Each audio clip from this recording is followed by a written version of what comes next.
Since the beginning of time, scientists have gone to the ends of the earth to discover the next big thing. You'll never guess where we found it. Right here on the farm. At Corteva Agriscience, we're at the forefront of biologicals, a new class of naturally occurring organisms and compounds that help farmers protect and nurture crops in a balanced, sustainable way. One type, known as biostimulants, can sense when plants are hungry and feed them with renewable, sustainable nutrients. Biocontrols work with conventional products to keep infestations at bay while maintaining biodiversity. Pheromones protect crops by disrupting the mating cycle of pests, not pollinators. We're working with farmers around the world to adopt biologicals as a tested and proven tool in their toolbox so they can grow more naturally. Turns out, our latest innovation has been here all along.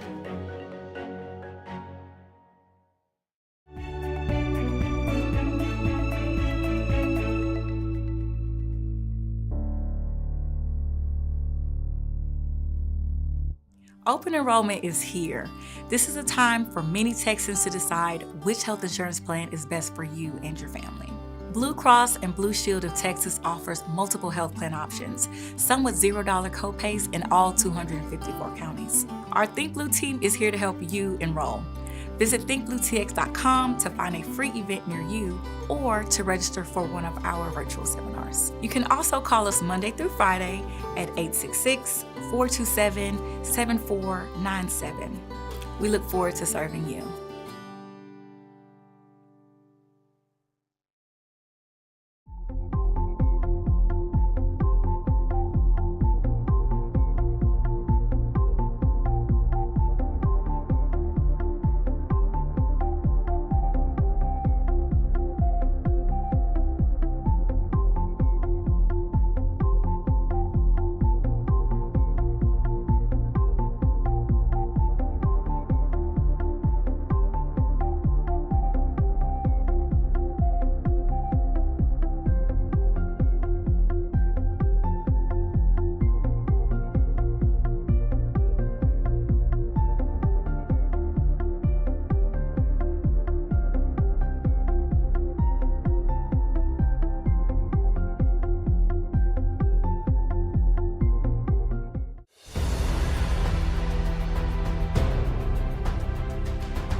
This is where the future begins.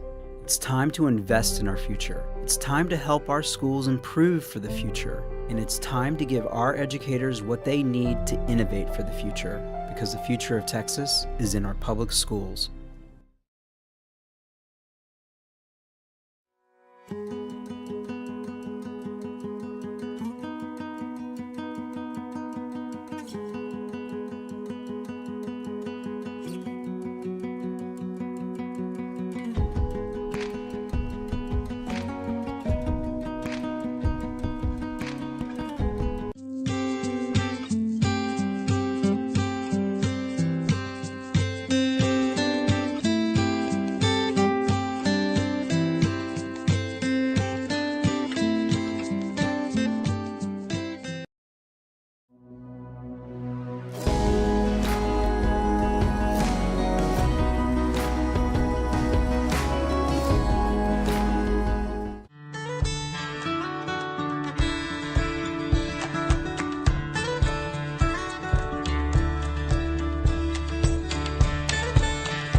Okay, good morning.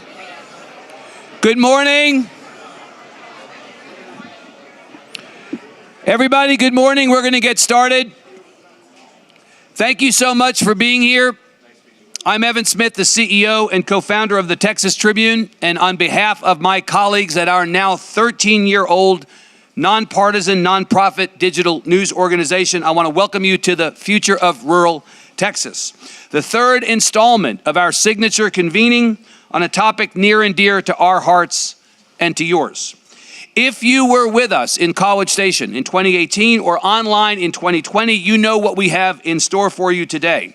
A packed schedule of conversations about the issues of the moment as they play out in communities from the South Plains to the Piney Woods, from the Rio Grande Valley to West Texas. We've invited as our featured speakers some of the most expert and most inspiring leaders in rural education, both public and higher ed, healthcare, economic development, natural resources, telecommunications, and municipal governance. And we have welcomed all of you, so many of you, nearly 2,000 in person and online. And in fact, last night when I got home, I looked to see how many people were watching the stream of last night, and it was north of 1,400 just online, all over the state of Texas, including a whole lot of people last night in the room and many more in the room today. So you are all here to be a meaningful part of our day, to listen, to ask questions, to become better informed and more engaged, and to lean in fully, please, to the opportunity and the responsibility that we all have, regardless of where we live, to be thoughtful and productive citizens. Thank you so much for taking the time to be with us. It is no accident that we are gathered at Texas Tech University, one of our state's great and underappreciated civic institutions. Apparently after last night, there's going to be some puff money coming here, so that's one of the good things that resulted, if nothing else results. Going back to the earliest meetings at the Tribune about the need for a conference like this one, I am talking about at least 5 years ago, we dreamed of one day bringing our traveling show to Lubbock, to the beating heart of rural Texas. We hoped the leaders of this campus would be willing and eager hosts. And of course they were. They always are. They are always the perfect partners to work with. This event could not and would not have been possible without our great friends from the Texas Tech University system and Texas Tech University staff. Scott Lacefeld, Susie Land, Allison Hirth, Christina Butts, Carla Lovelace, Austin Pace, Allison Cottrell, Tracy Murph, and most especially Matt Dewey, who arranged for our special welcome this morning. We are in his house. I said this last night about the chancellor. It was true then, and it is true about the president. We're in his house. So it's fitting that we hear from him. Please join me in acknowledging with gratitude and affection the 17th president of Texas Tech University, Lawrence Skuvenek.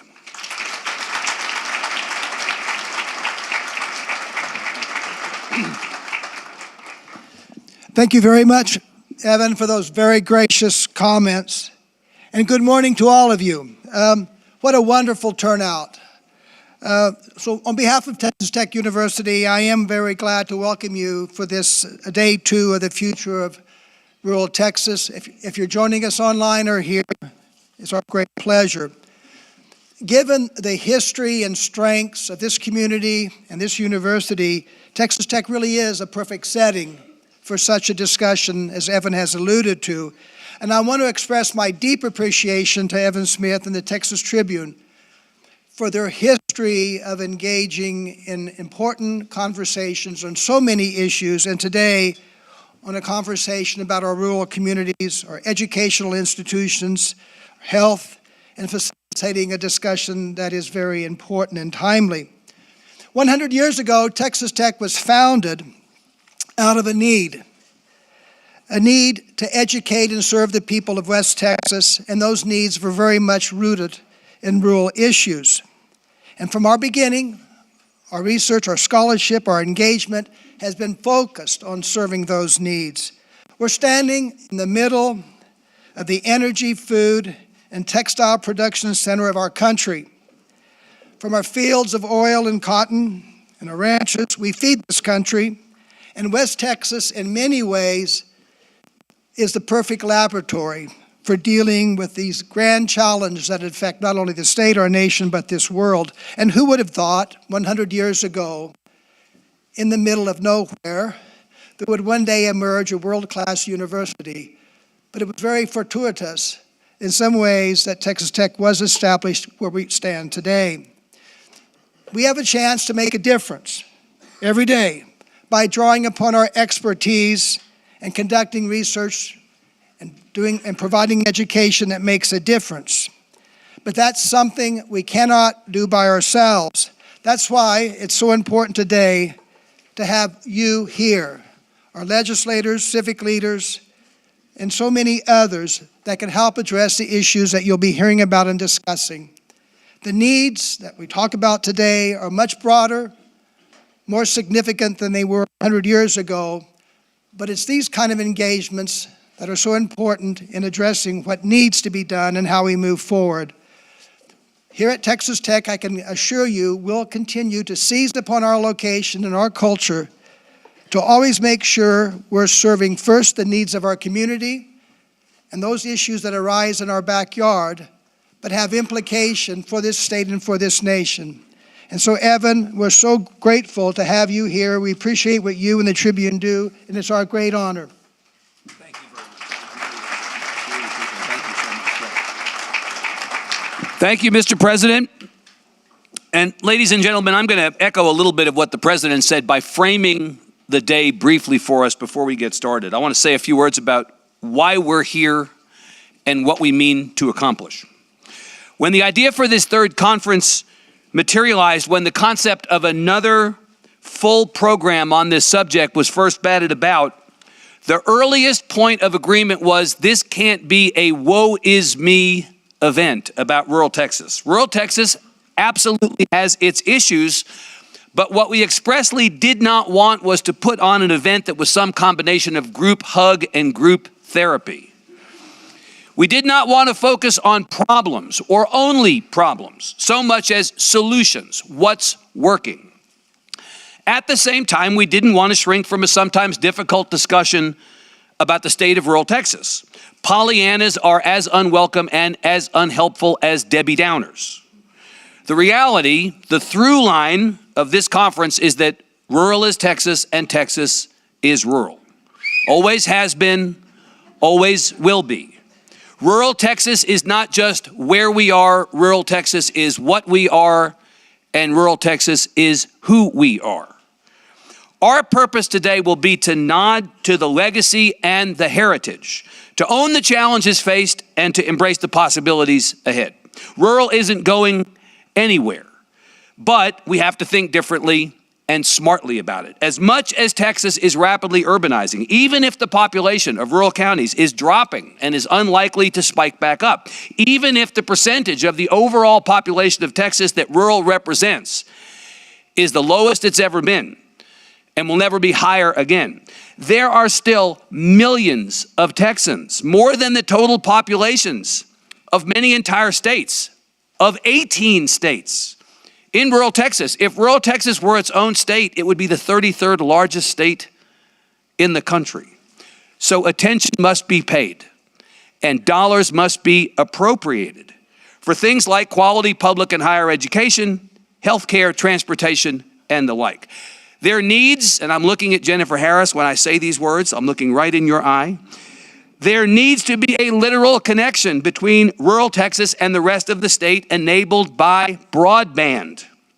We are long past the point of accepting that because of where you live, remote learning is not an option. Telemedicine is not an option. Economic development is not an option. Ag is critical, not just to rural Texas, but to Texas. Energy, the same. The thing that really interests me, honestly, is the political power of rural Texas, which often rural Texans don't fully appreciate. Even if our cities are sprawling and blue, as we saw yet again last Tuesday, it is rural Texas that decides the outcomes of elections. Rural Texans deserve, have earned, and have a right to expect so much more than they're getting. Now, another thing we want to accomplish today is we want to catalyze a conversation about the future of rural Texas that will continue after we have packed up and are gone. We want to hand off the baton to all of you, the stakeholders who live and work and have roots in rural Texas and are in the best position to ensure its energetic future. So let me do a little bit of housekeeping before we begin.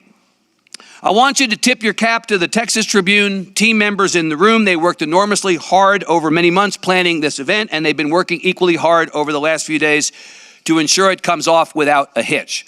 Agnes Varnum, Rob Avila, Chris Svoboda, April Hinkle, Terry Quinn, Irma Fernandez, Sul Chan, Nick Garcia, Pooja Salhotra, and Jamie Lozano, a name you may know, now in month 6, based here in Lubbock, full-time, working for the Texas Tribune, telling the stories of this community and communities like it to readers far and wide. Nothing makes me happier than to come to Lubbock unplanned, a Texas Tribune story on the front page of the Avalanche Journal. We are here for you. Please give our folks a big hand. I want to thank any Texas Tribune members in the room or online. Your support makes our work possible. We could not be happier to have you be part of our community. If you are not already a member, and you knew that I was going to pitch membership into Tribune because I didn't just fall off a truck, if you value our independent, in-depth journalism, please become a member yourself. There's no better time to do it than now. TexasTribune.org to sign up. Speaking of support, this conference on the future of rural Texas is sponsored by so many civic-minded organizations. They played no role in the choice of panelists or speakers, but they absolutely shaped our thinking about the importance and impact of this event. Please indulge me as I call them out quickly. I'm going to be like the guy at the end of the drug commercial reading the agate tape really fast. Our presenting sponsor, Texas Rural Funders. Our major sponsors, Blue Cross and Blue Shield of Texas, BNSF Railway, Capital Farm Credit, First Care Health Plans, Meadows Mental Health Policy Institute, Methodist Healthcare Ministries of South Texas, Raise Your Hand Texas, Texas 2036, Texas A&M Health, the Texas Agriculture Council, Texas Association of Counties, Texas Association of Dairymen, Texas Electric Cooperatives, Texas Farm Bureau, Texas State Technical College, the Texas Tech University Health Sciences Center, Water Grows. Our supporting sponsors, Corteva, the Independent Cattlemen's, Plains Cotton Growers, the TLL Temple Foundation, the Texas Agricultural Cooperative Council, the Texas Agricultural Land Trust, the Texas Association of Community Colleges, Texas Association of Mid-Sized Schools, Texas Association of Rural Schools, Texas Cattle Feeders, Texas Citrus Mutual, the Texas Corn Producers, the Texas Cotton Ginners, Texas Forestry Association, the Texas Grain and Feed Association, the Texas Grain Sorghum Producers, Texas International Produce Association, Texas Organization of Rural and Community Hospitals, Texas Poultry Foundation, Texas Rural Health Association, the Texas Tech University System, the Texas Veterinary Medical Association, the Texas Wheat Producers, and the Texas Wine and Grape Growers. Finally, our media partners help get the word out. Why is the room filled? Because we have great media partners. EverythingLubbock.com, High Plains Public Radio, KAMC, KAMU, the Longview News Journal, M. Roberts Media, the San Antonio Report, Texas Tech Public Media, the Tyler Morning Telegraph, and the Victoria Advocate. Please give all of those folks a big hand. Here is very quickly the drill for today. We have a packed schedule. As a reminder, we're live streaming, so we're going to stick to the schedule as much as possible. We'll have short breaks between panels, but we're starting on time, even if you aren't in your seat. For the sake of our virtual audience, please take your conversations outside this room to the lovely hallways of the Alumni Center. Please silence your phone. Here is a visual example of someone silencing his phone. If you're tweeting about this panel or any other, I made this joke last night. It's even funnier today given what happened last night. If you're tweeting about this panel or any other, assuming there's still a Twitter, use the hashtag TT events. I mean, literally, there may not be a Twitter as I stand here today. Okay, to kick off our day, I am excited to present a virtual conversation with the top federal official on every aspect of life and work in rural communities, the United States Secretary of Agriculture, Tom Vilsack. Our talk of 20 minutes or so is presented by the Texas Association of Dairymen, Corteva, and BNSF Railway. A native of Pittsburgh, Pennsylvania, Secretary Vilsack received his bachelor's degree from Hamilton College. Who in the room went to Hamilton College? Oh, right, me. And his law degree from Albany Law School. After graduating, he moved to his wife's hometown, tiny Mount Pleasant, Iowa, population of about 10,000, where he practiced law, ran successfully for mayor and then state senator, and eventually went on to be the two-term governor of Iowa.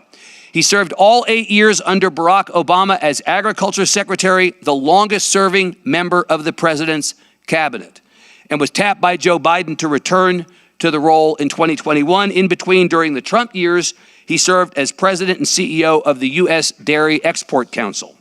Secretary Vilsack and I spoke last week before he headed off on an overseas trip about how the feds think about rural communities and what's being done not only to preserve the rural way of life, but to enhance and enliven it, to create a sustainable path forward.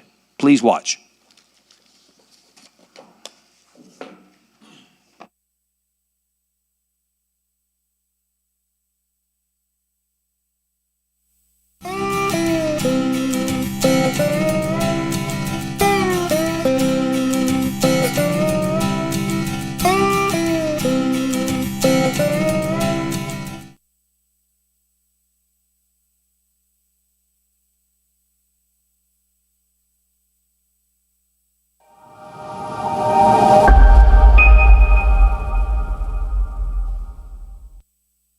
Mr. Secretary, good morning. Thank you very much for joining us. I'm happy to be with you.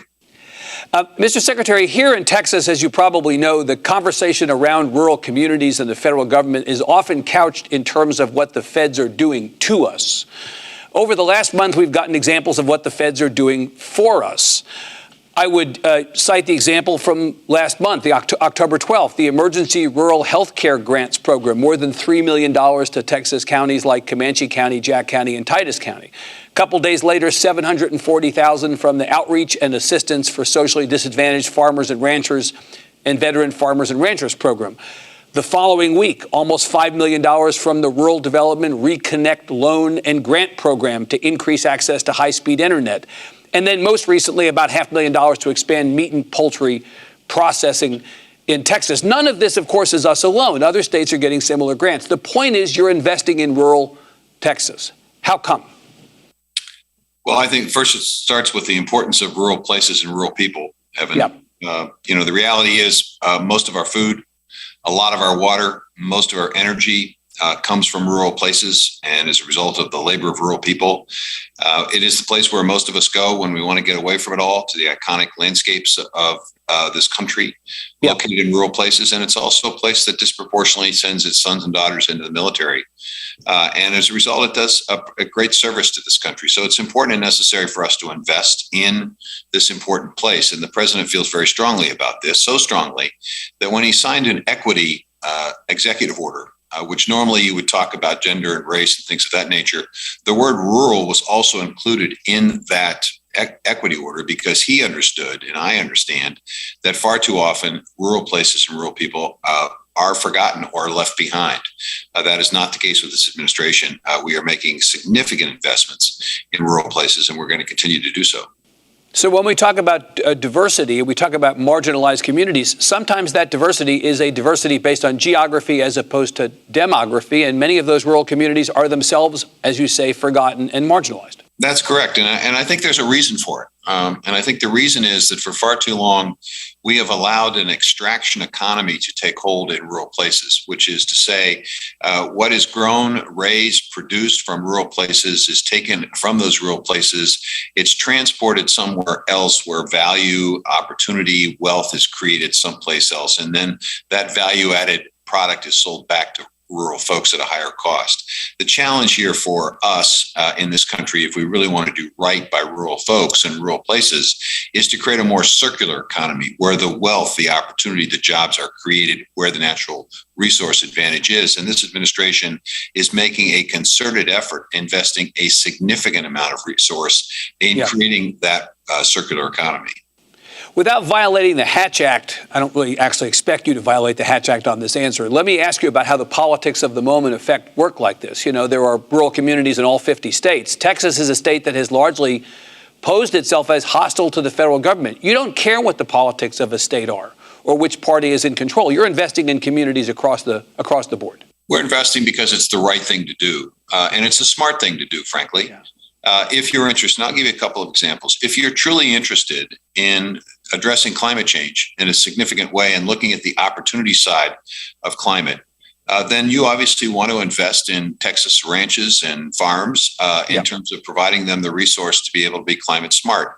And that's what we're doing with our Climate Smart Commodity Partnership Initiative, investing $2.8 billion in projects all across this great country, including Texas, all commodities, all forms of agriculture, essentially being encouraged and incented and provided resources to embrace aggressively climate smart practices. And what do you do in a state like Texas where the position of the leadership of the state has been, well, be careful if you're going to take any money from the federal government that there aren't strings attached. You might want to think twice about whether it's the infrastructure bill or anything else that's passed in the last 2 years. What's your position on that? The beauty of the Climate Smart Partnership Initiative is it's totally voluntary. Farmers have the ability to do this. We're working through partnerships with universities, partnerships with farm groups, partnerships with environmental and conservation groups, working collaboratively together and basically providing the resources to farmers to basically adopt and report back the results of climate smart practices, creating a higher value product that then can be sold in the marketplace, and also preparing those farmers and ranchers to be able to take full benefit of ecosystem market opportunities where industries will pay farmers for the carbon storage and sequestration or the greenhouse gas emission reduction that comes from climate smart practices. So it's a new revenue stream, Evan, for farmers and ranchers. And it's one of several new revenue streams that are being produced by this administration because we understand at the end of the day, if farmers benefit, rural communities will also benefit. Mr. Secretary, you know rural. After law school, you moved to your wife's small hometown in rural Iowa. You eventually served as mayor and as state senator before becoming governor of the state of Iowa for 2 terms. What did you learn during those years as first a resident and then an advocate on the ground for rural communities in what may be the most iconic rural state? Well, I learned first and foremost how hardworking the people in rural communities are, how deeply they care about their families and their community and their country. And frankly, they do feel at times left behind and left out of the conversation. And it's important and necessary for us to have strong rural communities, if for no other reason than to take pressure off growing cities, if for no other reason than to prevent the concreting over of prime farmland at a time when we're dealing with issues involving global food security. They're very proud people. They really appreciate the role that they've played in feeding the world. And they feel that the country sometimes takes that for granted and takes them for granted. And so as governor and secretary, I try to make sure that I speak up for them in a variety of ways and try to advocate for an economy that will support them and their families. Did you come to any better understanding then, or do you have one now, of why it is exactly that rural communities are often ignored, left out of conversations at state legislatures, at the federal level? I just don't think people understood the sophistication and requirements of farming. I think the view is that agriculture is a relatively simple process that you throw a few seeds on the ground and something pops up. The reality of agriculture is it's a very sophisticated business. It's a very difficult and troublesome business because you can be the best farmer and rancher in the world, and you still could go bankrupt if Mother Nature decides not to provide the resources to allow your crop or your livestock to be raised and grown. And that's why it's important and necessary, Evan, for us to look for additional ways for farmers to raise revenue from what they do on the farm. By doing so, I think we can reintegrate agriculture into the mainstream and then begin to get more attention paid to the needs of agriculture in rural communities. Right. Speaking of 2 terms, Mr. Secretary, this is your second time in the job at USDA. You served 8 years as President Barack Obama's Agriculture Secretary. I wonder why you wanted to return. Not often that happens. What was the unfinished work? What was the need you identified? The reality is it's never happened before in the Department of Agriculture. And I give a simple answer to that question. It's I love the people that I work for, and I love the people I work with. We've talked about the important role that rural folks play in the country, but the people who work at USDA are a committed bunch. They really genuinely care about what they do. In terms of unfinished business, the reality is a lot of what we started in the Obama administration in terms of support for local and regional food systems has become even more important and significant as a result of what we learned from the pandemic. With the American Rescue Plan resources, I now have the ability to put money into new processing and build capacity and competition for our livestock producers. I have the opportunity to support more organic production, which is a higher value proposition, resources to create regional food business centers to help strengthen local and regional food systems, creating new opportunities and new markets for farmers. This is an extension of Know Your Farmer, which was started in the Obama administration. So it's an extension, it's a continuation, it's a cementing of these additional revenue sources that are so vital, I think, for farm families to be able to be viable. So if I go to the USDA website today, what I see are three, not only three, but principally three big themes, things that you're focused on during your time now as secretary: food, climate, and the economy. I want to take each of those one at a time. You've already mentioned food a couple times. One of the things I've discovered in my travels around Texas is that the food scarcity conversation, among many others, is a real thing in rural communities. I might not have known that if I hadn't actually gone and talked to people on the ground there. Talk a little bit about prioritizing food, issues related to food production and food access as a focus of your time. Well, there are two key issues involving food. There's the food insecurity that millions of Americans still today deal with on a regular basis. And then there's also the issue of nutrition insecurity. You can be fed, but not fed well. And the reality at USDA is we're trying to address both of those issues, like taking a look at our nutrition programs and modernizing them, allowing for greater convenience, allowing for encouraged outreach so people who qualify for programs know about them and participate in them. Let me give you an example. A lot of people, when they think of the Supplemental Nutrition Assistance Program, which is providing food assistance to families, think that most of the people who are receiving that benefit are folks who are not working, folks who are sort of gaming the system. But the reality is that more than 80% of folks on that program are either working moms and dads with children, or people with severe disabilities who can't work in the workplace, or senior citizens who have worked their entire life and are now living on a fixed income. Many of those senior citizens don't know that they qualify for SNAP. Or if they do, maybe they think that they're not entitled to SNAP benefits, or maybe they're proud about the notion of taking assistance. The reality is we need to make sure that they understand that it's in our collective best interest for them to receive proper nutrition, because when they do, there are better health outcomes. And when there are better health outcomes, it means we spend less money on our healthcare system, which means our insurance premiums aren't as high. I mean, the reality is we collectively benefit when we make sure that people have adequate resources at home to be able to feed themselves. And on the nutrition security side, really the focus is a lot on children and young people. We want to make sure they get a good, healthy start to life. When they do, they learn better. When they learn better, they become more productive citizens in the future. So it's, again, in our collective best interest to focus on both of those issues. Right. Now, you talked about climate earlier, and that's obviously a focus for probably a number of departments of the federal government at the moment. You know, again, you've got some resistance in states like Texas who believe that this issue is entirely political. Talk a bit about how you think you can be best of service and of use in talking about climate to communities where there may be some skepticism or concern about lost jobs, lost wages. You know, if we put these regulations in place, what's it going to mean for these communities? Well, I look at the Climate Smart Partnership Initiative that we've started, and the reality is that when you convert agricultural waste into a variety of new products, you're creating new manufacturing jobs. And those manufacturing jobs are going to be located in rural places. It's going to bring manufacturing back. Let me give you a couple of examples. Sure.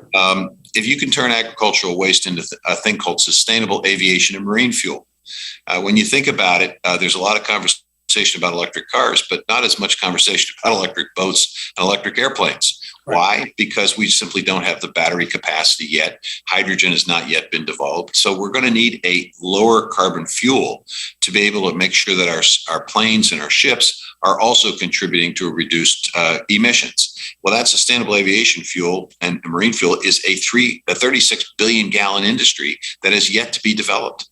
It's a brand new industry. It's basically taking agricultural waste, woody biomass, and turning it into something incredibly valuable. Is that important to our security? You bet it is, because it's going to also help our military be a more sustainable military. So we're talking about literally doubling the biofuel industry that exists today.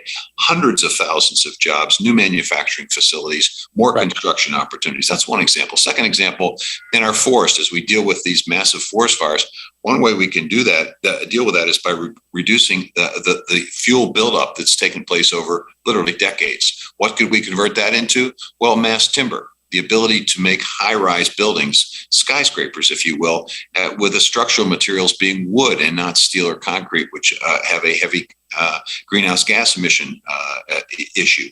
This mass timber is actually more fire retardant, believe it or not, than cement and steel. in a massive fire, it singes. It doesn't burn. It doesn't collapse like steel and concrete.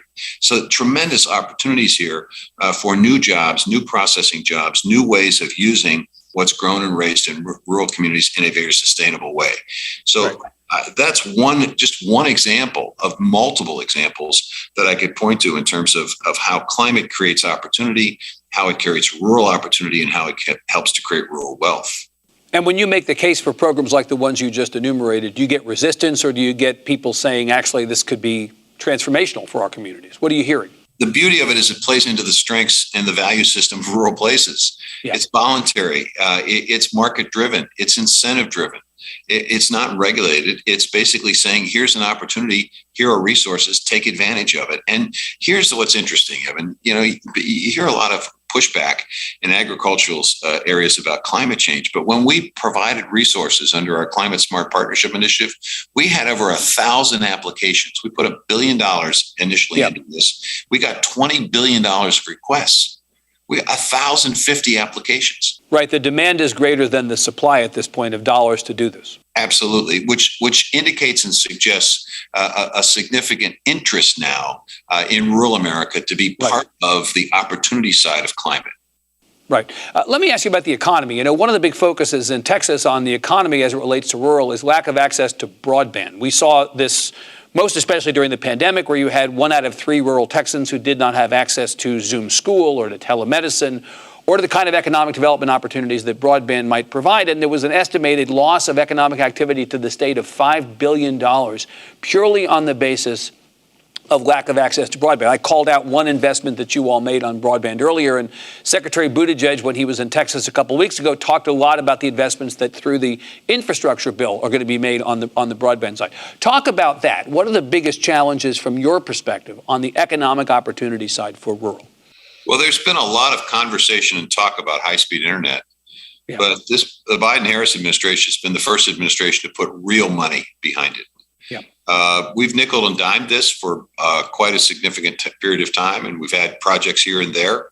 But actually, a $65 billion investment under the bipartisan infrastructure law gives us the resources to literally be able to connect everyone in the country, regardless of how remote they may be in terms of where they live, to high-speed internet and to the opportunities it presents: distance learning, telemedicine, business development, precision agriculture, you name it. At USDA, our goal and our responsibility is basically to make sure that broadband facilities that currently exist are in fact meaningful. You can have broadband, but the download and upload speeds can be so limited that you really, frankly, don't have much. What we're doing now with our Reconnect program is we're investing in programs across the state of Texas and other states across the United States, putting resources in to allow folks to increase the capacity of their existing broadband system. The Department of Commerce and the Federal Communication Commission, with their programs, will take $63 billion. And over the next couple of years, starting next year, they'll begin to make grants to states to basically encourage states to work with us collaboratively to get to those remote areas that currently are unserved by broadband and make sure that adequate technology is available to folks. So eventually, at the end of the day, when these resources are invested, all of America, regardless of where you live, regardless of what your zip code is, will have access to this technology. And of course, I think about population declines in rural communities connected directly back to the issues we've just been talking about. When people grow up in a rural community, go away to school, don't come back, it's often because they believe opportunities don't exist, and those opportunities may not exist because those sorts of things, broadband access, just as an example, may not be there. In Texas right now, we have 3 million people in rural communities, which is only 10% of the population of the state, but that's still more than the populations of 18 other states. Rural Texas would be the 33rd largest state in the country if it were its own state. Here's what's interesting about this. Often people say, well, that's great. You're going to have a high-speed internet, but people aren't going to be able to afford it. Well, actually, they will be able to afford it because of the Affordable Connectivity Program. As resources are being made available by the federal government, one of the conditions will be that you offer a plan that costs no more than $30 a month. Right. And for folks who have a income less than 200% of poverty, they will qualify for the Affordable Connectivity Program, which provides them a $30 a month subsidy. Right. So it's not just access, it's affordability. That's correct. You got to have both. Right. So back to the population question. So I was really going to ask you if you think it's conceivable for us to reverse that trend. Is there anything that you and the federal government can do about that? This is not just a Texas problem. This is in every state where the population in the rural communities is beginning to decline and decline. What do we do about that? Well, if you create a climate smart economy based on agriculture that expands significantly the number of revenue streams for farmers, when you use bio-based product manufacturing and bring back manufacturing, when you create local and regional food systems and the supply chain that supports a local and regional food system, when you expand access to broadband and when you invest in housing, you essentially create the opportunity for folks who want to come back to that small town, who like the notion of their kids going to a school where the teacher actually knows who they are and who their parents are. Then you're going to see people have that opportunity that prior to today, they felt was not available. So I'm convinced that when you change the economy from an extraction economy to a circular economy, you create these new opportunities and you have the amenities to support them. You're going to see an influx of people coming back to these small towns. And it's going to take a lot of pressure, as I said, off of cities. It's going to make sure we don't have to continually concrete over this prime farmland that is going to be so vital, not just to our future, but to global food security as well. Okay, Mr. Secretary, thank you. That's all the time we have. Appreciate your time. Thank you. All right.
Good morning, everybody. Thank you all for being here. As you grab your coffee and water, we're going to go ahead and get started talking about education. And I don't want Superintendent Sanchez over here to use his teacher voice, but if I have to, I'll ask him. Thank you all. We have a very tight agenda today, so we want to get in as many opportunities to ask these guys questions as humanly possible. Thank you. So my name is Nick Garcia, and I am the regional editor of the Texas Tribune, and I have a great panel up here today to talk about education, both K-12 and higher ed. We have Dr. Sanchez, Dr. H.T. Sanchez, the superintendent of Plainview ISD. Dr. Sanchez has served as superintendent for Plainview ISD for 3 years. During the 3 years, the Plainview ISD team has focused on providing students and faculty the facilities and tools they need to continue to set the standard in education. The district has invested in technology, so every student has access to a computer or electronic device with updated classroom technology for teachers to use to continue to create interactive and engaging lessons. Then we have State Representative Ken King from Canadian. Ken King has served in the Texas House of Representatives for 5 terms and will begin his 6th term for the House District 88 in January of 2023. After redistricting was passed during the last legislative session, his district expanded from 17 to 19 counties in the Panhandle and the South Plains of Texas. He currently serves as chairman of the House Culture, Recreation, and Tourism Committee, and is a member of the House Public Education Committee. Then we have Dr. Julianne Mazchek, president of the Midwestern State University. She began her tenure as the 12th president of Midwestern State University on May 23, 2022, and an accomplished leader in higher education with 30 years of service to Washburn University. She most recently served as vice president for academic affairs and chief academic officer. Previously, Dr. Mazachek served as president and CEO of the Washburn University Foundation and Alumni Association for 15 years, where she oversaw all aspects of fundraising, alumni, and stewardship programs. Earlier in her career, she was a tenured faculty member in accounting and served as dean of the School of Business, where she led early efforts for Association of Advanced College Schools of Business Accreditation. And last but not least, we have Dr. Russell Lowry Hart, currently serves as president for Amarillo College. Recently, which was named a top 5 institution and rising star for the Aspen Prize for Community Leaderships in Focus on improving student success through systematic and cultural change centered on one word, love. While his calling is education reform, his passion is family, his wife, Tara, sons, Christopher and Campbell, daughter, Candace, and dog, Sadie, fill his life with beauty and joy. Thank you all for being here. We appreciate it. So to get us started, I just would really quickly love to hear from each of you, rapid fire. We can just go left to right. What is one thing working in rural education today that you are most excited about, proud about? Superintendent Sanchez, kick us off. I'd have to say that the silver lining post-pandemic has been the ability for connectivity for our students to be able to take dual credit classes from universities as far away as UT Austin, Tarleton State, in Plainview, Texas. That access to higher institutions of learning with big names, and tech has also been included in that. Since I'm here at Tech, I better say that. The access to our kids, and I'll just end by saying this, 80% of our kids qualify for free and reduced lunch, and they're enrolled at Tarleton and UT and Tech, and I think that is just an amazing thing happening in rural education. Representative? Well, I think post-pandemic, it's statewide, it's drawn the attention that our rural schools put our kids back in the classroom faster than any other segment in Texas, and the results are showing. I mean, our education community has done a fantastic job, and the things always stuck out to me is if you look at statistics on pre-K through 8th grade, rural schools just kill it all over. I mean, we smoke those urban schools every day, and then you get in high school, and our kids are just as smart, but the educational opportunities may not exist. So colleges will tell you that rural kids are the least college ready. And that's always been my focus in the legislature, is to create more educational opportunities. And I'm seeing the rural schools really take advantage of those things, whether it's dual credit or virtual, and the amazing teachers that are still in our classroom.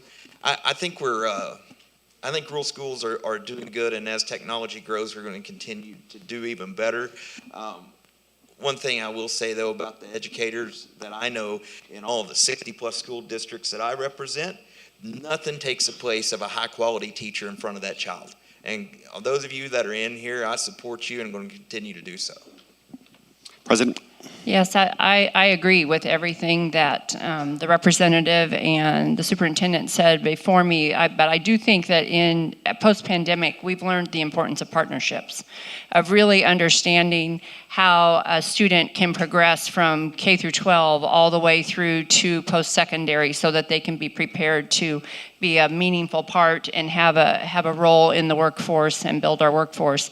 And I think that universities have been able to step to the table and think about partnerships in ways we haven't ever been able to think about that before, and how best to serve students not only in our local communities but those that are quite remote from where our universities are. And I think that's something that will be valuable for the rest. We'll never step backwards from that. President Lowry Hart. I strongly disagree with everything my colleagues have said. Conflict. I agree. I think what I'm most proud of is in a pandemic that was both around health and economics, you saw innovation and partnership emerge in our rural communities in ways that will change us forever. So I want to talk first a little bit about school safety. And Superintendent Sanchez, what do you need from the legislature to ensure that what happened at Uvalde does not happen at one of your schools? That's a great question, and it's one we've contemplated quite a bit. What I'll have to say is we can't knee-jerk react. There has to be a level of reasonableness.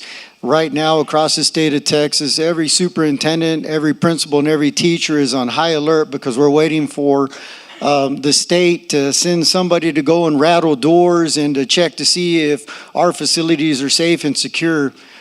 I just ask for a level of reasonableness because there isn't a school board or school principal or school teacher who doesn't want their children to be safe. And I think sometimes that overreaction puts us into a place to where we create undue anxiety and fear with our teachers and with our kids, and they can't focus on the task at hand, which is teaching young people, because they're afraid of being called out in the newspaper because a school failed a safety audit, which is the craziest thing to tell the bad guys that this school just failed the safety audit, so let's advertise that. So there has to be some reasonableness for this whole endeavor in school safety.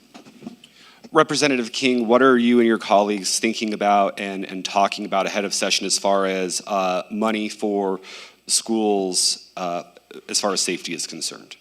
I think there is going to be money, and you know, everybody knows we're right now. I think the comptroller's latest estimate, we have a $27 billion surplus, and by the time he actually gives the real number when session starts, it's likely going to be higher. But you know, you got to remember there's 181 of us and a governor that's already spent the money, so you can't count on all of that going to one place, and it's not going to. But I will say, I believe, and certainly can't speak for the governor, but I believe school safety will be an emergency item. It certainly should be. But as the superintendent said, it's not a one-size-fits-all. You know, my goal as a legislator is to look at school safety in a number of ways. Number one, hardening of schools, and that means something different to every superintendent in the state, and resources should be there for that. Mental health. You know, mental health tends to be a buzzword, but this is a real crisis. We've had a cultural shift in our nation, and everybody knows it.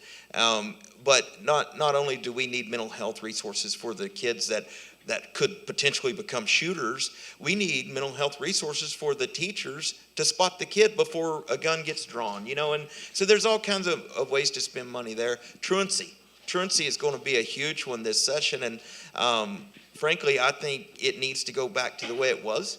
That shooter in Uvalde had been truant 100 days. It's just unfair to tell a school district you're responsible for that child's mental health and knowing where they're at, but you have no way to make sure they're in school. Truancy is going to be a big deal. And then finally, the cornerstone is funding. And funding needs to be in a real way, in a meaningful way that respects local control. Let's go ahead and pick up on truancy and the idea of how we fund schools. So right now we fund schools based off of average daily attendance, and there are a lot of superintendents out there who are advocating for a change. Superintendent Sanchez, can you talk a little bit about what, if any, changes you would like to see to the school funding formula? And then Representative King would love to hear your thoughts on the same issue. Okay, so what superintendents have been advocating for is true attendance. If the students don't show up or do show up, we still have to pay the teacher, we have to pay the custodians, we have to pay the lights. All of that doesn't change just because 94% of the students show up on a given day. We have to fund the system for 100% of the students.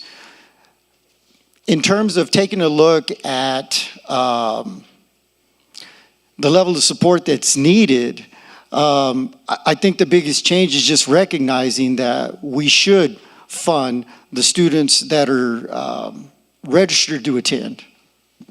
Any appetite for a change this upcoming session? Well, you know, listen, I've been doing this a long time, from school board level, and then certainly 10 years on the public ed committee, and I've always, you know, thought ADA or average daily attendance was the way to do it because it's just the way we did it. I didn't really have a basis for that. The last year of my life has been spent on the Virtual Education Commission, and we're about to propose new legislation on how we fund virtual education within our public schools. And so this idea of enrollment-based funding has really come to the forefront with me because the last thing I want to do is create two funding systems. I mean, we have a teacher shortage, we have a counselor shortage, we have a testing coordinator shortage, we have a janitorial shortage. We cannot create an extra funding system and require school districts to hire somebody else to manage that. So the idea of enrollment for all of it makes a lot of sense to me. Essentially, the state average is 97% enrollment. Every school district in the state, nobody budgets off of ADA. It is an exercise. It's kind of like just checking the box on something you do every day. When I raised my kids and we were going to a rodeo, we let them stay till 10 so they didn't get counted absent. We just left. But essentially, we take a snapshot in October. Well, my thought is, let's take that snapshot in October, let's take that snapshot in April, get the average, let the average count for budgeting before your August school board meeting and move on with this and have one system. And that's something it's one thing I do love about the legislature. I never stop learning. I would have thought, at this point I had it all knowed up, but I don't. So I do think that maybe enrollment-based funding is the way to go. So I do want to get into higher education, but a few more K-12 education questions first. And I think this will be a short one based off of the conversations I've already had with you, because there was a lengthy conversation about vouchers last night with some other legislators, but I think it's safe to say, based off of our earlier conversations, you are both opposed to a voucher system in the state. Is that correct? All right, easy peasy. So let's talk about something that's not easy, and that's the teacher shortage. Representative King, we talked a little bit about this before the event, and I want to give you I want to ask you again here. One of the things I hear from superintendents, from teacher groups, is that one of the leading reasons why teachers are leaving the classroom is because of the bills the legislature is passing. Superintendents after superintendents tell me you are doing them no favors when you are talking about transgender students, book banning, critical race theory. Where are you at on these issues, and how do you respond to that criticism that your work at the legislature at large, not you in particular, but the entire legislature, are driving teachers out of the workforce? Well, with all due respect to the education community, it's your job to be unhappy. I mean, and I think What do you mean by that? What do you mean by that? Even when we passed House Bill 3 and we put $11 billion into public education, the happiness lasted about 6 seconds. And then there was, well, what about this? What about that? Listen, I don't like this CRT stuff. And what I am really the most concerned about is this criminalizing of the education community, and we're doing it so we can make the voucher thing look good. That's what we're doing, and that is wrong. In fact, I think it's as dangerous as the far left that want to defund police. We have a teacher shortage. We need to be celebrating our good classroom teachers. Now, if there's whatever the true definition of, this is other things frustrating to me. So I chair the Committee on Culture, Recreation, and Tourism. For the last 25 years, it's been the CRT committee. Well, I'm not saying I chair CRT. It ain't what it used to be. So now, now I have to waste more words. But anyway, but I do think we know in Keller ISD, we found the genderqueer book. That had no place in a school library. We know there's been some bad actors, but listen, in 2017, I was a House sponsor and I passed Senate Bill 7. And if those of you that remember, that was the Inappropriate Student-Teacher Relationship Act. And did it stop inappropriate student-teacher relationships? Absolutely, it did not. What it did do is put those teachers in jail. And it gave school districts protection from being sued by telling the next district, don't hire this teacher because of. And so if we're going to pass bills and we think there is truly something going on in our classrooms that shouldn't be, those bills need to be targeted. But at the same time, to get rid of the bad teacher, we need to give our good teachers protections. We need to celebrate the good ones and weed out the bad ones. I can't sit here and tell you that I'm for indoctrinating our students. What I will tell you, in House District 88, I have found zero evidence of that happening. And I am not going to jump on the bandwagon and criminalize our school teachers. It is wrong and it is dangerous. Superintendent Sanchez, what do you have to say about all that? No, I agree with what the representative is saying. I think the biggest thing that people forget, and just kind of tying the two topics together, if you think about us moving to a voucher system where parents can make a decision of whether or not they're going to take that funding to public education, think about how that further defunds what has already been a challenge with inflation, with teacher shortages. Every school superintendent I visited with, we're all battling to try to outdo each other and paying teachers more so that we can steal them from each other, because that pool is becoming a smaller and smaller pool of people to pull from. And there are only so many resources. But one of the things that I think everybody has to remember is, I don't know how many people in this room receive something other than a public education, and I think we all did pretty good. And to the representative's point, the most dangerous thing we can do as an American society is to undereducate our population. If you think about the topple of any great society, it's on the heels of mass ignorance. And so if we want to see that, then we need to continue to defund public education. But if we want to continue to be the greatest nation on the planet, then we have to fund public education. That's what separates and differentiates America, and definitely Texans, from anyone else, is because of that investment. So we're going to get to audience questions. Forgive me, President, one moment. We're going to go ahead and get to audience questions in about 20 minutes, and I cut you off, President, so what were you going to add? Actually, I was just going to say amen to H.T. Sanchez. Yes, thank you. That's so eloquently said, and it applies to K through 12 education as well as higher education, preparing people for their future, being able to support their families, work in our businesses, have a thriving economy. Well, and let's go ahead and bridge the gap to higher ed. One of the things that Superintendent Sanchez told me, and I'd like him to talk a little bit about, and then let's get to our higher education friends, is some of the new programs that you're rolling out in your school districts. I think you mentioned to me earlier solar tech. You're teaching kids how to install and repair and work with solar panels. Talk a little bit more about that, and then I would love to hear, particularly from Amarillo College, I think you're on a similar trajectory. One of the things that we never want to do is prepare students for a world that doesn't exist. We don't even want to prepare them from the world that exists today. We want to prepare them for a world as they look around the corner. And so where we're investing our time is, how do we take our welding, how do we take our auto tech and transform that into taking a look at setting up and establishing photovoltaic cells or solar panels? And how do we move our auto tech to become EV tech? The one thing that we have in rural Texas is a whole lot of land and a whole lot of sun. And so when you look at wind turbines, when you look at photovoltaic cells, when you hear the emergence in EV technology, I mean, the Ford place in Plainview, Texas has a EV truck there on display. I think no one's bought it because there's no place to plug it in, but everybody's gone to look at it. So if we want to be around the curve as opposed to doing what we've always done, then we need our kids in Plainview, Texas to learn to become EV auto techs or electric vehicle auto techs. And as we're moving from oil industry, which we'll always need, to some of the renewables, we have to bridge the gap between a welder who can weld for the oil field and pass a pipeline inspection test to a welder who can structurally weld the racks that are needed for photovoltaic cells, or who can do the repair on the wind turbines.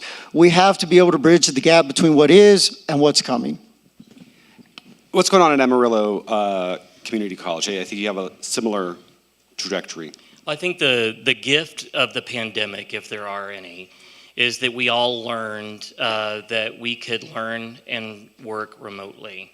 And rural Texas or rural communities, which are typically feel isolated and ignored by people in Austin and Dallas and so forth, now all of a sudden have the tools and the confidence that they can connect to any company in the world. But we have to make sure that our communities have the skill sets to be hired by any of those companies in the world. And so I love what the superintendent's saying, and I agree with it 100%. We've got to build an innovation and technology digital skill economy in Amarillo. We have the opportunity to do that because COVID's shown us how it can happen. We need connectivity, so rural broadband is really important.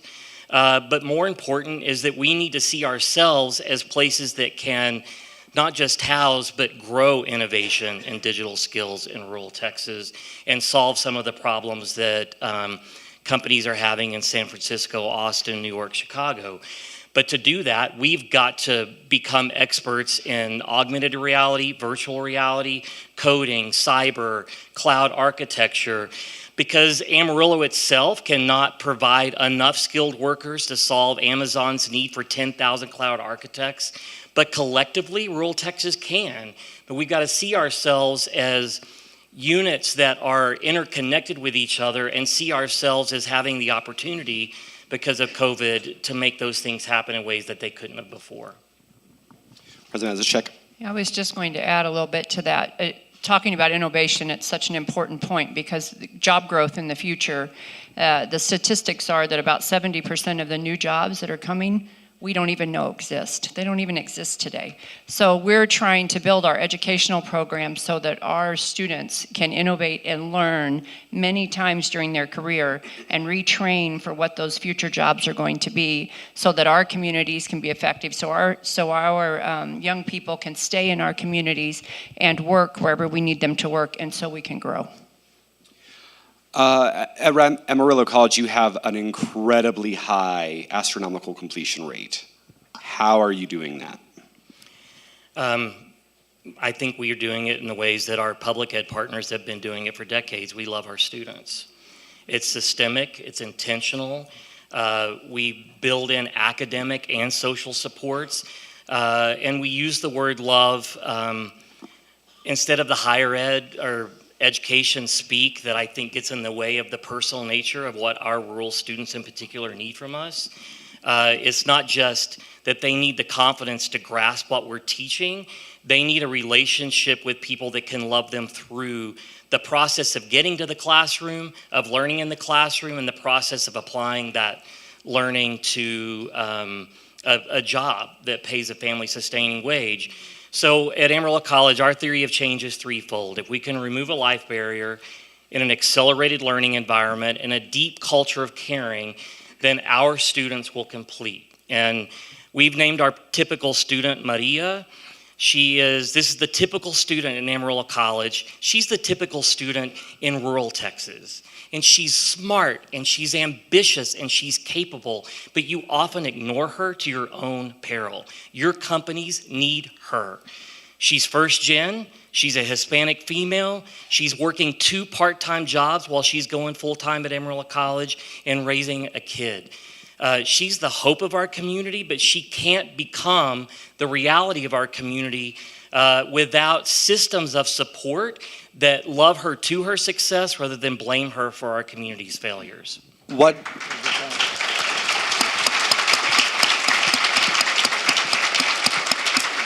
For you to help Maria, what do you need from Representative King and Superintendent Sanchez? I get that from both of them anyway. It's partnerships. The thing that I love about working and growing up, I don't say this out loud very often, but I grew up in Wilson, Texas, right down the road. I graduated from Slayton, Texas. We got some Wilson folks in the house, all right.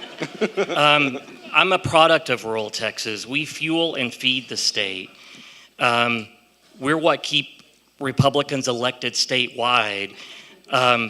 Yet Republicans, did you hear that? We are, but I think we often feel misunderstood and ignored by the political class who thinks or takes our votes and communities for granted and what we provide to the state. And I think we need equitable funding, not equal funding, equitable funding.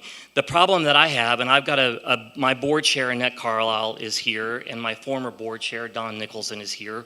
We've been fighting this fight for 2 decades, is in my community, my taxpayers, my neighbors have to pay more to give my students less opportunity than students in the Metroplex, Austin, Alamo, and Houston. It's unfair that my taxpayers have to pay more for my students to have less access to the technologies and the educationally defining experiences. And the legislature needs to fix that. Representative King, how do you fix that? Well, the legislature passed a bill that created the Community College Commission last session, and that commission is just now coming out with the recommendations. And we've talked about it is an inherently unfair system. Those of you who aren't aware of it, there 50 community colleges in the state, and so 50 counties pay for the benefit of the other 204. And so it is unfair. I mean, as a businessman and living in a community that doesn't even have a community college campus, I get the benefit of Clarendon College, of Frank Phillips College, and Amarillo College. In fact, my wife is an alumni of Amarillo College. So she's going to be alumni of the year. It's probably the greatest benefit I ever got from a community college, without a doubt. So, you've got my support, and my biggest fear is this: when we did House Bill 3 in the 2019 session, I'd spent 2 sessions trying to fix Chapter 41 and 42, the old education code. And here's why you can't fix an old system: is everybody's got a piece of candy hidden somewhere. Everybody. And I don't, and so it's like, hey, take their candy, but no, leave mine alone. Well, you can't fix a system like that. So when you throw it all in the trash and start over, then you can create an equitable system. And that's what I'm hoping we get to do for you this session. I really have a lot of hope for this system. I would say what is happening is rural Texas creates the candy for everyone else, and we don't get our own. I agree. There is a long-running joke among education journalists that every year we write the story, is this the year the state legislature, insert blank, will change the funding formula for either K-12 or higher education, and we keep writing those articles. So good luck, sir. President, I'll just say, I've been on the other side of this policy thing, and my time on the school board, and after every legislative session, we get the blue policy book, and we go through it. And that was just an exercise of what did they do to us or for us, and it was usually to us. And there's a big difference in those words. Very seldom did we feel like the legislature did something for us. And it's unfortunate that 1,200 school districts, 5.5 million kids, and it's such a. We're dealing with the 2 greatest resources, the people's children and their money, and getting it right for everybody seems just almost impossible. But I do believe we're doing better in that equitable front. Well, and I believe that when this new formula funding that bases our funding in community colleges on outcomes, that it will be something that the legislature is doing for us. And I'm thanking you ahead of time. Thank you. we're going to take audience questions in about 5 minutes. So if you want to start lining up here and over yonder, that would be good. We'll have about 15 minutes, so we should be able to get through a few of you. President Mazachek, you're the newest Texan. I'm not a Texan. I understand that from all of you that are native Texans. Yeah. Hey, I'm a Colorado native myself, so we're up here together in solidarity. What have you learned about the Texas higher education system that you like and that's making you pull your hair out? So I mentioned to Representative King and I had a few moments to talk ahead of time, and I came from Kansas to here, and one of the things that has been wonderful is that I knew from afar that Texas always talked about how much they appreciated and how much they supported higher ed and understood how important it is in the future of this great state. And since I've been here, I have witnessed how that is true. Meet with all of elected officials, meet with board members, regents, and they are committed and understand and can talk about why it's so important that we invest in higher education. education. And I want to be careful about saying we are at the end of the education stream. Everything that starts with Superintendent Sanchez is at the core of making it possible for higher ed to be successful. And then creating the alternative pathways, which is why I think it's great that we're both here, because students have to find the place where they can be successful. And it might be at a community college, it might be at a regional university like Midwestern State University in Wichita Falls, and it might be at Texas Tech, our great university right here in the state of, right here in Lubbock. And we have to be able to create those opportunities so students can find their place where they can be successful, because all students are different. And I loved the way you talked about your student, Maria. And because the student body is changing, what they expect from us is changing, what they want when they leave us is changing. And we need to be able to serve the variety of pathways that students need to be able to create that workforce that we need in the future. What is changing? What is the student expectation today compared to 5-10 years ago? The digital transformation is real. So we know that students who have a relationship with faculty members or with advisors or support staff, that's very important.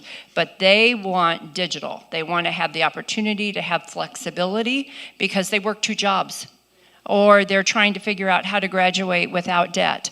And so coming up with that hybrid approach that's magic for students so that they can be successful, be well prepared, and that we can meet their needs. I mean, we all want them, what do we want? We want them to cross the graduation stage. That is what we want them to be able to do. And that varies by student, but digital transformation is at the core of it. And what's one thing that you're scratching your head about here in Texas? Scratching my head about? I actually don't have anything that I'm scratching my head about. Texas miracle, y'all. Yeah. Yeah, people are wonderful here, I will say that. They're wonderful. And I want to just give a shout out. We are the newest member of the Texas Tech University system.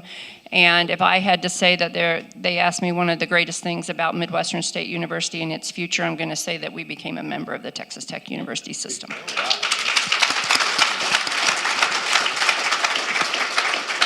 So this will be my last question. So if you, unless I need to fill the time, and I can fill the time, but I would really love to make sure you all have a chance to ask your questions. To my 3 educators up here, you have a state lawmaker trapped.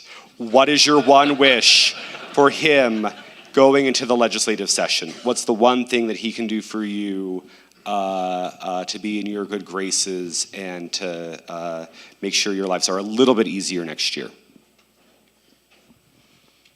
I wish we had a whole legislature full of people like Representative King. And I mean that genuinely. When you have people who understand education, who've dedicated their career before they were a politician to education, become leaders in our legislature, that's really important. But for me, in the 50 community college systems, it's passing the recommendations that the Commission on Community College Funding recommends, that moves 95% of our funding to outcomes that will reward us for being effective. Yeah, I would add on to that, one of the things that, yes, it would be great if we had more people like you who really understood education. But I hope that you will be able to remember and help others understand the role of small communities and how our educational institutions are going to look different than they do when you're sitting in Dallas or when you're sitting in Houston or San Antonio. And that's a very important role for our communities and for rural Texas to preserve and make sure those institutions are strong and funded well. I'm going to voice for our classroom teachers, I'm going to voice something that they've said multiple times. This is, for us, our first normal year in many years. And what they ask for is a bit of grace and a bit of understanding.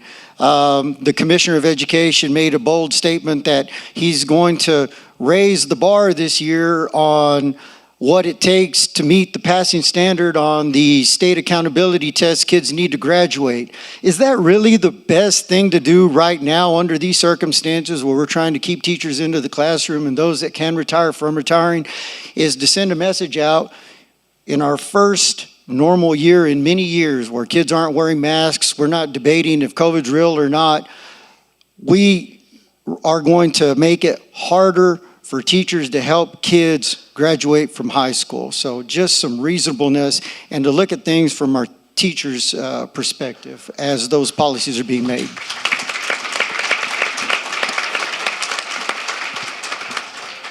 All right, I will give you a chance to respond at the very end, but I want to get to some audience questions really quick, and we have one over here, I believe. Sure. Amanda McAfee with Lubbock Area United Way. One of the things that y'all haven't talked about is early childhood education. And for United Ways across Texas, that's going to be a priority this legislative session. And particularly in Region 17, our pre-Ks are maxed out. Affordable childcare and pre-K is not really accessible for a lot of families in our area. And in Region 17, we've got about 55% of our kids that are not kindergarten ready. And before we can get all the way up to the college level, to the postgraduate level, we've got to make sure our kids are ready to enter school in the first place. So what are y'all thinking about for the legislative session for coming up for early child care? That's a question for you, Representative, I think. Well, of course it is. They, this is the easy one. Listen, I don't think, one thing when we did the commission on school finance and the created House Bill 3, one of the things I took away from that is was two things. A child's success depends on reading at a grade level by third grade, right? And that success depends on a high quality teacher. You know, and so we've invested, the state has invested heavily into early childhood, which we all know you get more bang for your buck in education at the earlier grades. You just do. Now, 8.5% inflation has eroded a lot of those gains. I suspect you're going to see a considerable amount of funding come into public education in the form of early childhood, but probably you're going to see an increase in the basic allotment, the small and mid-sized school adjustment. We not only do we have the commission on community colleges, but we have the commission on virtual education and the commission on special education. And those things are all going to have a different funding stream. So I don't think from a money standpoint, pre-K is going to get left out in any way. Could you envision a Texas where there is free universal pre-K for all kids? Certainly. I mean, you know, it's when I going back to when I was on the school board in Canadian, we're a property wealthy district, and we would get our federal AYP standards. Well, what we did in Canadians, we threw them in the trash because we didn't get any of that money, right? But then when I became a state representative and I had to represent, you know, was 57, now I think it's 67 school districts, I found out a large part of my district depends on that Head Start money. And so, you know, I hear it all the time. Why don't we just tell the feds to stay out of Texas education and get out? Well, it's $10 billion to the public ed system each year. So, and I'll tell you this, when I got elected, it came on the heels of a legislature that cut public ed $5.5 billion. And not one person that unelected the guy that cut public ed said, well, as long as those were just federal dollars. So I don't know where we're going to get more money all the time. We've got 30 million people in this state right now. We're headed for 50 million in the next 20 years, 5.5 million kids in our public schools. You know, I've fought for 10 years for a dedicated funding source to public ed. And we'll get on the property tax thing for a minute. If you truly want your property taxes to go down, Texas has to honor its constitutional obligation and pay over 50% of the cost of education. And then your property taxes are going to come down. That's just the way it works. So I find it awfully strange in Texas with everything we pay for. Article 7 requires us to pay for free public education for all kids. Yet that is the only constitutional check we are obligated to write. It's the only thing we don't have a dedicated funding source for. That needs to change. And when that changes, we can address pre-K, we can address 51% of the cost of education and a host of other things, and maybe we can tell the federal government to stay out of Texas education.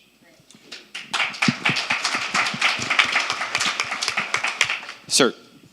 Hi. Good morning. John Fitzpatrick with Educate Texas. Thank the four of you for your leadership. It's been really inspiring this morning. My question is about, I feel like sometimes there's a debate between vocational or CT education and higher education. That in order to increase CTE, the welding, the EVs, we need to dial down 2-year and 4-year degrees. And I feel like sometimes, whether it's Texas Tech or any other university, there's a diminutive attitude, about the trades. From the statistics that I've seen, only about 25% of 8th graders over the last 15 years are earning either a 4-year degree, a 2-year degree, or industry certification. What are you seeing in your communities about, is it a debate, or do we need to turn everything up? Because I worry about the dialing one back to dial up the other. Do your kids want to go to college or get a certificate and a job? This is what's amazing with what we're finding is we have many first-generation students who want to achieve an industry-based certification so they can then go to a 4-year university and afford to get a degree in business so that they're not working for someone. Rather, they're working for themselves and creating job opportunities for others. So we're seeing that. But the tug-of-war that you're talking about exists, and part of the challenge in I'm going to use a word that I really hesitate in using, but it's a true one, is frustration, is CTE or career technical education. I mean, that was gold for rural education. And again, as we're taking a look at the interpretation of the goodwill of the legislature by some of the work of the state agency, career and technical education is becoming more difficult for our students to access. The number of industry-based certification tests, entities that can offer certification for a given area, now it's being reduced to almost one entity that is going to have the corner on the market of being able to provide industry-based certifications, and it makes no sense. So we have something really good in career and technical education. We have something really good in dual credit education.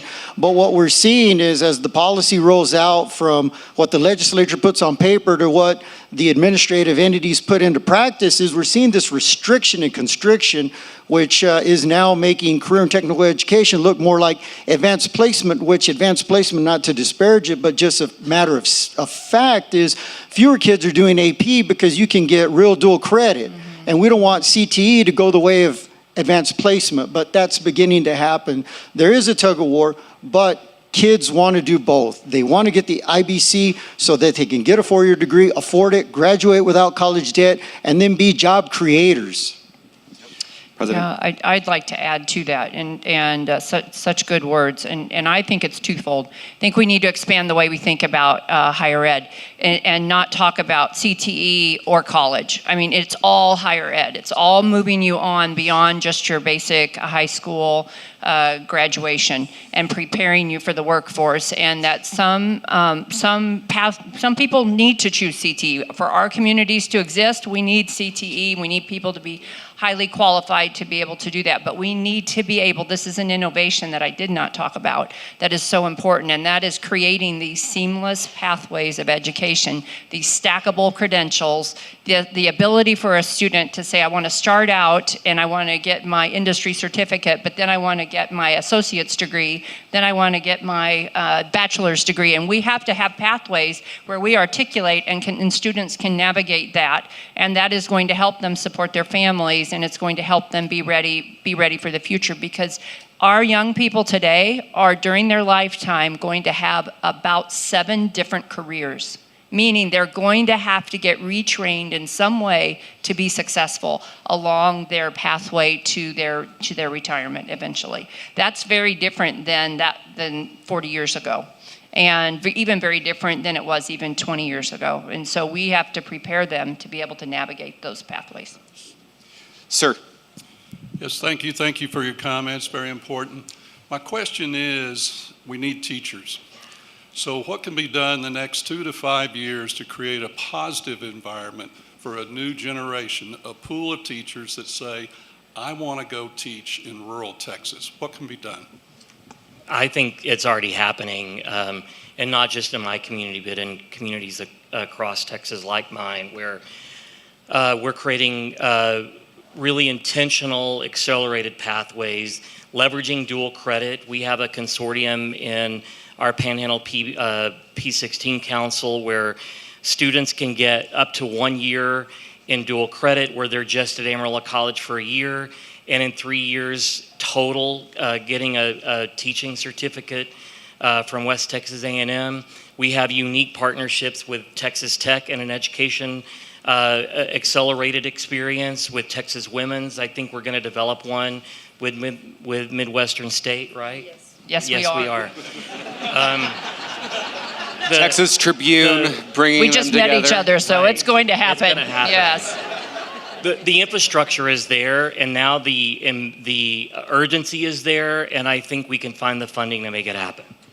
One of the things that they were working on right as I was leaving Colorado was actually developing a school for teachers to go to learn how to teach in rural schools. And I don't think there exists, something like that exists in Texas yet. Is that something anyone would be interested in talking about, or is that something that might be needed? Well, I know West Texas A&M has a PhD in rural education leadership. I think that's a step in the right direction. A bit different pathway, but I would say the alternative certification pathways for teachers are very important, and all that we can do to help make those available to people who are working in other careers right now, who have an interest in being in the classroom and building those inside of our institutions, that is going to help us tremendously.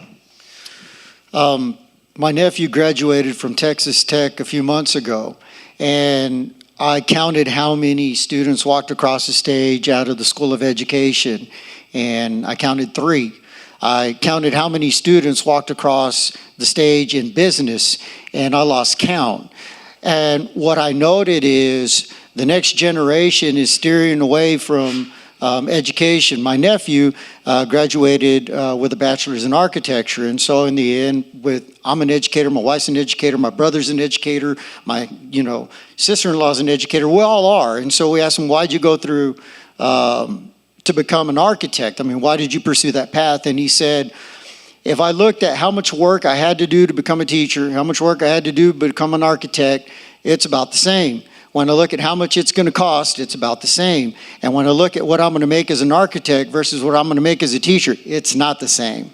And he said that decision was really easy for me to make. I go, "How long did you contemplate it?" He goes, like that. We are almost out of time, so I need this question to be very quick. I came up with 3 more while standing up here.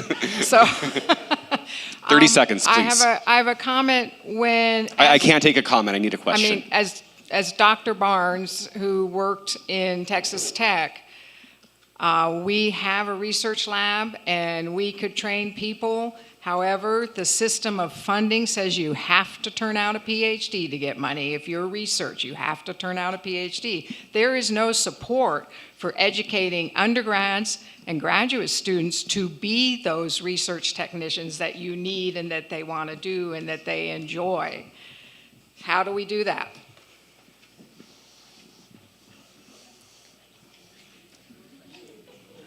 Money. All right, money. We got a lot of it in the state, thank goodness. It's going to be a fun legislative session as you all divvy up that pie. I do not envy you.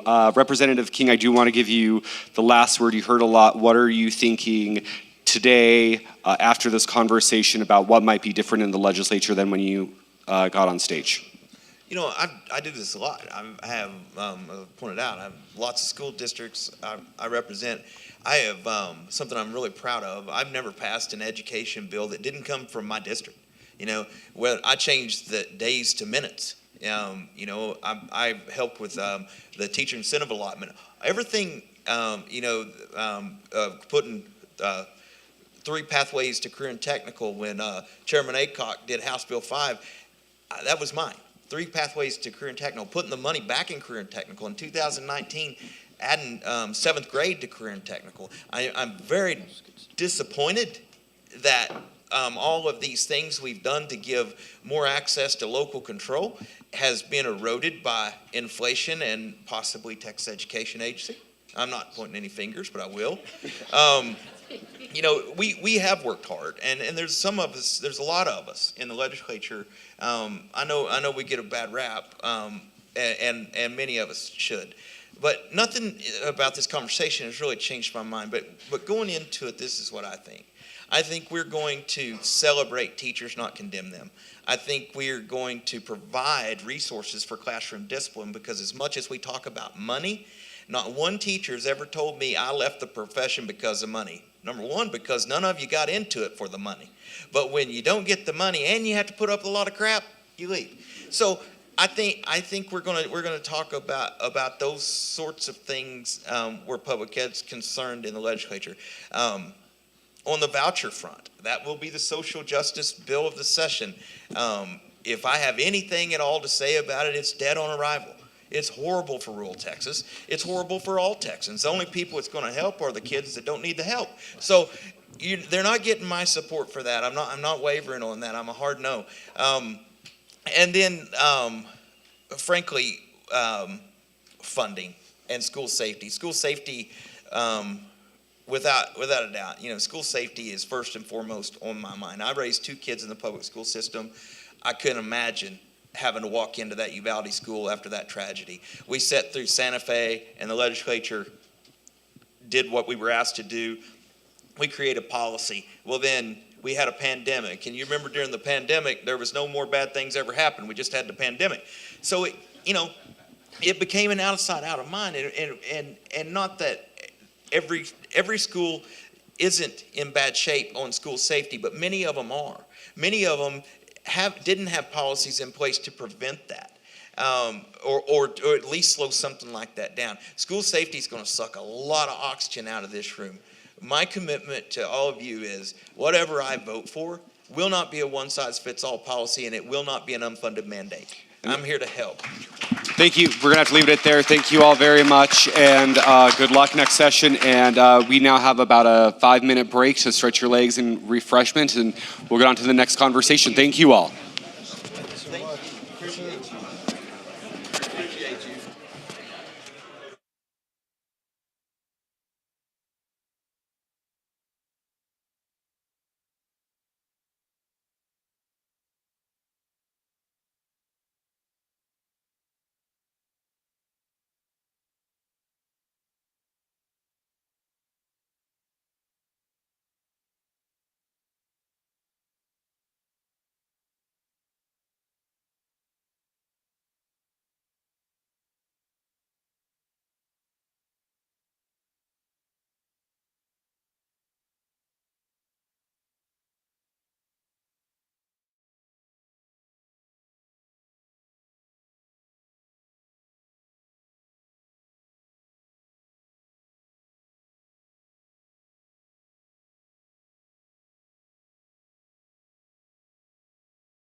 Okay, we're going to get started.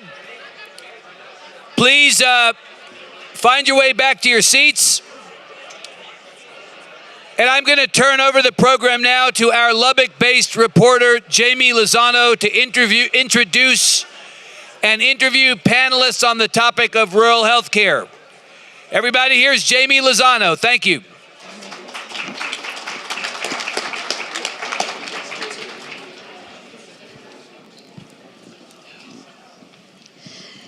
Good morning, everybody. I am Jamie Lozano. I am the High Plains reporter for the Texas Tribune. And as Evan mentioned, I am based out here in Lubbock. I live out here, so I would love to talk to really all of you at any point in time. My email's always open. But thank y'all so much for joining us today at the Future of Rural Texas here at Texas Tech University. Today we'll be discussing rural healthcare and how it looks across the state. The panel will last about 40 minutes, and there will be 10 minutes towards the end of the session for questions from the audience. I am very, very lucky to be joined today by 4 healthcare professionals who know much more about this topic than I do. But I am joined today by Lori Rice Spearman, John Hodges, Lorenzo Serrano, and Jennifer Franklin. Lori Rice Spearman is the president of the Texas Tech University Health Sciences Center, and she is the first female president in the Texas Tech University system. John Hodges is the family nurse practitioner for Rawls Family Medicine, and he is a native of Crosby County who worked at Crosbyton Rural Health Clinic from 2014 to 2019. Lorenzo Serrano is the CEO of the Winkler County Hospital District, and he also serves on the board of directors for the Texas Organization of Rural and Community Hospitals. And Jennifer Franklin is the chief clinical officer of the Yoakum Community Hospital and has worked as a registered nurse for 25 years. So let's get started. More than a quarter of rural hospitals in Texas have closed since 2005, and there are 71 counties that do not have a hospital right now. All of those counties are rural. The gaps in healthcare access for rural communities has continued to grow over the years and has made millions of Texans vulnerable to health emergencies. Now, of course, today I want to talk about solutions, but before we can get there, we do have to rip the Band-Aid off and talk about this problem directly. So, Lorenzo, this question is for you. What is the tipping point for these hospitals that force them to close, and who makes that call? It all goes back to reimbursement. Local communities are forced every year when we do our budgets, we are forced to figure out and how to balance cost and quality with declining reimbursement. If you look at Medicare pays us below cost. Medicaid pays us significantly below cost. Plus, Texas rural hospitals have to contend with one of the highest uninsured rates in the whole nation. For us, it's about 18%. So when you add our Medicare population, Medicaid population, our uninsured population, that's about 43% of our clientele, or our patients that walk in the door. So 43% of everything that walks in the door, we lose money on. So every year with our board, with our staff, we have to look at, is this going up? Is this going down? Reimbursement is staying flat, in many cases decreasing. And so every year we have to look at, there's basically 2 things you can do. You can raise taxes, which nobody likes. If you continue that path and that's your solution, it won't be long before you're in the unemployment line. The number 2 is you have to cut cost. Every year that conversation gets harder and harder.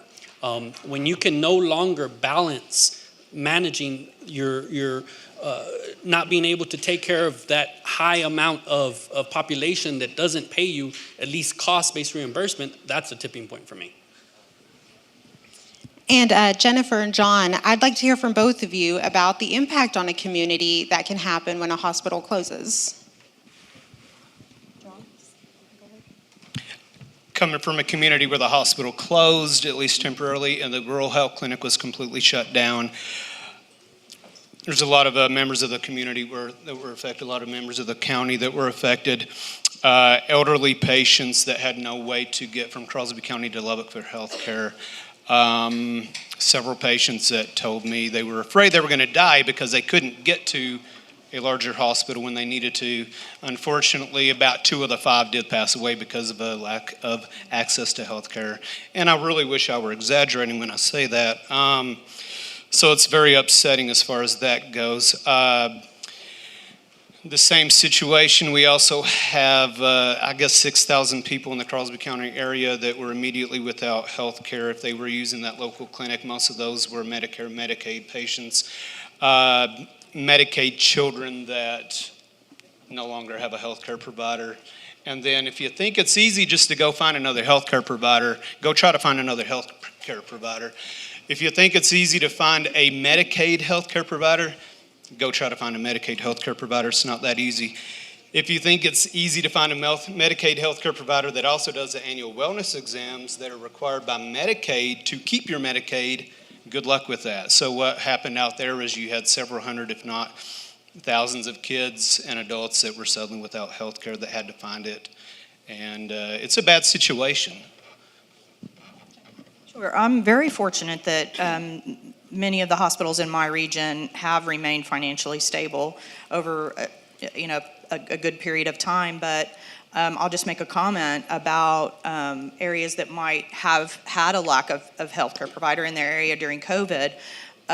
Those people are very dependent upon the urban hospitals then at that point. And when the urban hospital cannot take care of you, then you've got a real problem. And so rural hospitals during COVID really, really shined here. And if you didn't have one in your community, you were in very dire straits, because if you very well might have walked into an urban hospital, but your chances of really getting the care you needed were very slim.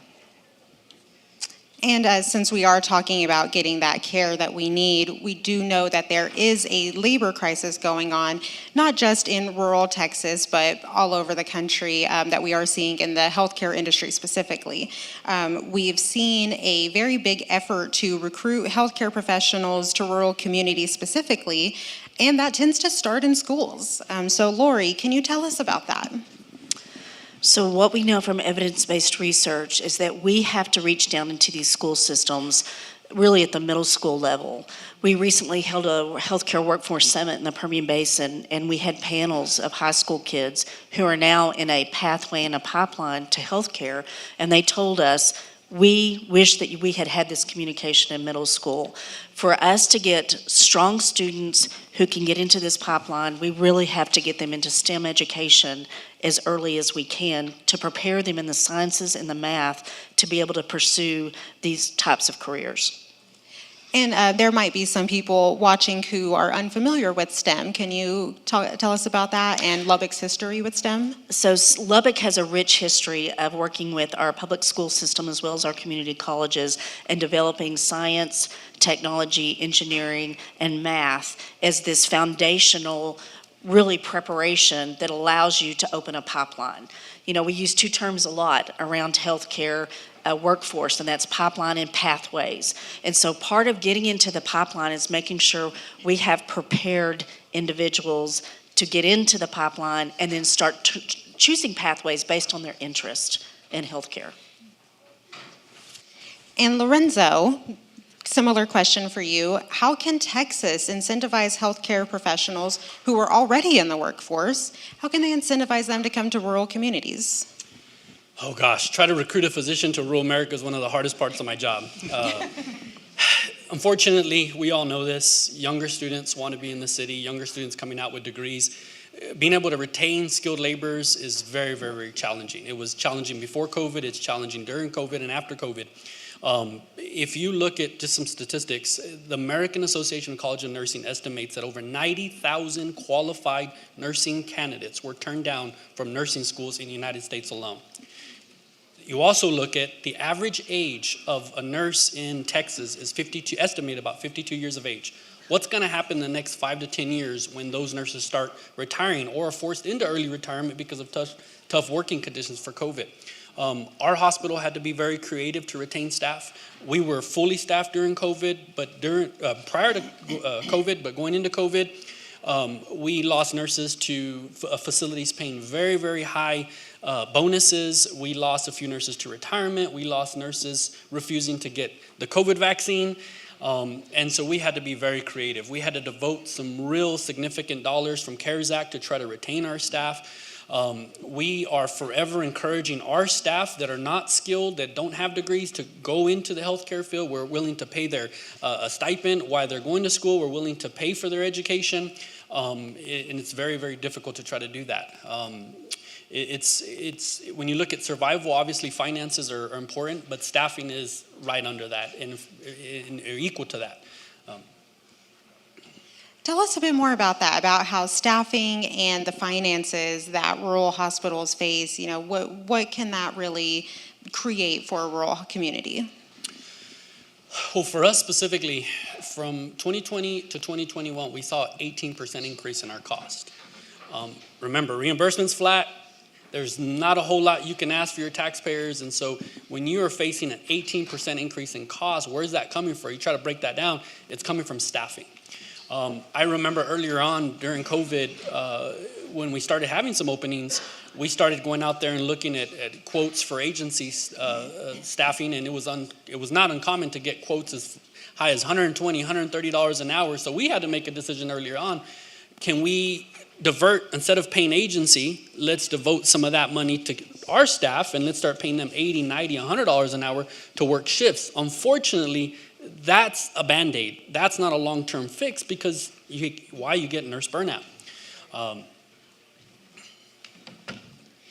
And John, you know, I can't sing enough of my praises for you specifically. I know what you are doing out there in Rawls. You have recently brought back healthcare to the Rawls community with your clinic, and it's been a success. And for those who don't know, John is the only full-time healthcare worker that is practicing in Crosby County in general. There are a lot of workers out there, but who are not full-time like he is. So John, with your clinic, you know, you've of course seen some of those solutions play out. When it comes to solutions, what's working for rural hospitals and clinics? I can't speak to the hospital side of it as much as I can to the clinic side of it. Yes, not only am I the nurse practitioner at Rawls Family Medicine, but also own the clinic. We opened this in August 1st of 2022, and we're very proud of what we're doing in Rawls. I personally have a chip on my shoulder because we were told Crosby County doesn't have the volume to have a full-time clinic. That's simply not true, but the problem is you have to treat your clinic like a business, as well as we all have to remember in healthcare that it's nice to make money, but I personally got into this, as well as probably everyone else up here, to take care of people first and foremost. How we've done that, I think, is kind of unique. I have a $35 cash office visit, and instead of trying to charge a lot for a visit, I'm charging a little for a visit, and bringing in the volume. I have a very low overhead. I have one full-time nurse, one part-time nurse, one receptionist, and they all work very hard for me because they all believe the same thing that I do. And it's taking care of our patients first and making sure that everything else is second. And it's working for us. We have also incorporated things like a concierge service for those who, one, want to just spend a little bit money on their health, a little bit of additional money on their health care and have maybe more access to me or my staff. But also at the same time, there are a lot of people, farmers, ranchers, that cannot, provide health insurance to their farm hands or ranch hands, but for $1,000 a year, they can come in and get annual labs, free office visits, and I take good care of them. And a balance between that and trying to navigate the reimbursement, codes and billing with Medicare. I do all of my own billing, all of my own coding, and then we're just now to the point where we are credentialed with Medicaid, and that's going to be, I don't know what that's going to be like, honestly. I already found myself saying, yeah, I'm going to see Medicaid patients, but I'm going to have to cap how many I see, because on a typical patient, if I get a $100 reimbursement, Medicaid's maybe going to give me $30, and you can't keep your doors open seeing nothing but Medicaid patients all day long. But at the same time, I don't want to go to a rural town and say, I'm not going to see Medicaid kids either. So it's challenging trying to balance all of that. How can we take care of everyone, not turn anyone away, at the same time pay our bills? And it's a lot of different moving parts to juggle. But I'm here to prove to everyone that it can be done. Rural health is not dead. Our clinic is thriving, and what we're looking forward to is expansion. I've hired a second nurse this past week to come in full-time or part-time. And to be clear, there are other practitioners in the county, but I'm the only one that's there 8 to 5 Monday through Friday. I'm the only one taking night and weekend call as well. So we're very proud of that. And I just want to make sure that people understand that rural health is not dead. We have to shift our focus. We have to shift our focus big time. And what have you heard from your own patients who are happy to have access right in their hometown? It's a pretty big deal.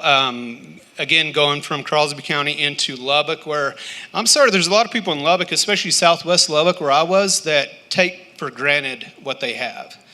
And you come in, you demand, and you yell, you don't get what you want, and you leave unhappy. And there are a lot of days where I went home thinking, I wish these people would understand what they had. They can drive a couple of miles, go to a doctor, get an x-ray, get blood work, get everything they need, and leave, and probably know the same day what's going on with them. And you don't get that in rural health anymore.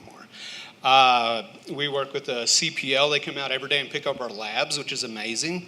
And, you know, we try to give the people what they need, but it's not always possible. But the people in the town, when they come in, they're very grateful. It's so nice that I don't have to drive all the way to Lubbock and wait 2 hours to see a doctor. To get 5 minutes of care and to leave wondering, do they even really care what's going on with me? So it's kind of nice where you can come into our clinic and I might spend 15 minutes with you, I might spend 30 minutes with you. We're going to get to know each other. We're going to treat you like family, and that's what healthcare is supposed to be about. And then we're a hub too, so obviously we can't do everything, but it's nice for a patient to have a hub to say, okay, I have a urologist, I have a cardiologist, but I need somebody who can help direct this, you know, do my referrals, do this and that. So not only are we just there for healthcare, but we're there to help make sure that you're getting the healthcare you need. If we can't provide it, you're going to get it from somewhere else. So. Can I add to that? Absolutely. So last week I read a report that was produced by the advisory board addressing rural healthcare and rural medicine, and I just want to echo what he's saying. It is far from dead. Rural healthcare is far from dead. In fact, right now there's some indication that the trust level in rural hospitals and rural healthcare has improved by 30% in the last 3 years. Why do you think that is? During COVID, people determined that they could trust their local providers more than they could trust the nearby urban providers. And we're seeing a bit of a shift in where people seek their health care. I think we have a small window to capitalize on this. But I think if we do and we take advantage of this opportunity to really engage people in a better way, rural hospitals, we're really in a position right now to see improvements that we've never seen in healthcare in rural America. I think there's a big part of that too is just the overall care and the follow-up that you get. During COVID, you had a lot of people that come in really sick and they needed quick follow-up. And I'm sorry, you know, you go to your typical family physician in Lubbock, they're very busy, and follow-up, good luck getting in within a month, you know, in a lot of cases. And then you look at a specialist, and it's even that much worse. You go to endocrinologists. Lubbock's got a huge problem with, there's just not enough endocrinologists. There are not enough neurologists.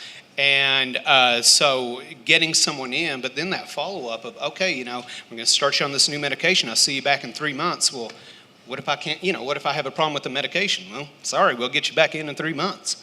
So it's kind of nice in the small town of saying, hey, I'll see you back in a week. And if you need something, come on in, we'll get you in before that. But I think during COVID, it was nice saying, watch your oxygen levels, you know, watch your temperature, you know, and come back if you need something. I think a lot of people appreciate that access that they have in the rural health clinics. Rural hospitals were much more nimble in making decisions about COVID and how to reallocate their resources, how to change. We changed daily. We changed what we did to address the needs of the community and, you know, beyond. Yoakum Community Hospital actually took 2 patients from Houston out of an emergency, a freestanding emergency room, because they'd been there for 4 days with 0 COVID treatment and no place to transfer them to. But we had empty beds, and we said, look, we've got 2 beds, we have what we need, we have the meds, we have the machines, just send us 2 patients. That's unprecedented. That's never happened in my lifetime of healthcare. So, you know, there's just this sort of ability to shift in a much quicker way. And of course, part of that shift that we saw during COVID was a bigger movement towards telemedicine. We know that that is also still a hot topic now. It is seeming to be the next frontier for healthcare. Lori, what can you tell us about that? So the Health Sciences Center has been engaged in telehealth for about 3 decades. And we originally became engaged in telehealth because we were just trying to serve our communities. We didn't see strong reimbursement. We did it because it was the right thing to do to support our clinicians in those communities. When COVID came on, and much like they're describing here, some of these facilities didn't have ICUs, they didn't have ICU physicians and those types of things. And so our ICU physicians and some of our surgeons found themselves in really using telehealth to stand up and support tele-ICUs at some of our rural hospitals, which allowed them to pull patients back, care for them there, and support them in that way. And quite honestly, we have a new generation of individuals who want to access their health care from their personal device. And during COVID, they found that they didn't have to have an appointment set between 8 and 5 Monday through Friday. They could set an appointment 7 days a week, 24 hours a day, and getting access to that health care. We found compliance with chronic disease actually improve in some areas, in diabetes and heart disease. So there are some real positives, particularly in mental health. Evidence-based research is overwhelmingly showing that patients prefer telehealth for their mental health rather than a face-to-face visit. So we think these are some of the positives that are coming out of COVID. Can I comment on that? Telehealth has a huge opportunity to improve access and improve quality of care in rural America. However, there's 2 big problems we need to talk about. Number 1, broadband access. That's been a topic. Absolutely. The hospital has adequate broadband access, but the residents do not. And so during COVID, we tried to shift to try to start pushing more telemedicine visits so we can prevent the transmission of COVID, especially for COVID patients. And what we found is when we were trying to connect on a computer, glitchy, there's just not enough access. Providers were getting frustrated. They just X'd out of the computer, got on the phone, and we're just doing phone visits. And the second problem that we have is reimbursement. Mm-hmm. If a clinic in Texas, there's close to 400 RHCs or rural health clinics that serve rural towns all over Texas. In those clinics, if we choose to offer telemedicine to help improve access, unfortunately for Medicare, you're deciding to cut your own throat. Why? They still, in the old rules, they do not recognize a telemedicine visit as a face-to-face visit, and they pay you significantly below cost. So here we are trying to do the right thing, trying to provide the service, and then it goes back to reimbursement. And so telemedicine has a huge opportunity, but there's still some major challenges and major fixes that need to be addressed. And, speaking of things that need to get addressed, I want to talk for the next few questions about the next legislative session. So if any of our state lawmakers are in the room, I hope y'all are listening. We have heard that there will be a push for mental health this year, especially whenever it comes to access in rural Texas, which we all know is needed. John and Jennifer, what legislative measures would be the most beneficial to support mental health access in rural communities? I think that is a very complex question because, as you heard in the last panel, there isn't one size does not fit all. Each community is very different. The needs are very different. I think the comment that I would make and the suggestion that I would make to the lawmakers that are in the room is, dig down to the very front line of people that are actually providing mental health care in a successful way, because they are there. It's few and far between, but at Yoakum we have a very successful mental health program that's been in existence for 15 years. It drives better outcomes, not only in mental health, but in physical health. We have an inpatient component so that we only ship out the most sick of patients that need a mental health hospital, a locked unit sort of scenario. And not only does it drive those outcomes, but it improves the nature of the care that you provide all over your hospital, because the entire staff will become engaged in this. It will lose the stigma. There will be a scenario after a period of time where people are not afraid of this topic. And there are people who know how to do it, but it's not, it's not everywhere. Dig down, find the ones that are doing it well, and let's try to get that information out to the others. Well, and we've seen too, like you were saying, that stigma is there, and it's particularly heavy in rural communities. How have y'all been able to get past that?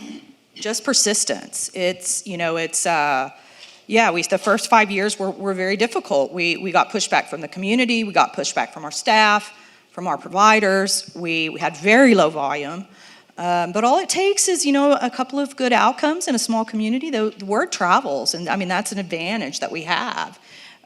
You do 2 or 3 things and that really work, and the whole staff says, wow, maybe we can really do this. And mental health care is something that rural hospitals can do exceptionally well because it's about people. It's not about technology. You don't have to buy a huge piece of equipment. You can start small with one clinical social worker. And you can build it, scale it to the volume. You don't have a huge upfront capital expense. We need to also incentivize, monetarily incentivize training spots for mental health professionals. We had a nurse practitioner approach us wanting to get his doctorate mental health. We were all for him. We were going to support him. We wanted to bring that service to our community. But once he finished his classes and he actually had to go get his clinical hours, he was having to drive 400 miles every weekend for the last 2 years just to get his clinical hours. And it's just very, very difficult. And it's just, they're qualified individuals that are willing to go into this field, but it's so hard to find the programs, to figure out how you're going to pay the bills while you do that. So social work is in a similar boat, and you got to have a social worker to do, provide one of these services.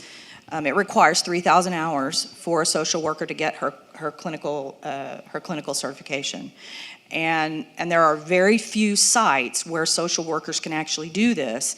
So this is easy. Provide the clinical site. We've produced 4 clinical social workers in the last 10 years in our program. They don't all stay, we know it. It's our contribution to the rest of the rural hospitals. We generally have one, and then that one will become a clinical supervisor. And it's a pipeline, and it does work. We're short. The whole state of Texas there's a shortage of clinical social workers. So I think everybody can make an effort to improve that scenario. John, would you like to add to that? Yeah, I'll look at it a little different approach from the healthcare provider. And so if somebody, in my opinion, thinks they're just going to introduce legislation to help with the mental health crisis, I think that's silly. Thank you for being straightforward. Here's what I mean by that. If you look at a typical small town, typical West Texas small town that might have a 20% poverty, people that live below that poverty line. And then you add to that maybe they're a 3rd generation person that's, and I can think of several families like this that they're poor, their parents are poor, and how do you take that aspect and say, I'm stuck in a small town, I'm not making good money, I can hardly support my family, I'm on government benefits that helps. And how do you not maybe be a little depressed or be a little anxious about that? And then you look at the rates of people that are single father, single mother households, and you don't have that father figure, that mother figure. And if you look at these studies that look at 20, 30 years later, why adults have so much anxiety and depression, you look at the relationship with the parents, things like that. And then we have 30 to 40 years of stuff we've got to clean up, where it used to be you go to the doctor because you're anxious and they're going to throw some benzodiazepines at you. They don't talk about coping. They don't talk about past trauma. They don't talk about neglect and unmet needs. It's, hey, here's some Xanax. Here's some Valium. And it's the same thing with pain management. We're cleaning up 30 or 40 years of people that here's some hydrocodone, So when you're talking about mental health, there's so many aspects that go into it. And many of these are so deep-rooted from 10, 15, 20, 30 years ago, things that might have happened to you, and now you got mental health problems. There's a lot that goes into it, not just, how do we fix this? Of course, how do we fix it? But like everything else that we're talking about, there's not an easy answer. A lot of it does go back to, I think, the initial, when somebody comes and sees me, this is something that really bothered me when I worked at a busy health clinic was, hey, there's a new patient in room 10 here for depression, and I've got 5 minutes to spend with them. And you really think I'm gonna help that patient. And oftentimes the patient's gonna come back about 5 o'clock when we close, and I'm gonna spend 30 minutes with them or an hour with them, or we're gonna reschedule. If you think in 5 minutes we're just gonna open up this can of worms and get you feeling better, or even convince somebody maybe they even need a medication, or convince somebody they need counseling, there's just a lot that goes into that. So legislation, anything that would help with funding, training, incentivizing, whatever, yeah, it needs to happen, but a lot of this too needs to go back to what's that initial, how do we fix things at home? How do we fix things at school? How do we make things better so people aren't growing up with anxiety and depression? Now you're talking about more serious things, bipolar disorder, schizophrenia, stuff like that. That's a whole nother can of worms. And yeah, a lot of small town practitioners, doctors have just really said, yeah, we're not comfortable with this. And now we are to the point where you have to be comfortable with it because there's nowhere for these people to go. So it's either, suck it up and do your job and just say, hey, I'm gonna treat you, or again, find the resources at the patient. But the problem with that is there are not enough resources. I think it's amazing what you're doing. So let me just tell you what happens in that scenario when someone walks into a clinic, a physician clinic in Yoakum, and they're there for depression, or they get a positive depression screen. It's a 5-minute visit, but all those doctors say, you know what? I want you to walk across the hall and go see Stephanie. He picks up the phone, he calls Stephanie, he says, hey, I'm sending such and such over.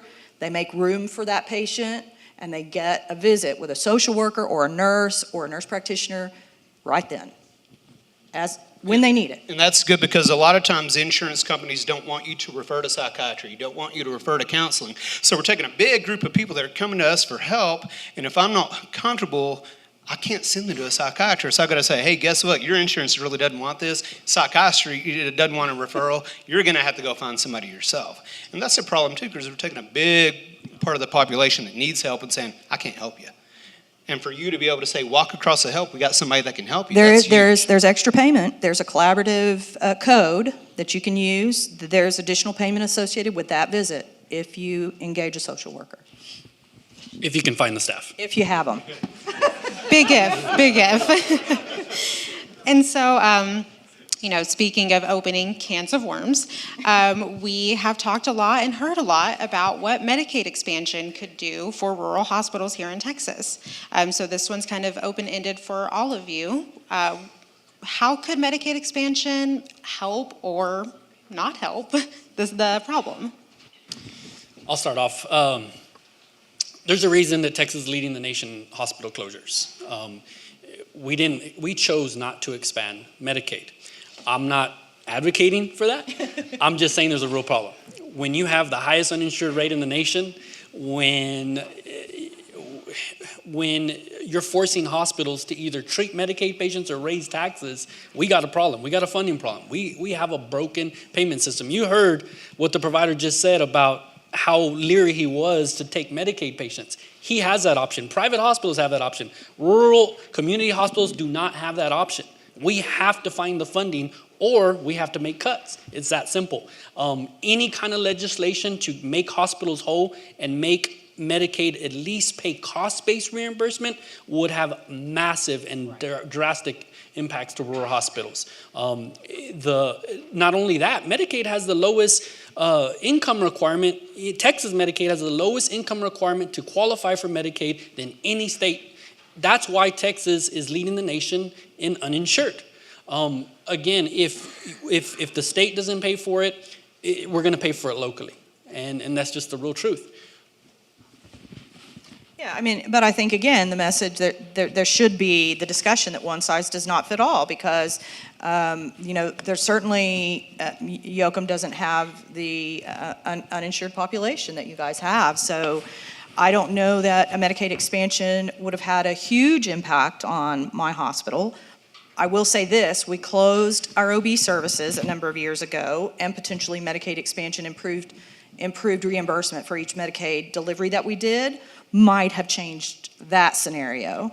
I'm in a system with multiple hospitals, a 15 hospital system, and some are in other states. I have a sister hospital in New Mexico where they did expand Medicaid, and this particular hospital was in financial trouble already. The Medicaid expansion hasn't helped them. They're probably still going to close. So it wasn't an answer for them alone. I think that it's a complex issue, and we've got to look at multiple solutions. And a piece of Medicaid expansion also comes back to putting healthcare providers in those communities. Our graduates from the Health Sciences Center, 85% of them graduate with student loan debt. And many of them are at a crucible moment in their career when they finish residency or fellowship to say, can I come into this community? Do I have the ability to pay back my student loans and sustain and build a practice? And they have to look at the case mix and those types of things in those communities and make very hard decisions for themselves and their families about whether they can serve in rural communities or not. I think definitions maybe need to be more clear when we're talking about Medicaid expansion. What does that mean? Getting Medicaid benefits is not a problem, and if anybody thinks that's a problem, that is not a problem at all. The legislature, nobody wants kids to go without insurance. If we're talking about Medicaid kids, we're talking about Medicaid adults, then again, that's another conversation. But I think when we talk about Medicaid expansion, we need to be more clear on what are you talking about. Are we talking about, again, reimbursement rates for providers to want to see Medicaid patients? Are we talking about actual access? Again, we have tons of Medicaid kids in Crosby County who can't get in to see anybody. I can't see them yet because I started credentialing in early June and I'm still waiting. So that's a problem. So let's be more clear about what are we talking about expanding? Because it's easy to get on Medicaid. My kids, I do very well, and I could probably get my kids on Medicaid because my kids need coverage. That's not an issue. But finding a doctor to take care of those kids is a major issue. And again, in Crosby County, 6,000 people, and there's only a couple of us that are doing it.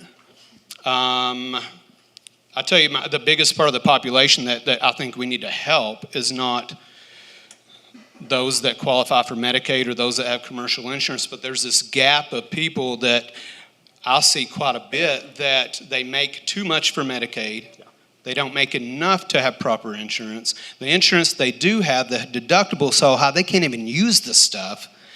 So that's the people that I think we really need to be focusing on, is those people that are falling through the cracks. If I've got a job where I make $15 an hour, I'm not going to qualify for Medicaid benefits. If I got 2 kids, how am I going to take care of those 2 kids making $15 an hour? And there are a lot of people that make less than that, I understand too. So I've got so many patients that come in that are uninsured, not because they can't get insurance, it's because they can't use the insurance that they can get. So again, let's focus on Medicaid expansion. That's a pretty vague, that's a really vague, topic. Big topic, there. yeah. And we are going to start taking questions from the audience here in a few minutes. If y'all want to start lining up at the microphones on either side of the room. And while y'all do that, I will ask one more doozy of a question. How can we get reliable EMS services in rural Texas? Staffing. Paramedics are just, there's the lack of paramedics, the lack of nurses. Paramedics there's just not enough skilled professionals in rural America to cover the need. You need access to staffing. If you can get a good labor pool, your costs are gonna go way down. It's that simple. the staffing? Interface and connected technology. We did an assessment out in the Permian Basin, and those EMS units can't even talk to each other across counties, which is a real challenge, particularly when we're dealing with accidents that occur on those rigs. Rural EMS, there's all sorts of issues there too, volume issues. You have less runs. Each run is going to be more expensive. You have certain medications you have to keep on an ambulance. Those medications don't get used. They're going to expire. That's obviously money that's wasted. You're definitely right, staffing issues. You can generally find a few people in town to get their basic certification. You might get lucky to have somebody with an intermediate certification, but to have a full-blown paramedic is just really hard to come across. And then, so the people that do pick up these shifts, paid, on-call wages, and you've, I guess, got an EMS director that's going to be full-time, but these people get burnt out because there's not enough of them, and they're on-call 24/7. And unfortunately, a lot of cases, too, they're not as well-trained or experienced as some that you might come across, say, in Lubbock County, that come across a lot more calls, a lot more scene calls, and have a lot more experience. If you're getting called out once or twice a day for little piddly stuff, it's really hard to, when you get called out for something serious, it's really hard to respond to that appropriately, I feel like. And so there are a number of problems that we have, again, in EMS, yeah. And I see we have some people lined up. We can start right here. This gentleman. Sure. Kevin Lemming from the TLO Temple Foundation out in rural East Texas. And President Rice Spearman and to John, both of you, I really feel the pride in what you do and how you serve rural Texans. My question is going to go toward Jennifer and Lorenzo. Jennifer, you mentioned the word trust and patient trust. I believe a story that needs to be told about the pandemic and coming out of that is this. For 2 decades in this country, our hospital system did this in rural America. Patient comes in, just a little bit of trouble, boom, we bump them off to the urban area to get taken care of. We did not have that option in the pandemic. Rural hospitals stood their ground. Those nurses, those providers stayed there. They provided amazing care. Coming out of that, what do you see? Not only you see patient trust, but what about the pride and the confidence in your rural staff? Oh, absolutely. I could fill the rest of the symposium with stories about COVID, so I'm going to try to keep it really short. But I think what we've spent our time here talking about is the problems. But I am very optimistic about the future of rural healthcare, more than I've ever been in my career. Yes, we have challenges and we have some things that we really have to address, and we don't have a lot of time to do it. But we learned during COVID that we can absolutely take care of patients in the same way that the urban hospital can 40 minutes down the road. And my example of that are the 2 patients that came to us from Houston. We saved those women's lives, there is no doubt. And they both went back home and still talk 2 years later about the little hospital in Yoakum, Texas that saved them. So it's this moment in time, this opportunity that we have to really capitalize on the rural spirit and the ability that nursing staff and physicians in rural communities have to face challenges that very frequently urban providers have never dealt with or have never been faced with. I just want to thank the gentleman for his comments. Rural hospitals absolutely showed what we could do during COVID. 1/4 of all hospitals in Texas are considered rural. And if y'all remember during COVID, urban hospitals, there was not enough bed capacity, period. It didn't matter which market you were in, West Texas, East Texas, North Texas. So rural hospitals had to step up, and we filled a massive gap. And I still remember very clearly when we had to admit our first COVID patient, our staff was freaking out, our providers were scared. We had to keep staff from literally walking out that day. But once they saw that we could do this, and these were very sick people. These were people that were on the verge of being placed on vents. We had to manage patients being placed on vents when we never had to. We had the urban hospital to transfer to. It was very challenging, but our staff stepped up. Our nurses, once they figured out that they could do this and succeed at this, they were excited about this. Our providers were excited about this. One of the things that we did is we have a provider, a full-time hospitalist, and she also provides some clinic care. So we literally took her off of clinic altogether and told her she's going to focus on inpatient. She could do the research. She could call and get help from the specialist. And we saw good outcomes during COVID. So. All right, next question. Hi, I'm Elizabeth Stanford, and I work with Texas Health Steps and the Children's Medicaid Program. Thank y'all for being here and bringing to light the issues that we do face. We've already been to Mr. Hodges' clinic trying to recruit him for Medicaid and work with quite a few providers that are here, and we really do appreciate that. I think, and you can tell me about this, the assistance that you need also just to get enrolled, because like you said, it takes a long time just to get enrolled. Yeah, just the credentialing process and enrollment, like I said, started in early June, and now you cannot, the Medicare stuff has to go through first before the Medicaid stuff will go through. So that's some of what we were waiting on. I will see Medicaid patients, and that's no question, but the question that's been asked of me is, are you going to do vaccinations, immunizations? Are you going to be part of Texas Health Steps? For me to do that is going to probably require at least one more full-time staff member to keep up with the immunization information with the state. I mean, just the increased volume I would have in general.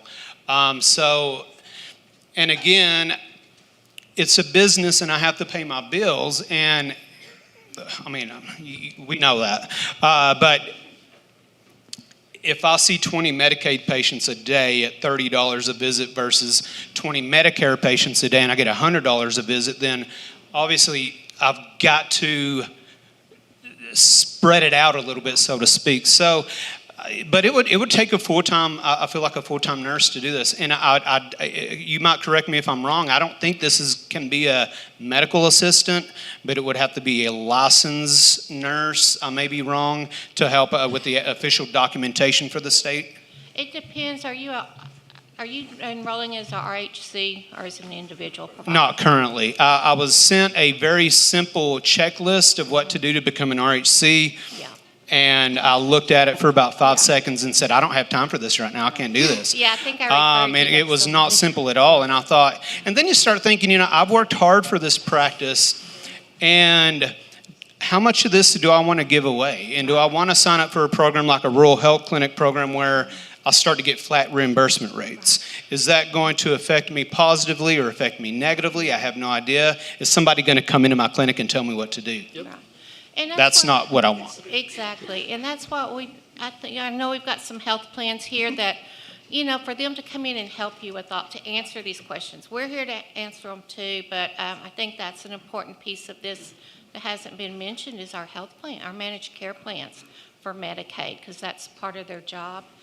And just one other quick thing, we're talking rural areas, and like I said, we cover 43 counties, so we get them all. But here in Lubbock, our largest Texas Health Steps provider all but 3 of their clinics quit taking new Medicaid Texas Health Steps children. That's a big blow to us. So we've got all these kids here in Lubbock. I'm not talking, Crosby, I've been dealing with them for 12 years too. But we've got it here. We were told by Tech that half of the children, babies born at UMC, leave that hospital without a pediatrician assigned to them. So you want to know a really simple solution? You got a lot of doctors and a lot of nurses that go to nursing school to become nurse practitioners, and it's not because they really want to take care of patients, it's because they want to live a very nice lifestyle. Yeah. So if you want to take care of Medicaid patients, unfortunately, you're going to have to pay doctors more. Yeah. And that's the bottom line. Yeah, that is. But anyway, and we can act like it's not, but. Yeah, and I agree. You've got to make money, and thank you for all you're doing for out there. You're welcome. We appreciate it. I think we have time for one more quick question, and I know you were standing there first, so I might go to you. Thank you. Rick Lang. This is for Dr. Lori Rice Spearman. we talked about mental health and meeting the needs. We got a big group of kids in rural Texas that have mental health needs, and what are we doing, or what are you doing to help meet those needs? So the Texas Tech Health Sciences Center is engaged at the state level with legislators in a program that some of you may be familiar with called TCHAT. And TCHAT was really brought into the communities of Texas in an effort to try to get psychiatric care into these rural communities, particularly school districts.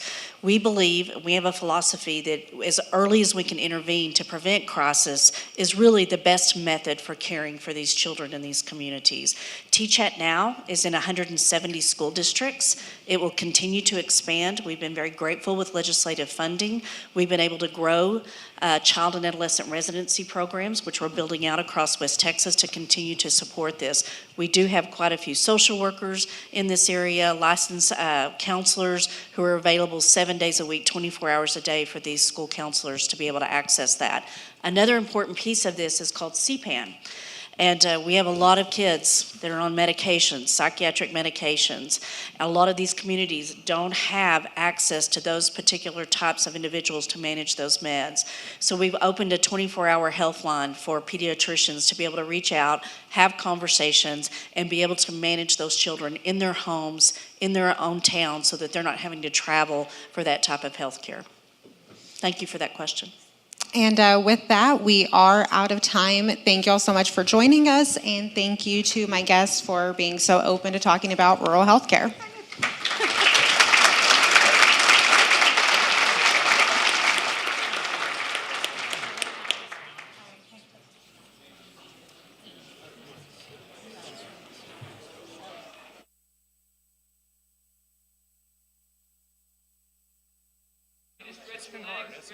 We'll see you back in 5 minutes. Thank you.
Since the beginning of time, scientists have gone to the ends of the earth to discover the next big thing. You'll never guess where we found it. Right here on the farm. At Corteva Agriscience, we're at the forefront of biologicals, a new class of naturally occurring organisms and compounds that help farmers protect and nurture crops in a balanced, sustainable way. One type, known as biostimulants, can sense when plants are hungry and feed them with renewable, sustainable nutrients. Biocontrols work with conventional products to keep infestations at bay while maintaining biodiversity. Pheromones protect crops by disrupting the mating cycle of pests, not pollinators. We're working with farmers around the world to adopt biologicals as a tested and proven tool in their toolbox, so they can grow more naturally. Turns out, our latest innovation has been here all along.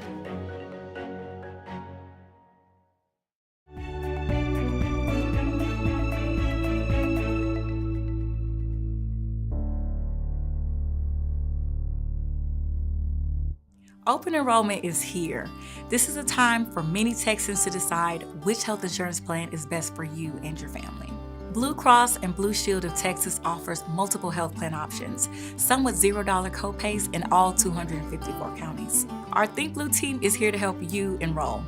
Visit thinkbluetx.com to find a free event near you or to register for one of our virtual seminars. You can also call us Monday through Friday at 866-427-7497. We look forward to serving you.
Okay, everybody, we're going to get started with our conversation about broadband. I'm very happy to introduce, so that she can introduce the panelists and start our program, our Lufkin-based reporter, Pooja Salhotra. Here you go. Give her a hand. Thanks very much.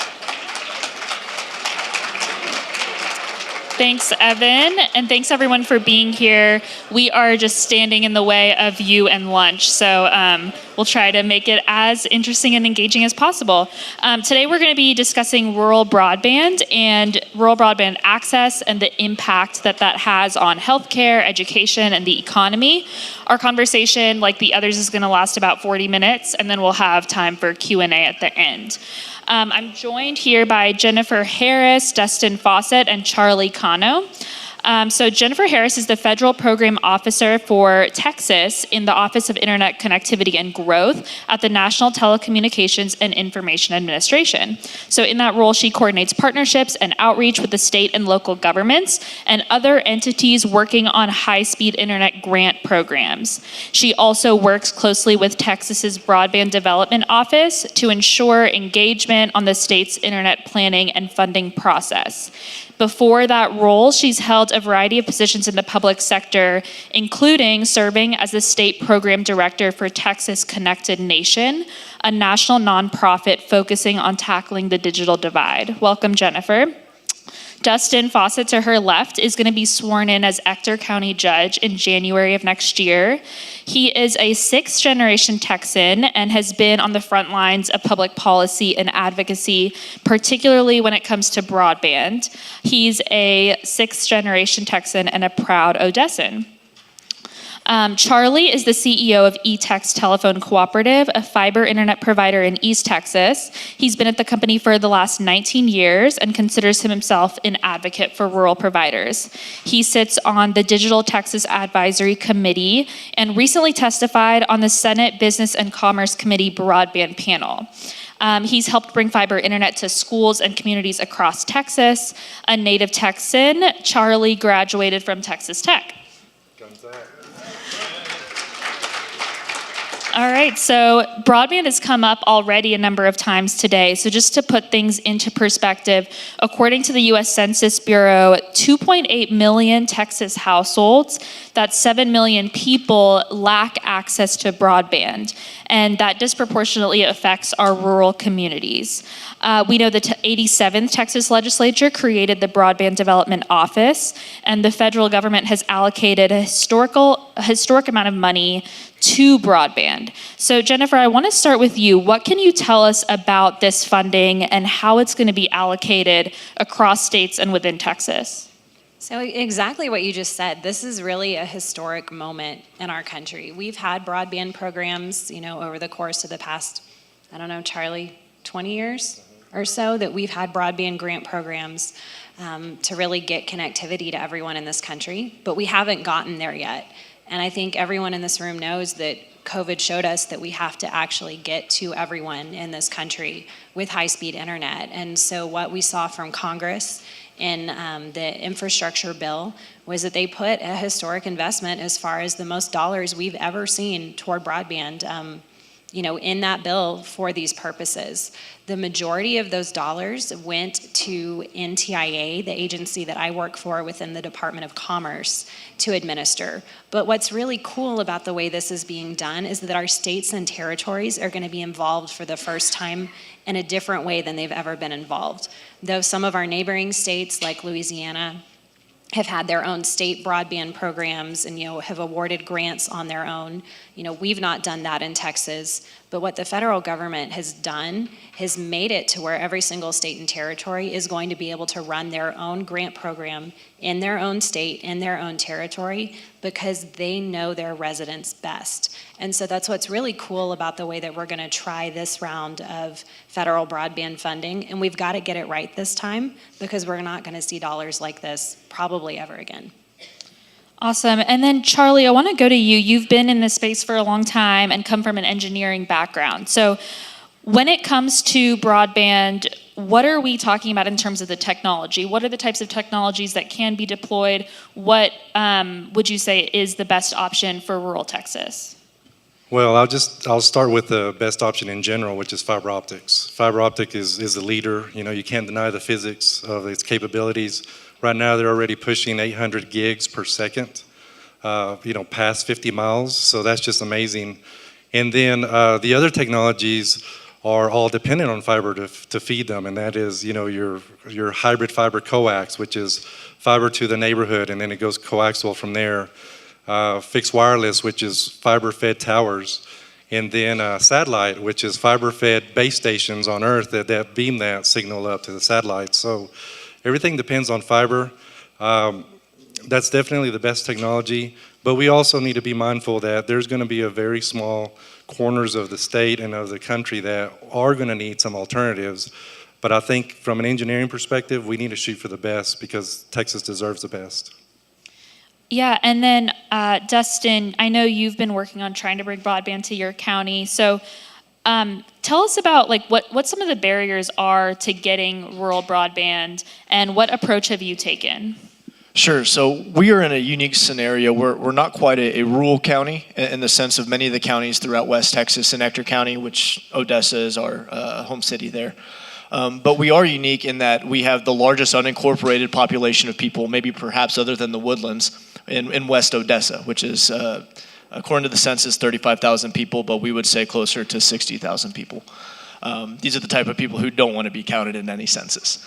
The challenge with these folks is 50% of them didn't graduate high school.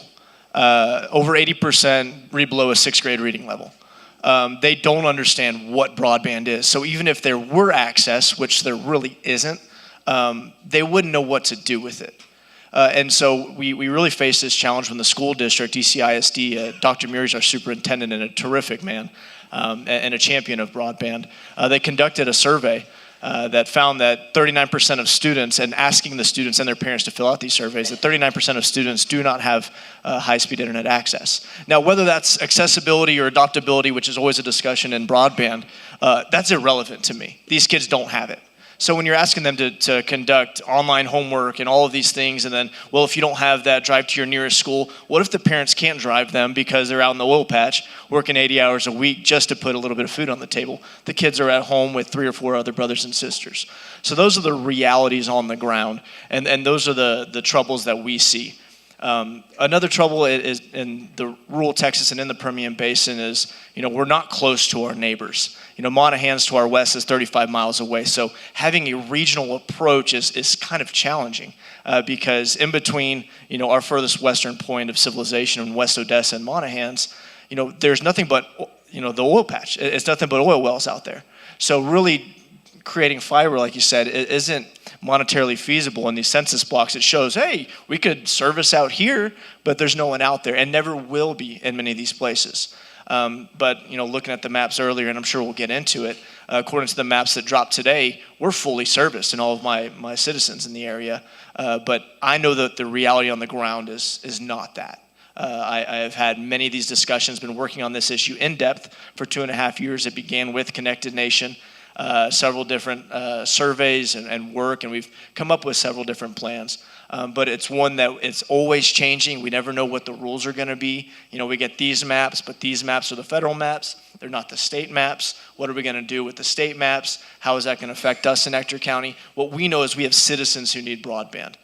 They need high-speed internet access. They need it for healthcare. They need it for telehealth. They need it for education. We have tremendous junior college in Odessa College, an Aspen Award-winning junior college. We have University of Texas Permian Basin offer these online classes. But what's the point in having those and trying to reach these first-generation, education, higher education goers if they don't have internet? What's the point in having all these great rollout programs if, for the most part, the people you're trying to access through these programs to get in these trade schools, to get into higher ed, they have no access? So it's a difficult problem to solve. Yeah, and you mentioned the maps, and I do want to talk about that.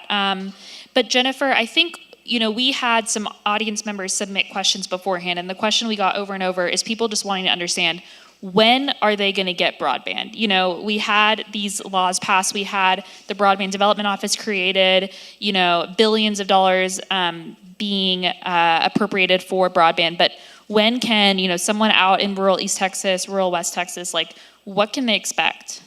So when I wished people would get broadband was yesterday.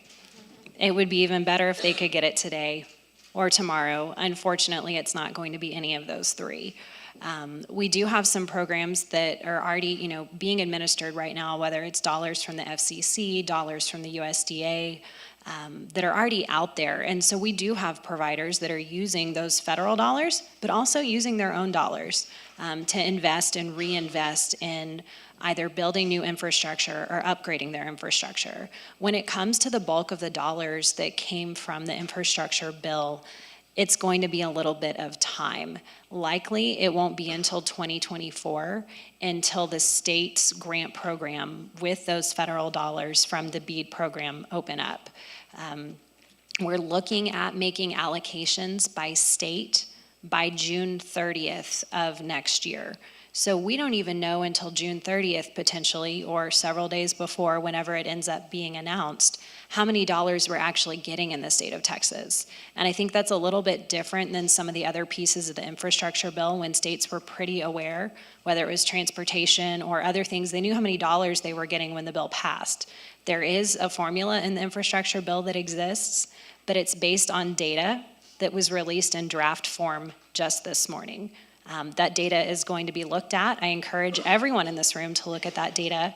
And if you see something that doesn't seem right, just like Dustin and I were talking about before this conversation right now, where he thinks some of the folks in his community that show up as served really aren't, there's an opportunity to challenge that even at your own address level now. You've heard broadband conversations before. Broadband data was collected at the census block level up until the maps that were released just this morning. So anyone can go on that map right now, pull up your neighborhood and see actual dots of connectivity, which is really pretty cool. There's going to be a challenge process to that map so that the next round of maps, which will come out in the spring, that will be used to make those allocations is more accurate. We're encouraging everyone to get challenges in by January 13th. I know that's not a long time from now with the holidays between now and January 13th, but to make sure that those challenges are evaluated and that data gets as best as it can be before we actually allocate dollars to the states, we really need everyone in this room and everyone you know to go look at those maps, and if a challenge needs to be made, please make it. And so we hear a lot about the challenges of rural broadband, why it's maybe not the best business opportunity for providers to go into rural areas where people are spread out and create broadband infrastructure. But Charlie, you are in rural East Texas, you're in Gilmer. Tell us how you have made that work, and maybe give us an example of a place where you have been able to service the area and kind of your business model.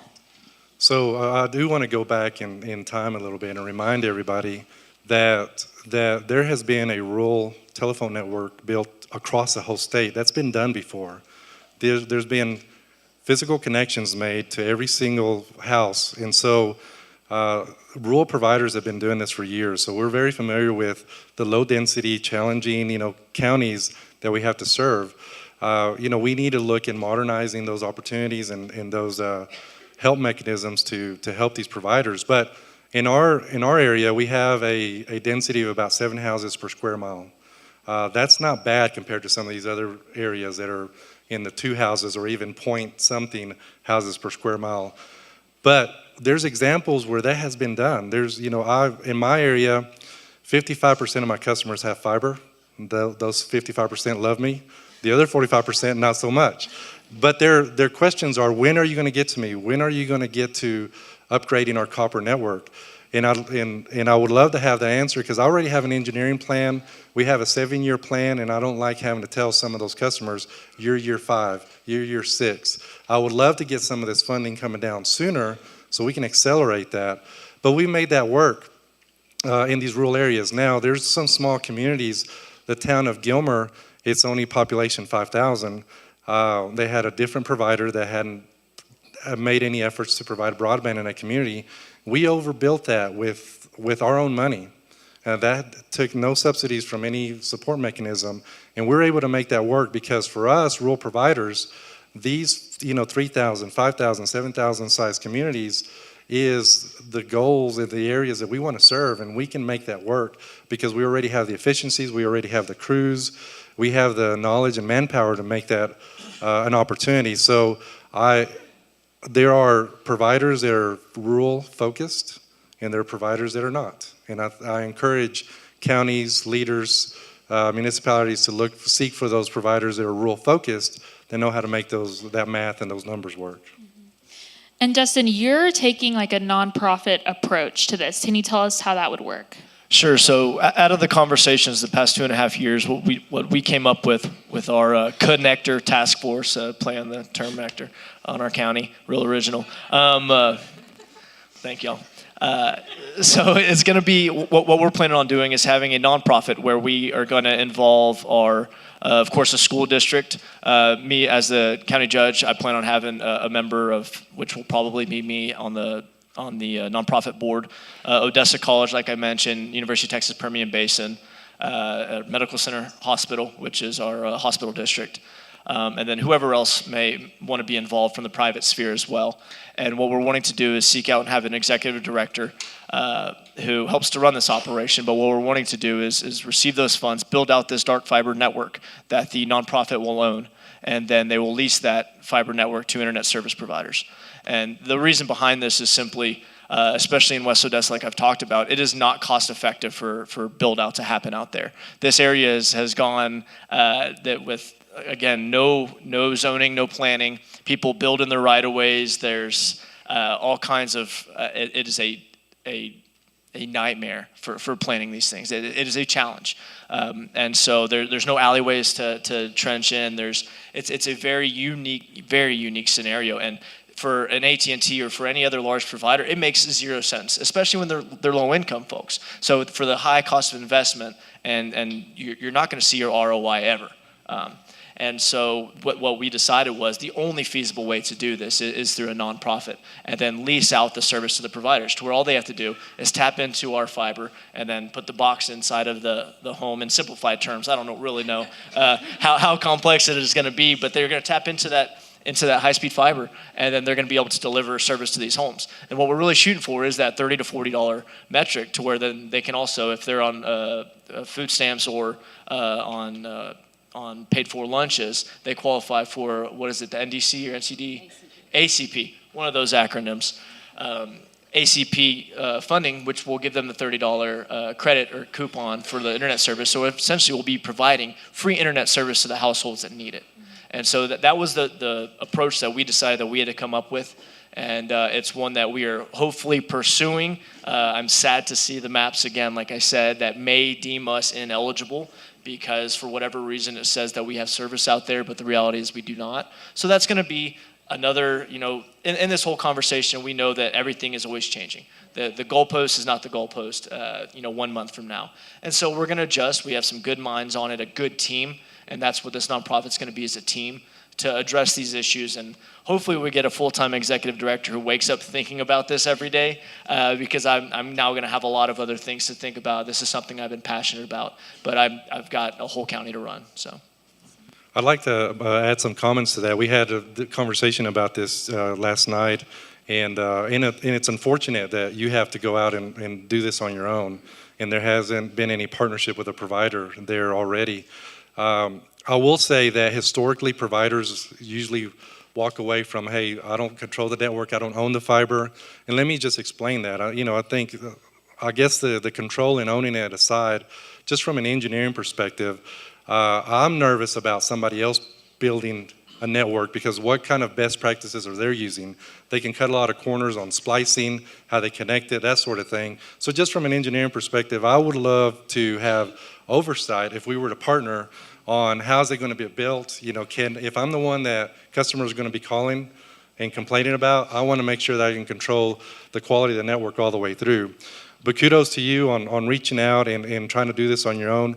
I think there's some other providers maybe outside of the county that may be interested in providers, come see me wherever your camera's at. We need all the help we can. Let's throw it all at it. And partnering with you, because I've had the same experience. There's two communities already that we've partnered with in the last 2 years. One, we just signed the agreement this week, to where this community was just similar situation. They weren't happy with the services, the quality, the maps were not realistic to what they were experiencing.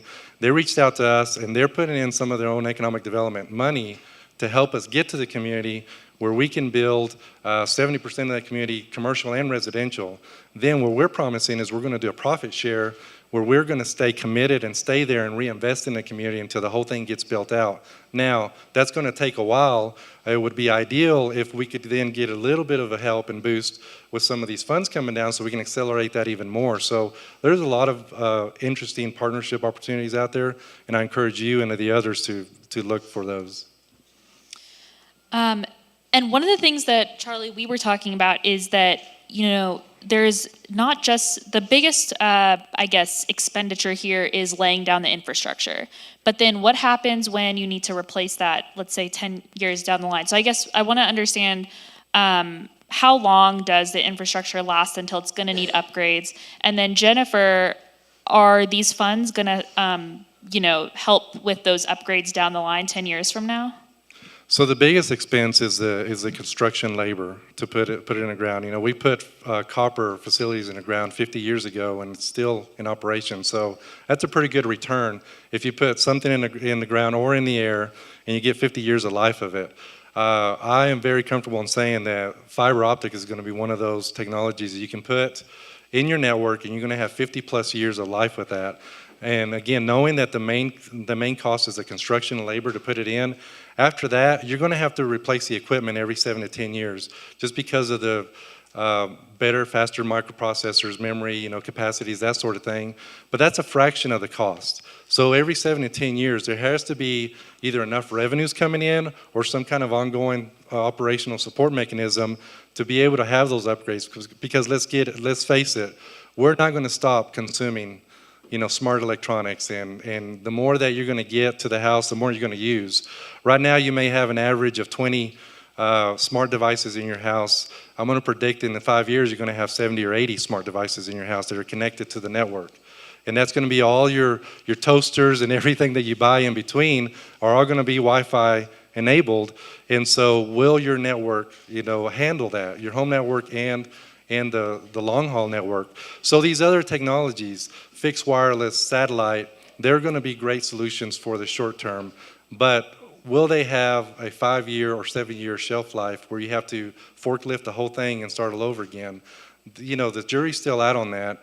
And again, even though there's going to be some areas that we have to cover with that, I would put my money on fiber optics for the long investment, because the operational, I'll add one more comment.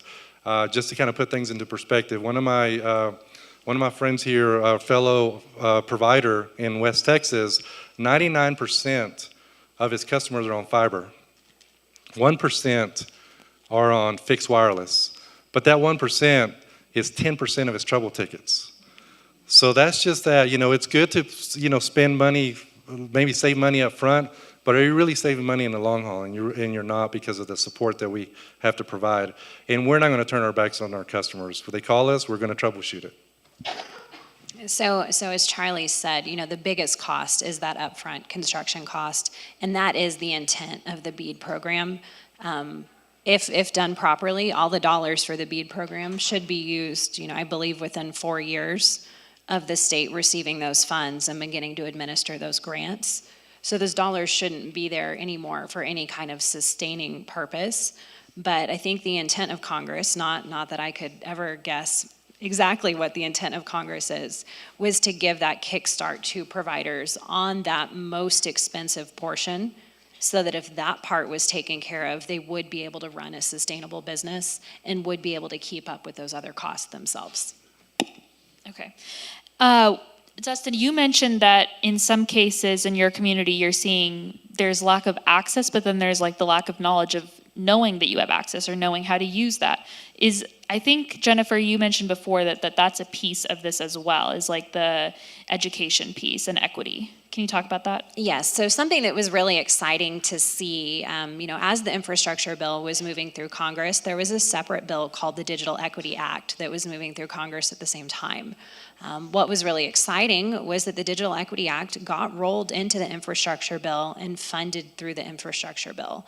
What the first piece of that program is going to do is allow every single state and territory to create a digital equity plan for that individual, state or territory. So for the first time ever, we're all going to have individual state digital equity plans or territorial digital equity plans in this country. A lot of states have had state broadband plans. Obviously, that's a lot of what we focused on in the last legislative session here, was catching up with all the other states to make sure that we had a state broadband plan. Most states don't have a digital equity plan. I would have to check to see if any states currently have an actual specific digital equity plan. But Congress saw that component as being really important, that we think about affordability, that we think about digital skills, that we think about safety online, that we think about all of those things that go along with using the infrastructure, that the infrastructure portion, of the broadband programs the broadband funding is going to cover. So that digital equity program is going to start with the state of Texas has applied and will receive dollars to create that digital equity plan.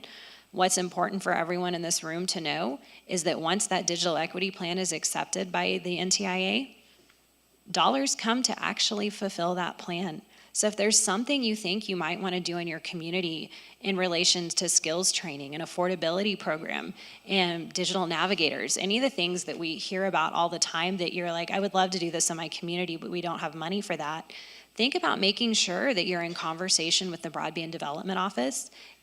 Encourage them to put something like that into the state digital equity plan. And if it's in the plan, we're going to get money from the federal government to actually do it. It's one of those really, really great opportunities that we don't normally get to actually help choose how this money is going to get spent. Those opportunities don't ever come up with federal dollars particularly. So make sure that over the course of next year, when the Broadband Office is working on that digital equity planning, that you're taking part in conversations, that you're thinking about people who don't normally take part in those conversations and reaching out to them and trying to bring them to the table so that their voices are also included, so that our digital equity plan really is a digital equity plan and not something that just a handful of folks put together. One of the reasons why broadband is so important, we know, is telehealth and economic development. I hear a lot from folks in East Texas that they have a hard time attracting new businesses, hospitals, and places where there are no hospitals because broadband is spotty at best.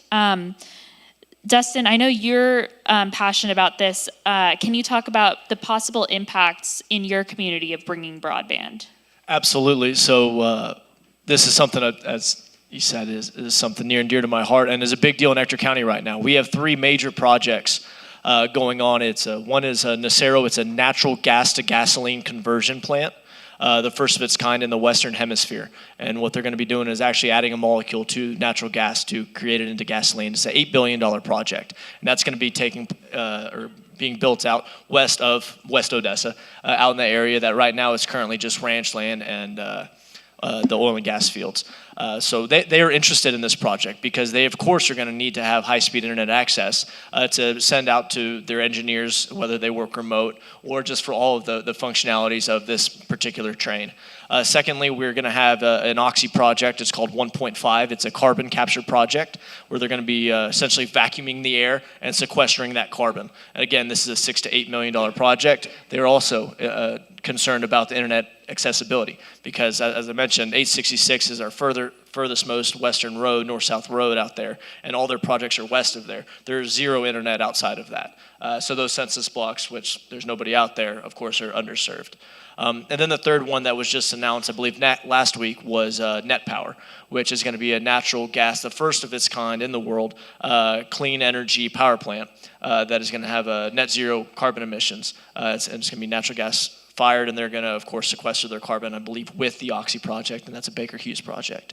So with these 3 huge projects, what that means for Ector County is big time. I mean, it's something I'm very excited about to have happening. It's one that I'm proud of, especially in the oil patch, that we are furthering this fossil fuel technology. I love saying that the term fossil fuel is outdated in and of itself, that we need to change that nomenclature about fossil on the side of it because this is future technology. These are future fuels. Yes, it's using the hydrocarbon, which many people attribute to fossils. No, this is a very advanced technology, and this is where we need to be going. Should we be looking at solar and wind? Absolutely, we have that in Ector County and throughout the Permian Basin. But what these 3 projects are is the future of Texas energy. And they're big-time projects. And what we need for these things to happen is high-speed internet access. And so this is something that these 3 partners are very interested in. They're going to have a seat at the table. They are probably going to be involved with this nonprofit. They're probably going to put up funds to help with this project. We're big on public-private partnerships. We've already had a successful PPP. You heard it from Representative Morales last night in his area in Pecos, the city of Pecos in Reeves County, where they had the Starlink project that serves, I don't know whether 30 or 60 homes. We were the first ones to have it in Ector County in our Pleasant Farms area, where Starlink, the first connectivity up to those satellites was 130 homes in that area where they got this high-speed satellite because there's no other available internet access. So there's a lot of these projects where we're looking at these PPPs to really partner partnering with these folks where it's mutually beneficial for everybody. But it is a huge, I mean, you're talking billions of dollars and what that means for our workforce. And again, also, they want to see internet connectivity to their constituents or to their workers, to their employers. They want to have people who it's attractive for them to move out there. People always ask, you know, what's your healthcare like? What's your education system like? And am I going to have internet access if I'm moving out there? Because they don't know anything about Odessa. They know that there's a great business opportunity and you have these highly intelligent engineers who are going to come out there. They want to have a good quality of place to live. And so it's all linked together, all of these aspects, everything that we're talking about today. But broadband is at the center of a lot of this. And Charlie, I know you've brought internet to places that didn't have it before. What impact have you seen in those communities? Well, it brings a lot of impact. I've seen, you know, I mentioned the town of Gilmer. The downtown square is really just coming alive. There's more events. Hosted a Wade Bowen concert just this last weekend. You know, how do you get that to Gilmer, Texas? But there's just more activities. There's more action around the community. There's new developments that are coming up. They reached out to us first to come in and, you know, build fiber before all the other utilities were out there. So I can see there's a growth. Obviously, I'm very connected with the economic growth of that community. A lot of those leaders, realtors come to us and say, hey, show us a map. Show us where you have fiber and where you don't, because that's definitely a big consideration on people moving into our county. So we know the value of that. We know the value of remote workers. We're definitely very concerned about connecting as many kids as possible. And so we do our best to reach them. We partnered with Gilmer ISD 2 years before the pandemic. And they identified some of these families in need. And we partnered with them and we did a summertime program where we connected these families to minimize that summer slide of where they lose a lot of their knowledge. And so this is something that we started before the pandemic. So we've always had partnerships with schools, community leaders, but you know, the money that we have only goes so far. So we're looking for a boost in that so we can accelerate that and create as many connections as possible. Great, and we're gonna start opening it up to questions soon, so start thinking about what questions you wanna ask, and then we'll be lining up by the microphones.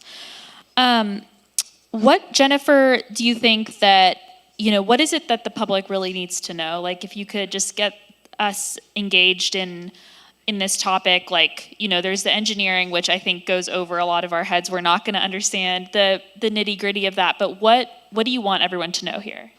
So that's a great question, and one that every day I get better at answering. Some of that's had to do with this just takes a while. Infrastructure takes a while. And so it's been hard and frustrating for me that I've not been able to answer that question when people say, what can I do today?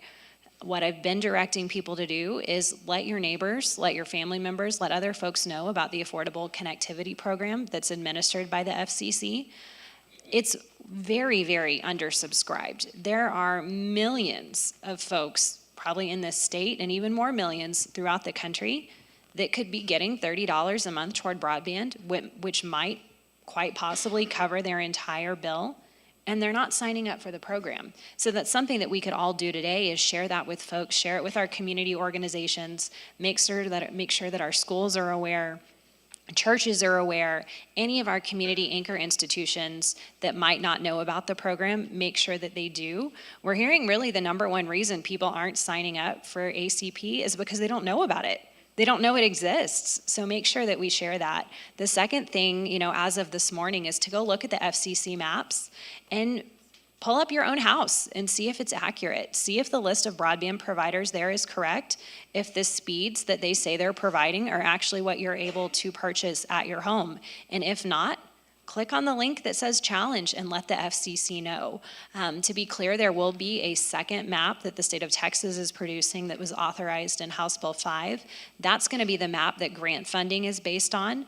But right now, as of today, we've got a map to go look at, and we would love for our national broadband map to be as accurate as possible.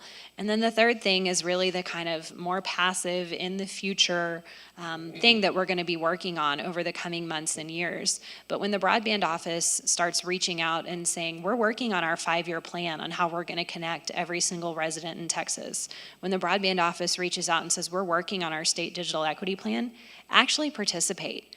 we really do have an opportunity to make both of those plans into something that represents us all. But the only way we can do that is if we're all actually participating.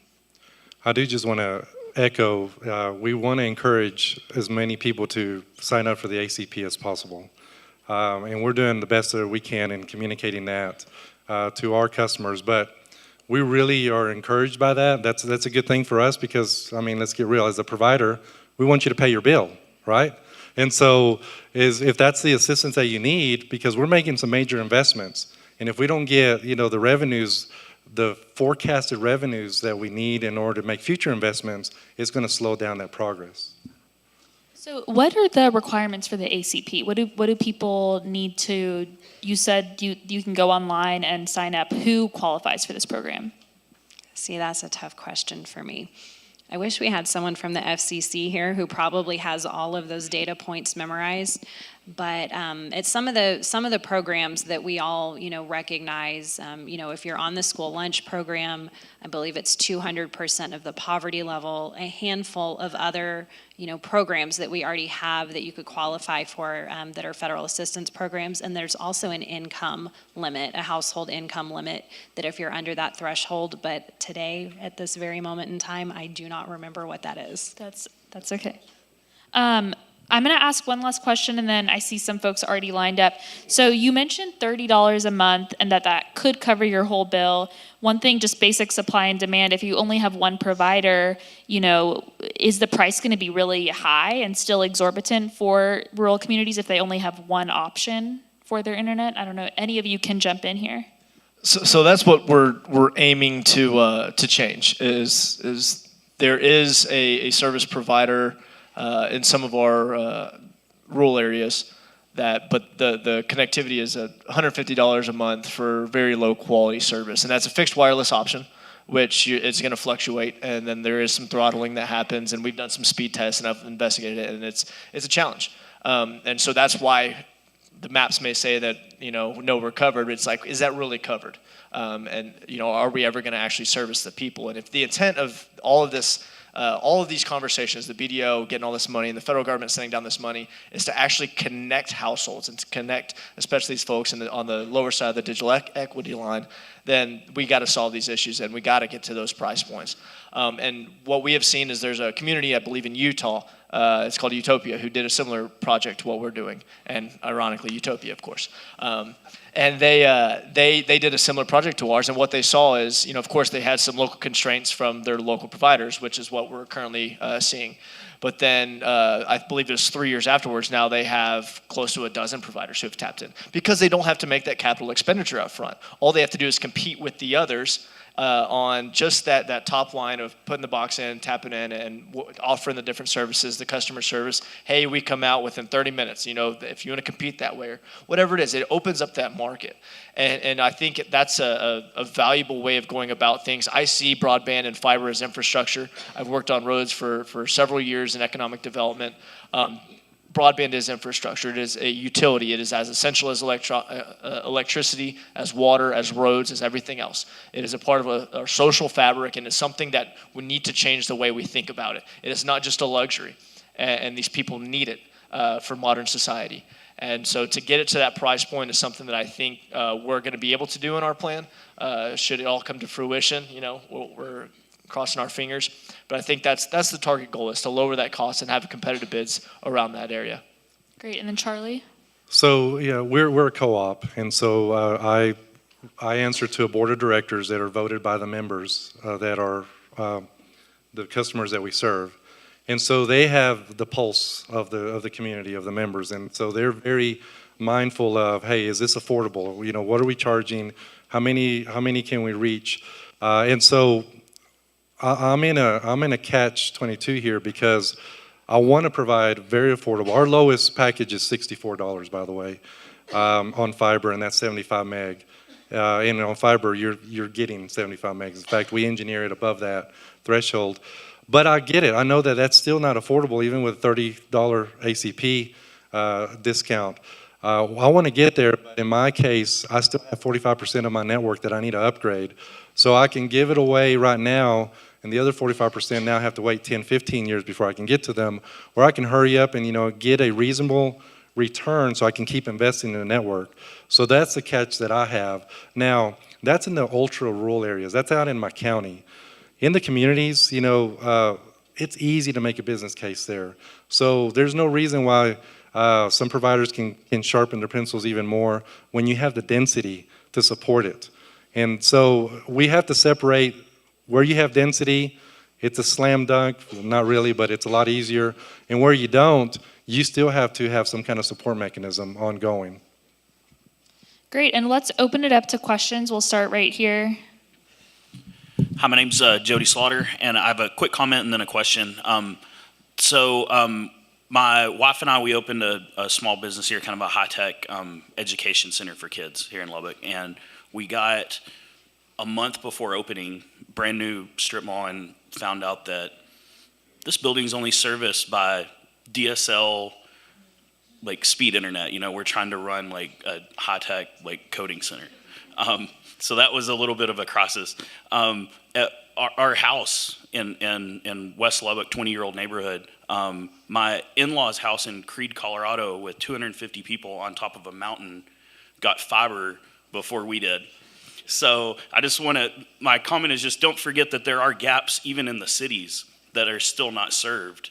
And hopefully that'll be addressed by this too. And my question would be, I believe, correct me if I'm wrong here, but I believe Texas was one of the only states that didn't have a state broadband office. The last session, I believe that got passed and funded.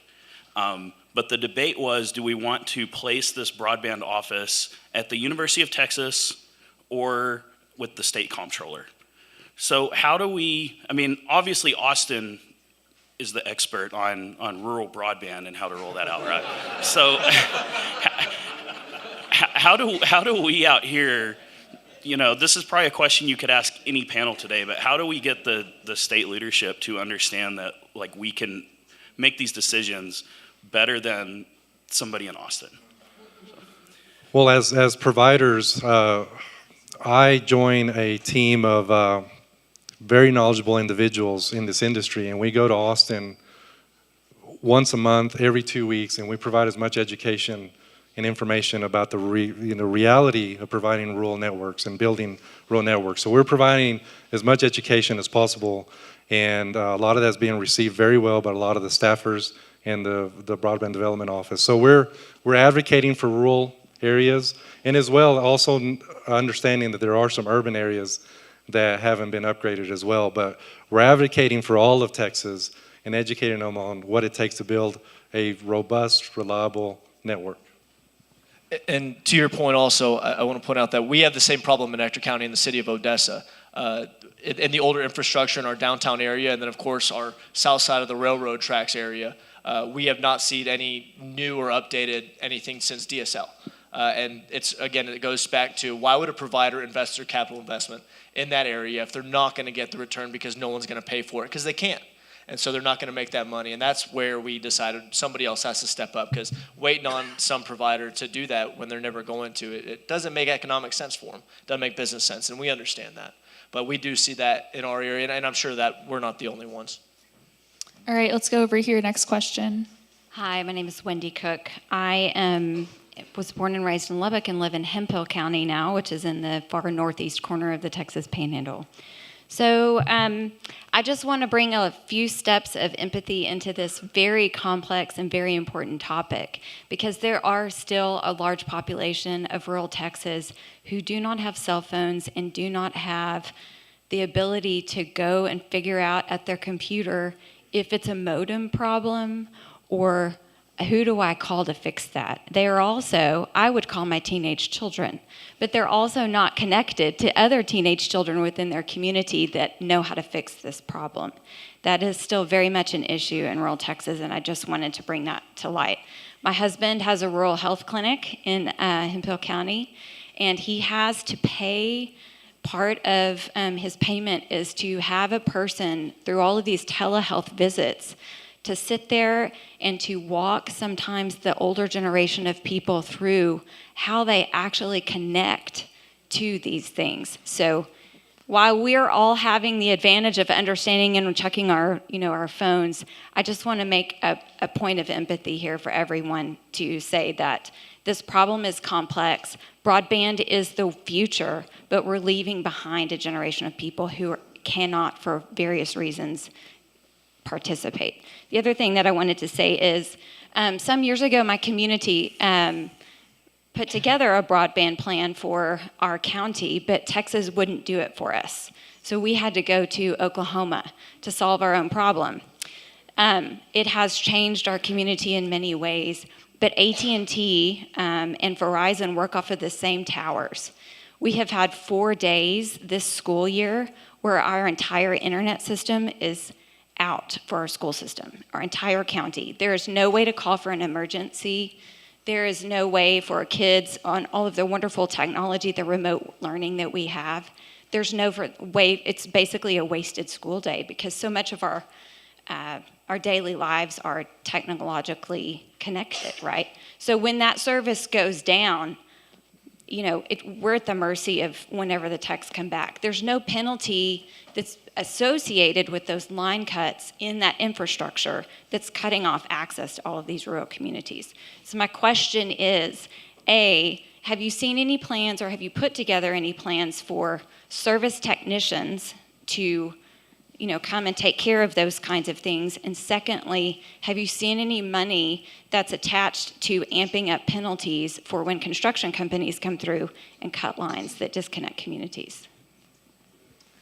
So in our example, great questions and good comments. In our example, we created a department. So just like Best Buy has Geek Squad, we created what we call Techspert, and these individuals focus on the demographics that are just not understanding on technology and how to they bought a new device and they just need it connected. And so we provide that service in our rural counties where we don't have access to the urban type of electronic stores that do that. So we're trying to focus on that, and my board is already asking, hey, how can we do more, and how can we make that even more affordable to give it away to some of those demographics? And so that's something that we are focusing on and trying to move towards. Whenever utility companies and others are building infrastructure out there and they cut other utility lines, they have to, first of all, they've had to call 811 to locate the other facilities. And so there's some rules and laws around that if it's properly located and if it's properly marked, then they're going to be paying a penalty for breaking that or cutting that line.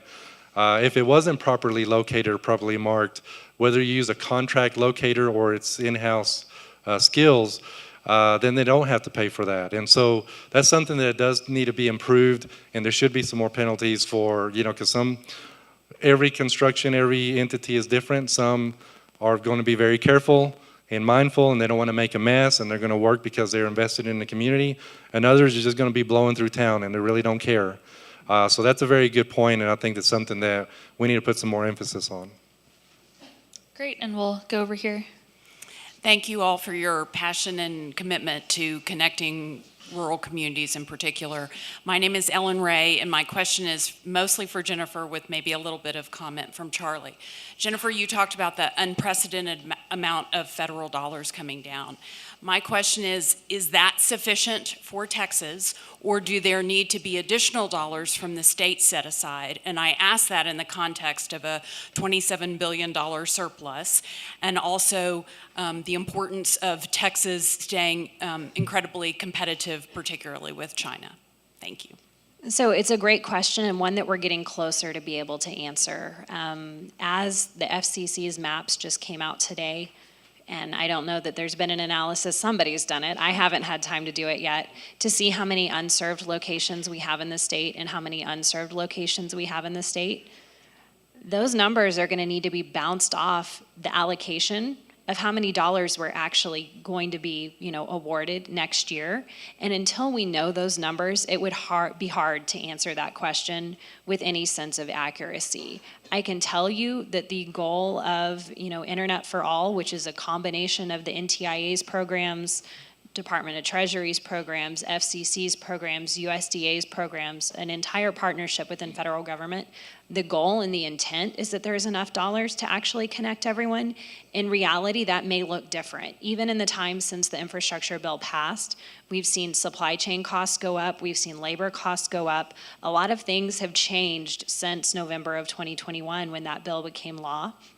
And so even if it was enough money last year, is it going to be enough money by the time we get to 2024? Hard to answer at this point. But I think once we actually see the true number of unserved, the true number of underserved, or at least the closest we can get to those true numbers, along with the allocation, we'll be better able to determine if it's going to be enough money. I wouldn't be able to make a guess without actually seeing the numbers that don't exist yet. I'll make a guess. It's not enough. But let's just be realistic about it. You know, I'll go back to, you know, when you're first married and you build your first house and you build it with the budget that you had, and it's kind of more affordable materials, and you cut corners here and there because that's all you can afford. We don't need to do that with the state's infrastructure in broadband. We need to build it as best as we can, because the reality is I'm not a participation medal kind of person.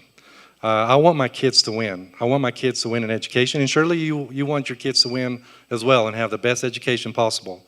I want my community to win, because my community is competing against your community on economic development and growth and infrastructure. I want our state to win, and I want our country to win. And in order to do that, you got to put the best infrastructure so we can compete with these other countries that we're afraid of. And so in order to do that, we need to make an investment. This one-time money is going to be great, but I think there's going to have to be some ongoing programs that the state's going to have to help out with, and we just have to make an investment for success, and that's my opinion. Great, and we'll take probably our last question over here. Charlie, you mentioned earlier, my name's Daniel Gibson. I work with TSTCI and a lot of the telephone co-ops and small independent companies across the state. Charlie mentioned early in his talk about the robust telecommunications network that is in a large part of the state, and that's now the backbone for a lot of the broadband that the state is receiving. How important do you think it is that the companies that already have taken funds, been successful in building out these networks, are prioritized when this money is distributed to make sure that those who already know how to do it right continue to do it right as this broadband expands even beyond their territories? And how far outside of your territory have you gone to partner with communities on getting fiber to some of the communities? I've been asked that, the first part of that question, I've been asked by different leaders, different communities, a lot of staff people in Austin. I wish I could create an Angie list of who the good players are and who the bad players are. I know we'll get in trouble if we start, naming names, but that's just a reality. There's some good players and there's some bad players, and you need to know who's adjacent to you that's willing to partner with you and work with you. But yes, we do need to find a way and a formula to recognize those that have done a good job of building infrastructure and building the foundation, and those that have cut corners or maybe have abandoned certain territories. But in our case, we started out as a co-op with a footprint of about 710 square miles, and that was a PUC-regulated footprint in the customers that we serve. But we've expanded to over 4,000 square miles in the last 8 years because communities keep reaching out to us and say, hey, 16 school project that we built to 200 miles of fiber to connect them because they didn't have reliable broadband service, and those kids' internet kept going out while they were in the middle of test taking. We built that out, which branched us out to other communities. Now we're connecting 8 more schools that we're working on right now. We connect to over 100 towers in East Texas. So I think it's important that there is a formula that looks at those that are doing it right and have been community-based partners in their territories. Great, we're about out of time. Thank you to the panelists and thanks for the questions. We now have a 30-minute lunch break. Lunch is going to be served in the hallway in the back of the ballroom. So just come back to your seats by 12:30 for our next panel. Thank you.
Since the beginning of time, scientists have gone to the ends of the earth to discover the next big thing.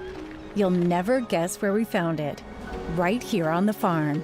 At Corteva Agriscience, we're at the forefront of biologicals, a new class of naturally occurring organisms and compounds that help farmers protect and nurture crops in a balanced, sustainable way. One type, known as biostimulants, can sense when plants are hungry and feed them with renewable, sustainable nutrients. Biocontrols work with conventional products to keep infestations at bay while maintaining biodiversity. Pheromones protect crops by disrupting the mating cycle of pests, not pollinators. We're working with farmers around the world to adopt biologicals as a tested and proven tool in their toolbox so they can grow more naturally. Turns out, our latest innovation has been here all along.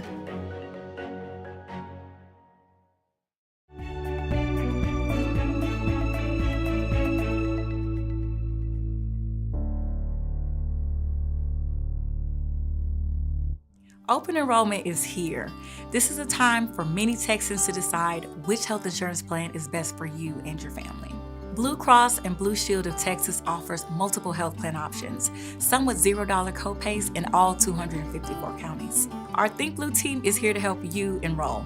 Visit thinkbluetx.com to find a free event near you or to register for one of our virtual seminars. You can also call us Monday through Friday at 866-427-7497. We look forward to serving you.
This is where the future begins. It's time to invest in our future. It's time to help our schools improve for the future. And it's time to give our educators what they need to innovate for the future, because the future of Texas is in our public schools.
Since the beginning of time, scientists have gone to the ends of the earth to discover the next big thing.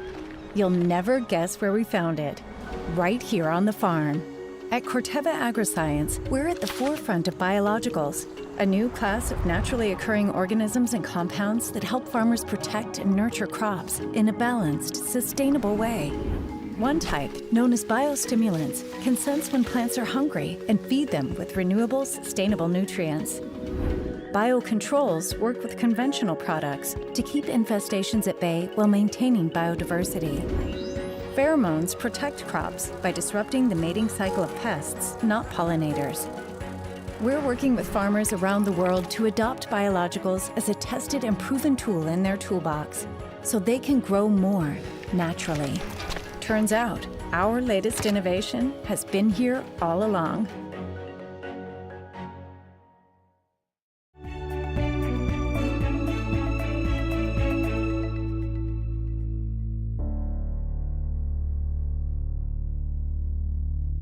Open enrollment is here.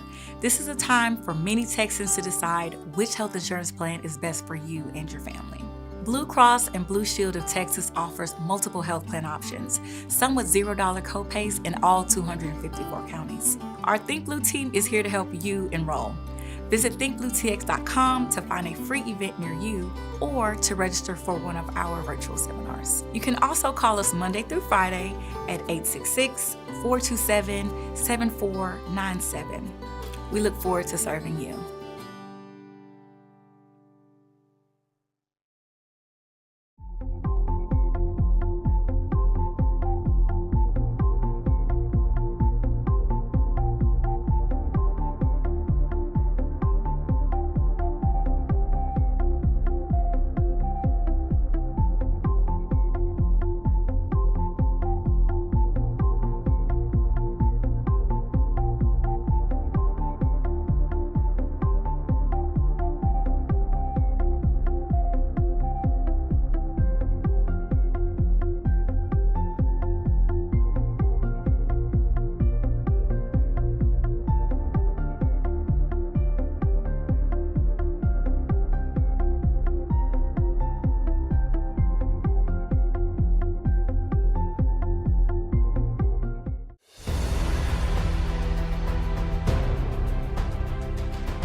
This is where the future begins. It's time to invest in our future. It's time to help our schools improve for the future. And it's time to give our educators what they need to innovate for the future, because the future of Texas is in our public schools.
beginning of time, scientists have gone to the ends of the earth to discover the next big thing.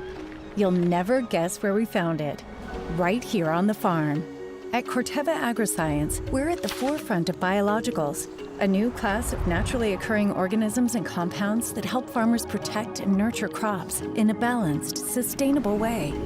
One type, known as biostimulants, can sense when plants are hungry and feed them with renewable, sustainable nutrients. Biocontrols work with conventional products to keep infestations at bay while maintaining biodiversity. Pheromones protect crops by disrupting the mating cycle of pests, not pollinators. We're working with farmers around the world to adopt biologicals as a tested and proven tool in their toolbox so they can grow more naturally. Turns out, our latest innovation has been here all along.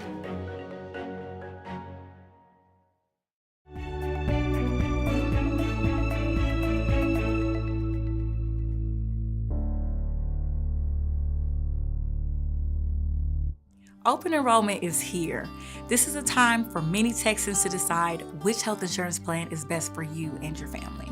Blue Cross and Blue Shield of Texas offers multiple health plan options, some with $0 copays in all 254 counties. Our Think Blue team is here to help you enroll. Visit thinkbluetx.com to find a free event near you or to register for one of our virtual seminars. You can also call us Monday through Friday at 866-427-7497. We look forward to serving you.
This is where the future begins.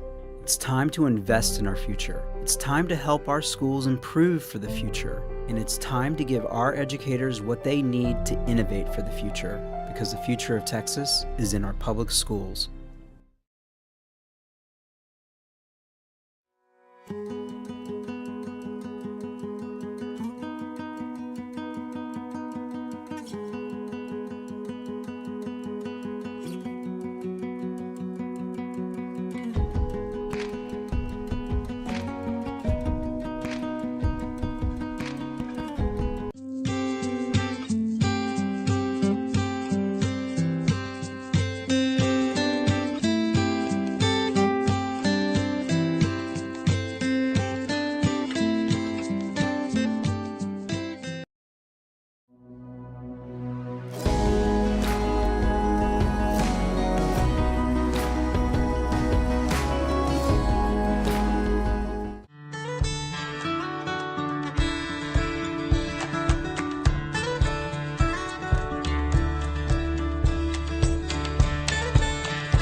Since the beginning of time, scientists have gone to the ends of the earth to discover the next big thing.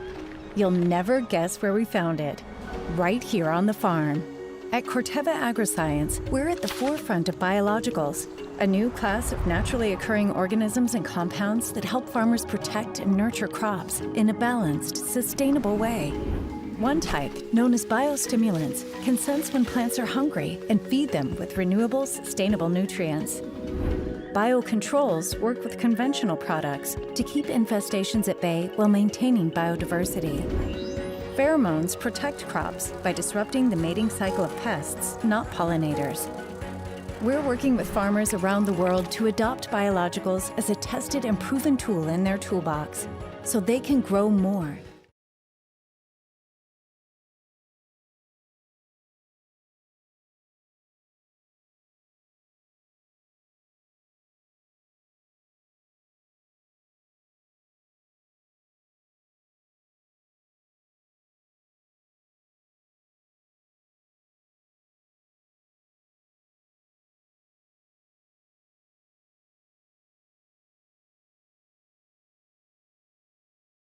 and visiting with everybody in the room. We are about to have a wonderful discussion with some local elected officials moderated by the Tribune's wonderful editor-in-chief, Sul Chan. But before we do that, I want to introduce Molly Weiner from Connected Nation, who is going to make a special presentation, and afterwards we'll get back to our program. Molly, thank you.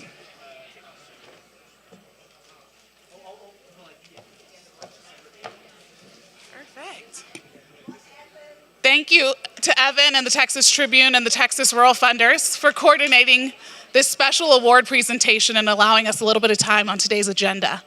My name's Molly Weiner. I lead local and regional planning, broadband planning work for Connected Nation, a national organization dedicated to closing the digital divide.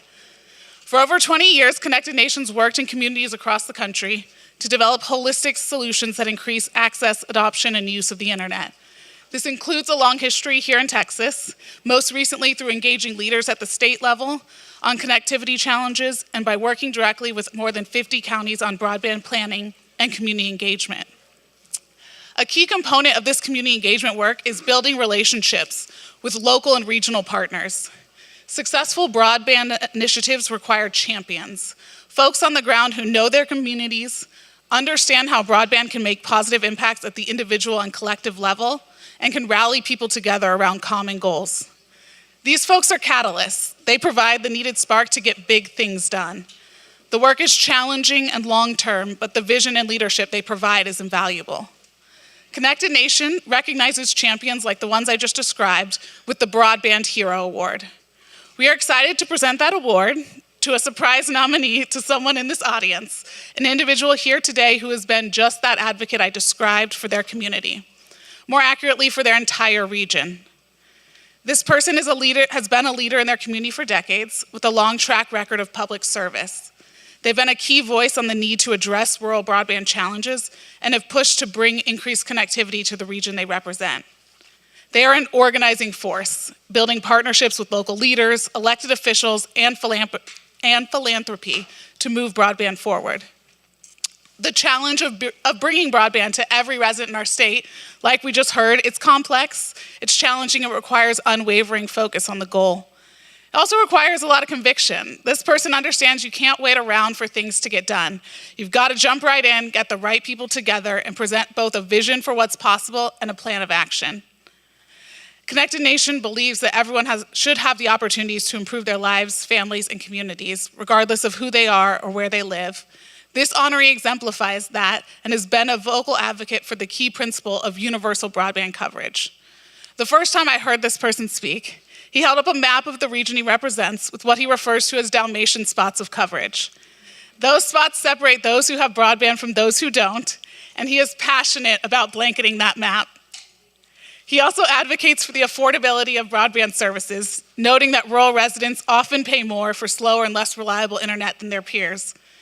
This sustained advocacy and focus has culminated in leadership, starting even before the pandemic, on funding strategic regional broadband studies, conceptualizing the use of HUD-based disaster mitigation funds for regional broadband uses, and key infrastructure project successes, including broadband work in Newton County that's supporting economic development there, and support on Sabine County's successful Fiber to the Home NTIA federal grant award.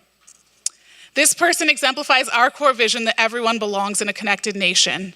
Connected Nation is honored to be here today to present the Broadband Hero Award to the Honorable Lonnie Hunt.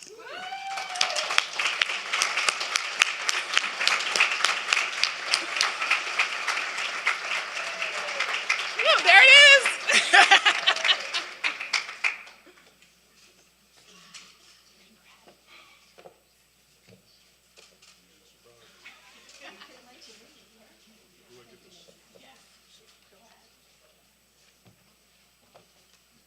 Well, they surprised me, but I always carry this map of our region wherever I go, so the minute I heard Dalmatian, I knew something was up, and I grabbed it out of my paperwork over there.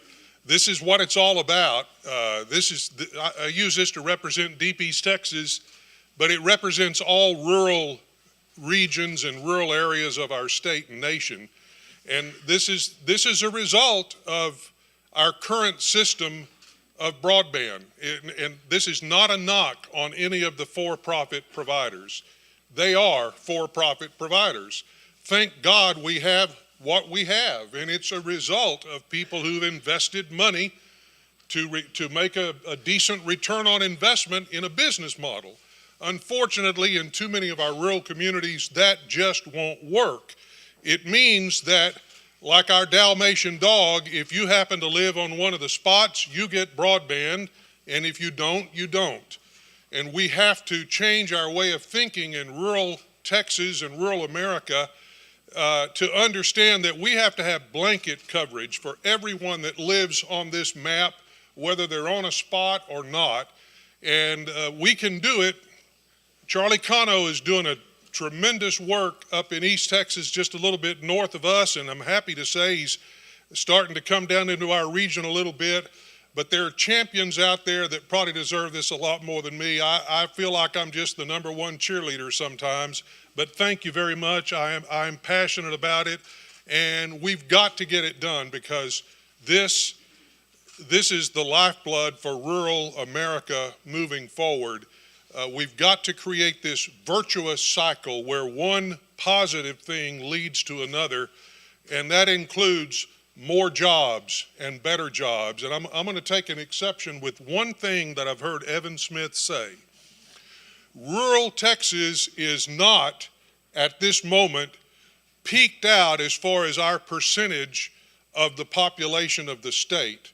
We can make a comeback. We need broadband to do it. It's all about jobs. Those 1,100 people a day that are moving to Texas, they're moving here for jobs. We need our state to create some economic incentives, tax incentives, and other economic incentives for businesses to put some of those new jobs out in rural Texas to draw residents back to our rural communities. That will improve education, health care, economic development, quality of life. People want to live in rural Texas, but they've got to have, there you are, Evan, they've got to have a good job to be able to do it. So we're not going to quit till we see that happen. Thank you very much.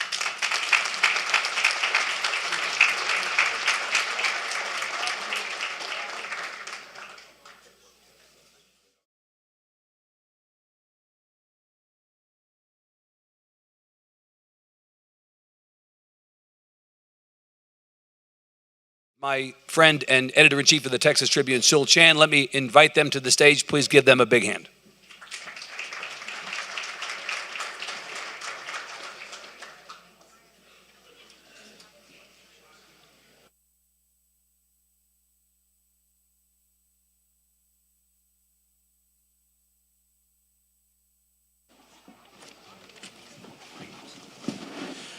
Good afternoon, everyone. I hope we don't have any post-lunchtime sleepiness here because we have a really exciting discussion.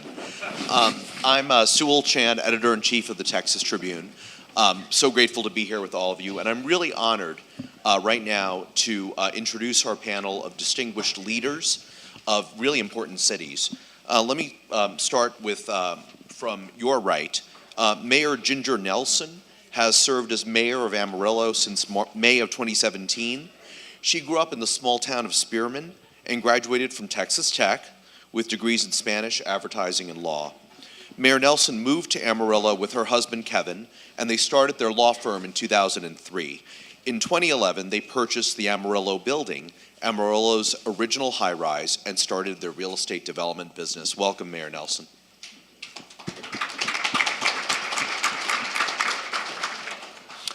In the middle, we have Mayor Mark Hicks. He is a fifth-generation Lufkinite and also a commercial real estate developer focusing on reviving historic buildings in the city's downtown. Mayor Hicks was elected mayor of Lufkin in May of 2021. He is a graduate of Lufkin High School and received his BA from Stephen F. Austin State University. He and his wife, Callie, are the parents of 3 daughters. Welcome, Mayor Hicks. Last but certainly not least, next to me is Councilman Steve Massingale, who was elected to the Lubbock City Council representing District 4 in May of 2016. Councilman Massingale grew up in Lubbock, where he attended Monterey High School and later graduated from Texas Tech with a degree in business. He and his wife Stephanie, a Lubbock native, own Advanced Graphics, a company that manufactures and distributes promotional products, and The Matador, a local business that specializes in selling Texas Tech apparel and gifts. Mr. Massengale, I hope you'll give me a discount on a Texas Tech sweatshirt. We can arrange that in our preparation for a win in Ames, Iowa. Where's Lawrence? Very well, very well. So what I'd like to structure it this way. I'm going to ask each of you in sequence a few questions about your community. And then I'm going to open it up and ask some questions that really, have a more free-form discussion with all of you. And then, of course, we'll be saving the last 10 minutes for Q&A. Does that sound okay? Let me start, Councilman, with Lubbock, since we're here in Lubbock. Earlier this month, voters in this city, which I learned from you is approaching close to 300,000 people, which is a really interesting thing when you think about what we mean with rural, right? 300,000 is not, we're a city in rural Texas, but it's a substantial city. Voters approved a $200 million bond issue, and this was 1 year after they rejected a very similar bond measure. What changed between the two elections? It's a great question. First off, we're thankful that the voters have supported our most recent bond election. So the difference in the street bonds, so I guess first I would say it's been since 2009 since Lubbock has had a street bond. And no discredit to anyone who's come before our council, but a growing city and all growing cities in Texas, as y'all well know, you've got to keep up with infrastructure. And so we're behind.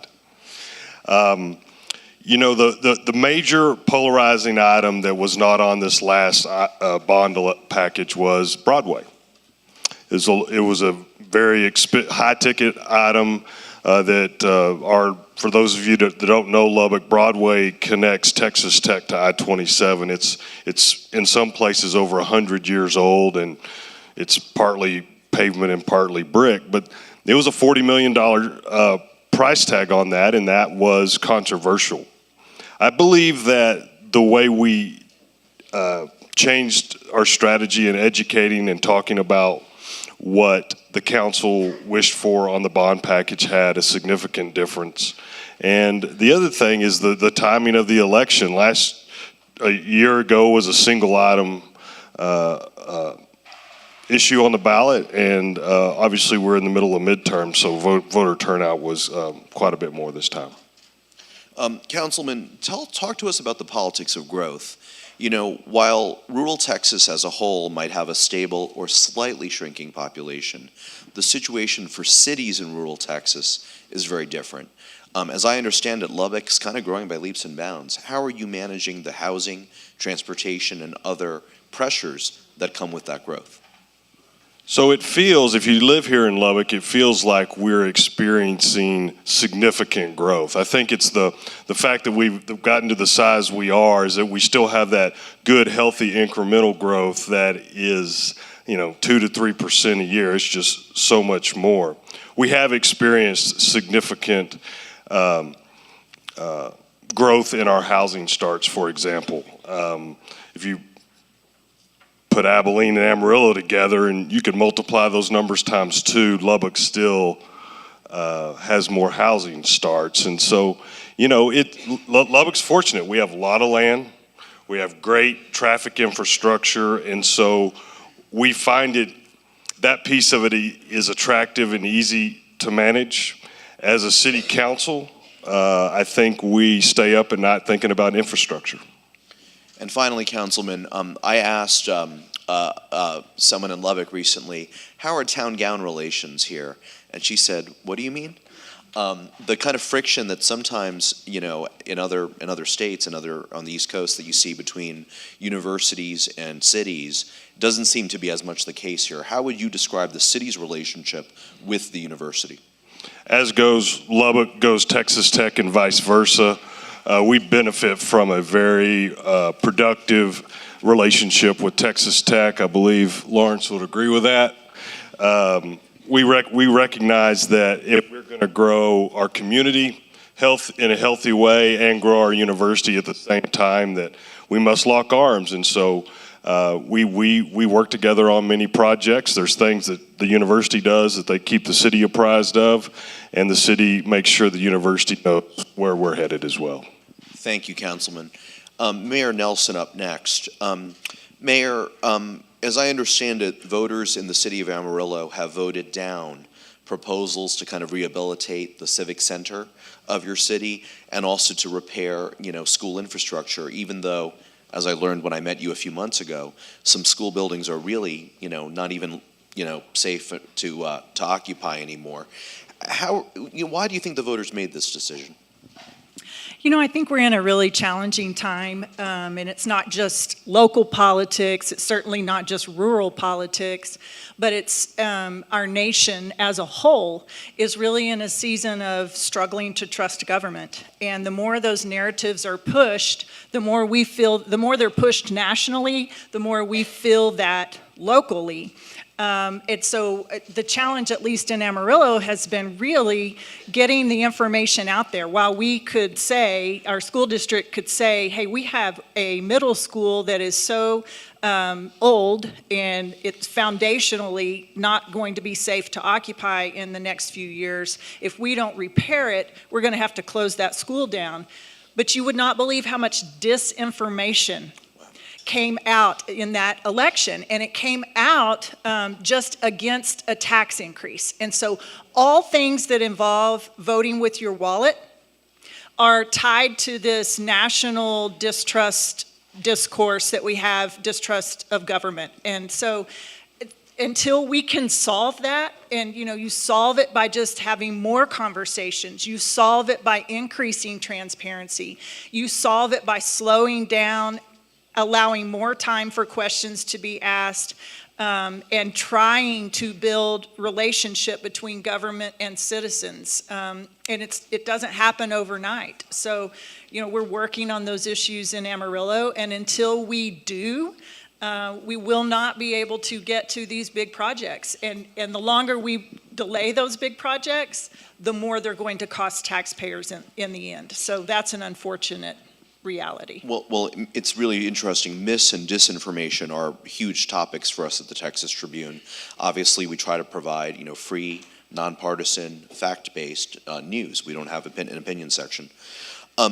Is the disinformation occurring? Is it Facebook groups? Is it apps?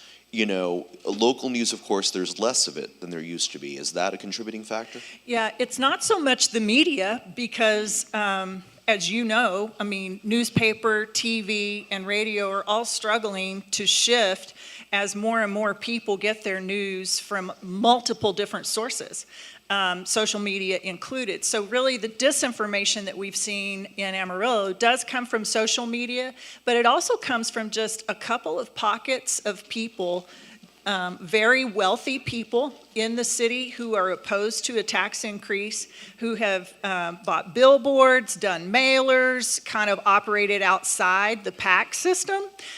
Recently at City Hall, we had somebody say, well, I'd like to know the PAC that was working against the Civic Center vote back in November of 2020. We had a citizen come in and request that. And we said, well, we don't have anyone of record who formed a PAC to work against that.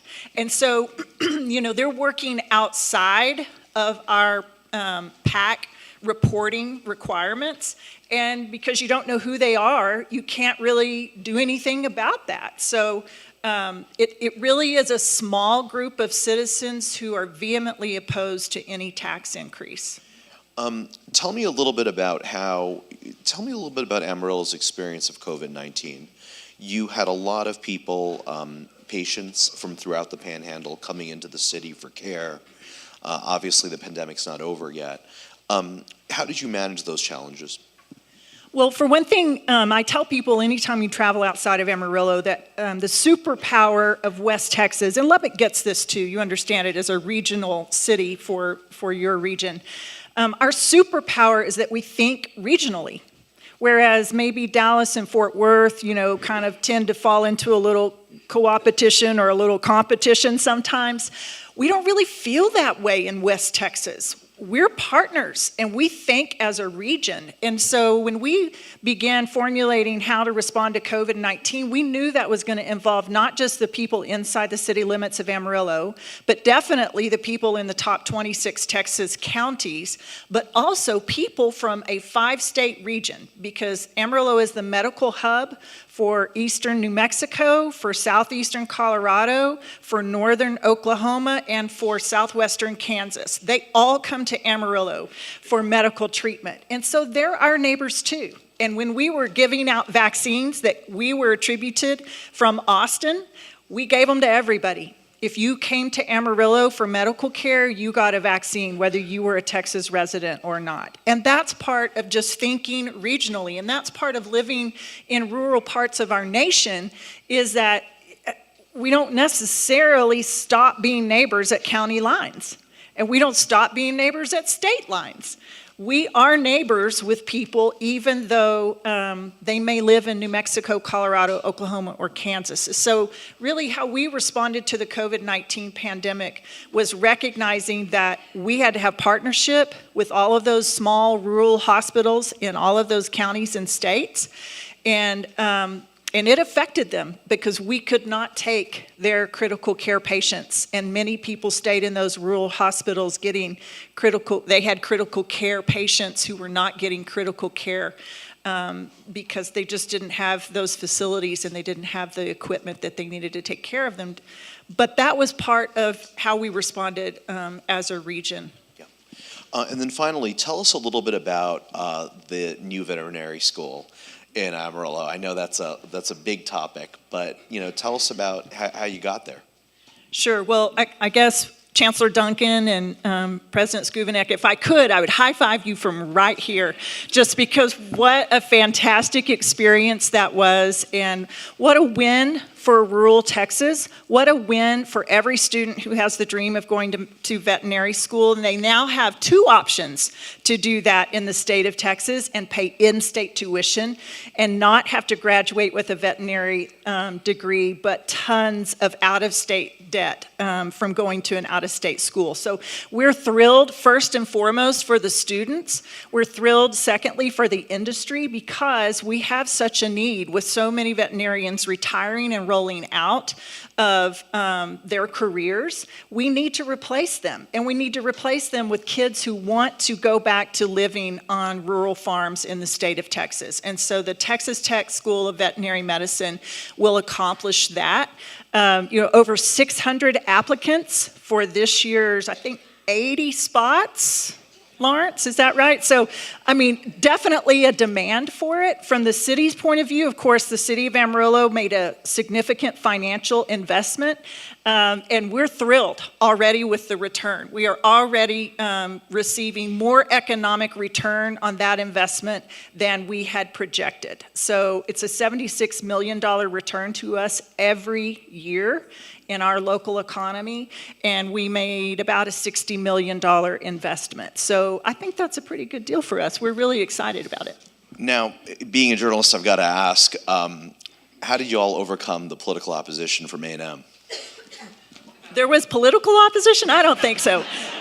I actually believe there might have been a little bit of in-school rivalry, and we all accept that. But A&M is for those vet students. They want to see students have opportunity, and they want to see the state of Texas increase in its influence in the industry, especially the ag industry. And so there might have been just a little bit of tug as we worked through those issues, but all in all, I would think they're pleased now. As a matter of fact, I think we're still seeing some growth and investment from what I call the mothership, the A&M system, into our local West Texas A&M campus there in Canyon, Texas. And we've been pleased with that. So I think it's been a win-win for both schools, and it's certainly a win for our local economies, for our ag industry, and for every student who's involved in those programs. Very diplomatic, Mayor. And now I'd like to ask Mayor Hicks of Lufkin a few questions. Mayor, one of the things you're really known for, both in your work in your in your regular employment and also your leadership as mayor has been downtown. Why downtown? Why is that kind of important to you? And how has kind of your focus on urbanism been received in the community?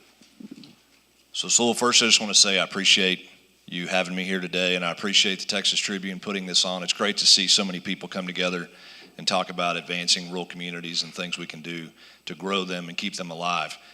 To your question, I got my start about 15 years ago rehabbing downtown buildings. I had a business and I was looking for a place to locate my business to, and I found a vacant building downtown, just as you see in many small towns throughout the state and probably throughout the country. A lot of the downtown areas, businesses have moved out, gone to the mall or the new interstate that runs through town, and they're blighted. There's just not much going on. So I bought a building, I fixed it up, and I realized I have a passion for rehabbing old buildings. It's become a love of mine. My wife gives me a hard time because sometimes maybe I focus more on that than her and my 3 kids, but I try to find the balance there. But in time, over the next 15 years, I bought 40 buildings in downtown Lufkin, rehabbed them. We have everything from loft apartments, retail, office space, and beyond. And I think we showed people that a lot of people don't have the vision to see what could be done with something. And if you can show them, they'll get on board with it. But for me, the biggest reason to improve our downtown area in Lufkin was because it's the heart of our community. So when we bring businesses in, so we're all about good paying jobs in Lufkin, and we're trying to bring in as much industry as we can. And we would realize when companies would come to Lufkin, they'd want to go downtown. Hey, show me your city. We've got a great zoo in Lufkin. We'd show them the zoo. We'd show them downtown. And if they saw a downtown that was vibrant, things were happening, they're excited to come there. But we're also realizing that when we're trying to bring businesses or industry to Lufkin, it's not so much about what kind of tax breaks or how much money you're going to give me. It's about, are my employees going to want to relocate here?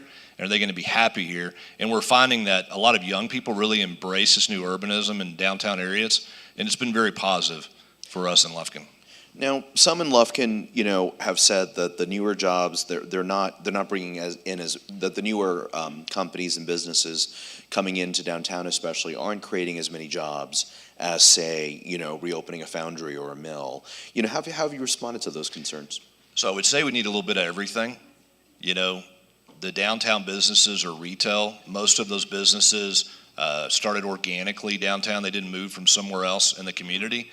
But I'll also tell you, Lufkin has been very successful in the last few years in bringing in industry. We've got a company building a research and development facility from Lyon, France right now, which is very exciting. And we've realized what our niche is, and that's moving, people that want to be in a big city. We're close to Houston, but they want to get out of the hurricane zone, so they move up to Lufkin. We've got an interstate connecting our city to Houston as well that's under construction right now. But to answer your question, I would say we need a little bit of everything, because when those people aren't working at those industries, then they're going to need something to do, and that's, enjoy downtown. And finally, I want to ask you about, East Texas is different from West Texas in some important ways. Obviously, given the different historical trajectory, East Texas has tons of counties, and they're all, some of them are very small, but have a lot of people. Relative, compared with West Texas counties, which of course are the size of some states. Tell us a little bit about this question of regionalism. For example, Lufkin, Nacogdoches, and Jacksonville might be competing for an economic development project instead of working together to try and attract it. How do you manage that problem, and what role does the Deep East Texas Council of Governments play?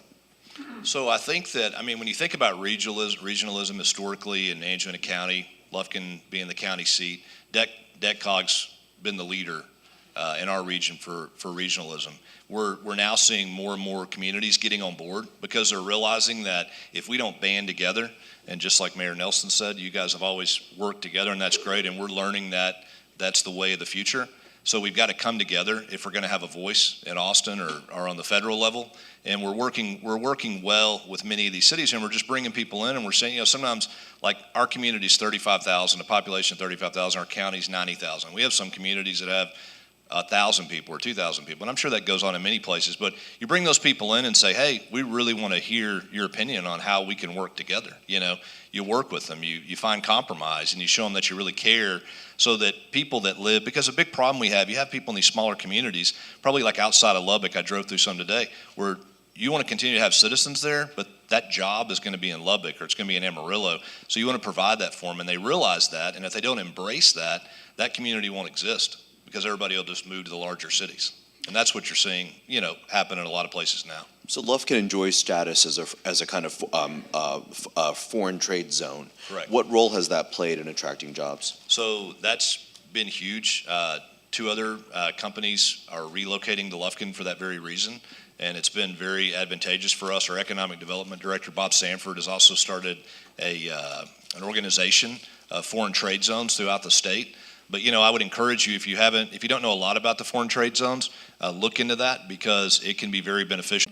I also think that people are dissatisfied, just again, back to trusting government. So just wanting more and more and more transparency, but they want it on quick reaction. Like they want it in a headline. They want to be able to read it in 15 words or less and have the same understanding that you as an elected official who's maybe studied on the issue or worked on the issue for years, they want to have equal footing with you, but yet at the same time, the reality of their lives don't allow for them to be as invested and be as in-depth studied on the issue. And I don't know how we solve that, but that's something that I hear as far as a complaint. What was the second half of that question? Your proudest accomplishment.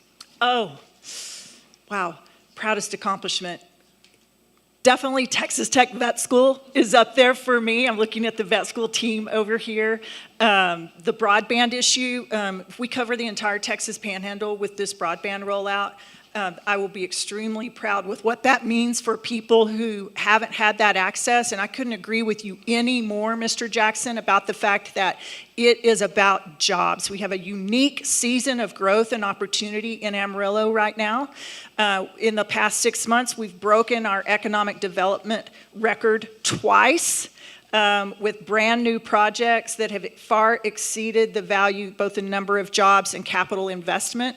So we just have a tremendous amount of economic development in Amarillo right now. And I think as a region, we should be focusing on taking advantage of that. The more jobs we can bring to rural parts of Texas where we have very low commutes and we have very strong schools and we have the ability to grow our schools and we have land that we can sell and develop, I think that ought to be good for everyone in the state of Texas because every dollar that we bring into this state is one that everyone, every citizen in the state of Texas benefits from.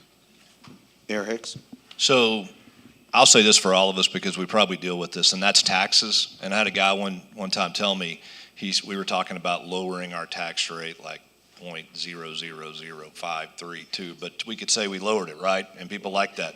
And he said, well, when you're at Walmart, just ask somebody, you know what the tax rate is in Lufkin? No, but it's too high, and they're always going to think that. So you're right, we're never going to overcome that. I would say, and just to put it bluntly, in Lufkin, we've had a few funerals, and now we can move things forward. It's a new day, and we're making some things happen. And I get what you're saying with your community, and you can, and we've had them in Lufkin where somebody comes along and they create big issues for you. But I always try to take them to lunch and say, hey, what's the deal? We're on the same page here. It's our community. I know you want good things. Let's find a happy medium. But anyway, I just wanted to touch on that for a minute. The biggest complaint I get is people in Lufkin want to see us save as many animals as we can in our animal shelter. And that's been interesting to me. I mean, there's a ton of dog lovers in the world. My kids love dogs. We used to have 3 female dogs, a lot of females in the household. Anyway, we are doing a study right now at our animal shelter on how we could do that because it's what our community wants. And I tell people, I govern based on what a majority of this community wants to see happen. And if I get to a point where it doesn't align, and sometimes I'm not always in favor of doing that, but I get on board to do it. And if I get to a point where I can't do it for some reason, then I'll step down and let somebody else run as mayor. But as far as accomplishments, Lufkin, again, has made some great things happen in economic development. We had a very unique project in our downtown area about a year ago called Lufkin Forward. Had a huge response from our community, these surveys, and it's exciting just to bring so many different people in. We didn't have anybody show up at the meeting against the project, which that's awesome. We had huge buy-in from the community. So that is kicking off right now, and we're excited about that. But I would say that along with job creation.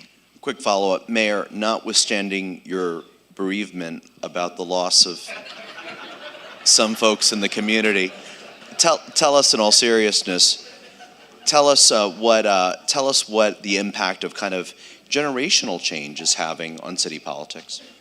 So I don't know if I'm the youngest mayor Lufkin's ever had. I'm 43 years old, but I'm probably one of the youngest. So it's a new day in Lufkin, and people are excited because we're making things happen. We're bringing in, like, a few years ago, we did this Christmas festival when we brought in this ice skating rink. It was like that chalkboard business. Well, this year is like the legit ice skating rink. I mean, the one in the Galleria down in Houston type deal. And people are excited, and they're like, hey, we deserve this. I mean, we're going to make things happen in Lufkin. And I think people, once they see, if you get on board with something, we're not about talking Lufkin. We're about action, making things happen. So I'm excited about that. And finally, Councilman. Well, I guess, first of all, I think it's always great to be with other city leaders because we always think we have our own problems, but we all have the same problems. And I'll take their answers and tie them together. I think what's tough is I think people get siloed, and in this world where they want sound bites and they want headlines, if you're talking tax, the tax rate can't be low enough. But if their alley's not graded, it can't get graded fast enough. Or if the dogs are loose, you can't get those dogs picked up fast enough. And so, you have to work through it as a local leader. You have to work through that dynamic of balancing tax rate and explaining why sometimes you may require an incremental increase so that we can provide services, or the services that you expect us to provide, those core services, and what the resulting tax rate would be. So, when you're talking budget, I mean, drive that tax rate down, but when it comes to services, they don't tie that tax rate necessarily to services. And I think that's probably the dynamic that makes the job toughest. Greatest accomplishment, that's tough. I would say, whenever I walk away from this job, is the fact that I made Lubbock still a great place to raise a family and to start a business or to have a great job. And if the things we did together help that, then that's what I'm most proud of. I think about what we've done in downtown Lubbock. All of our downtowns are different, but we took a blighted building in downtown Lubbock and made it City Hall, and that was a tough project. And we found a way, and I saw Dr. Satterwhite here earlier. I don't know if he's still here, but we found a way for South Plains College to have a presence in downtown Lubbock. It's important to have people in downtown. The downtown development is chicken and the egg. I mean, you have to have residents downtown if you want retail or restaurants to come in, but people don't want to live downtown until there's retail and restaurants. So, I think about how we managed COVID, how we protected our businesses the best way we could, how we've changed our policing model from centralized to decentralized. There's just a lot of factors, and at the end of the day, I think all of that comes back. You wrap it all up and say, I think I work to make Lubbock a better place to live and to work. Thank you. When the legislature convenes in January, what do you think your city and cities across rural Texas need the legislature to do and not do? Why don't we start with the councilman? I'll take that one. You can't ask that question without talking about, you'll ask me about local control next is probably what you'll do. And I think those of us that lead up here locally, we watch that closely. If we were to view things from the perspective of our state delegations and understand what they're doing in Austin, I understand why some things happen the way they do, but when your responsibility is your constituency inside the city limits, local control is important. And that's why, to specifically answer your question, I hope we don't see any more property tax reform. I hope we don't see any more adjustment of revenue caps or anything to do with rollback. We all talked about regionalism, and I think the things that our eyes are on in Lubbock are things like the continued support and expansion of I-27. The Ports to Plains effort has been ongoing for many years, and we've made substantial accomplishments this year, not only in DC and Austin, and that isn't done without all the communities along that corridor working together along with our state delegations and our leadership in Washington to make sure that happens. Lubbock's going to look for support for their veterans cemetery. We're making our move into retail competition with our electric utility. We're going to look to the ledge for those types of things. Mayor Hicks, Austin. So in Lufkin, we're fortunate. We got two of the best representatives, I should say representative and senator in the state, and that's Robert Nichols and Trent Ashby, and they've done a fine job representing our region. In fact, I see Lonnie Hunt out there. Lonnie, didn't Trent sponsor the broadband bill in the state? Yeah. Senator Nichols too. So they, as far as I'm concerned, they're doing a good job. They live in our area. They know what needs to be done. They've helped us with a lot of highway funding in recent years, which was needed, and they got the job done. So I think they're doing a good job. I really don't have any complaints. Of course, local control is something that we have a lot of conversations with. I'm very thankful for our delegation. I'm thankful for the way that the West Texas delegation works together, because we do need to all be saying the same thing in order for our voice to be heard in Austin. And I appreciate even how Senator Perry, how Representative Burrows, who represent the Lubbock area, take phone calls from me and work on issues that impact Amarillo, as well as my senator and our representatives in the northern part of the Panhandle do. I do think, as far as property taxes is concerned, I'm not hearing that we're going to hear any change in the cap. It's a 3.5% cap. I will just say to the room, Amarillo's inflation in our budget last year was 9%. And we're capped at 3.5. So it will take us 3 years just to catch up on what we've lost in 1 year. So again, a cookie cutter approach across the whole state of Texas is not local control. And I understand that you have to respond to taxpayers. They're talking to me all the time about taxes. I know they're talking to state legislators about taxes. And so that felt like a good fix, but it really just continues to bind cities in the problems that they have. You've heard us talk about infrastructure. One of the reasons why most cities are behind in infrastructure, I know Amarillo is, Councilman said that Lubbock is. We're behind because the price tags that go along with those infrastructure projects are big. There's a lot of zeros to them. And it's very difficult to get taxpayers, again, to vote against their wallet to support those infrastructure projects. So when you put restrictions on cities being able to move and do infrastructure projects, you put restrictions on cities being able to move their budgets to keep up with inflation, cities are just going to get further and further behind. And I think that is a major issue that I want Austin to hear from us. It's not new. They've heard it from us.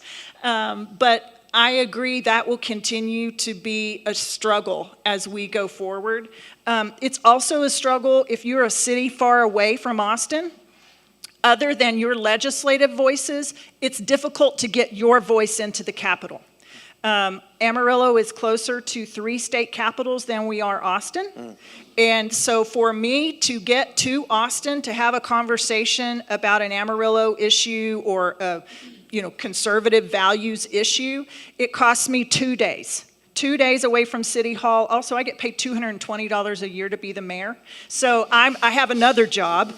It costs me 2 days away from my office, 2 days out of my city to go down to Austin to have those conversations. Mayor Adler is a friend. I like him. Steve can just walk a couple of blocks and have a conversation at the Capitol anytime he wants.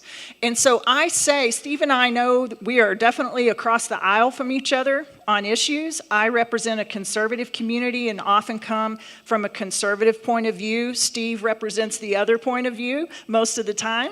And so his voice is at the Capitol more than my voice is.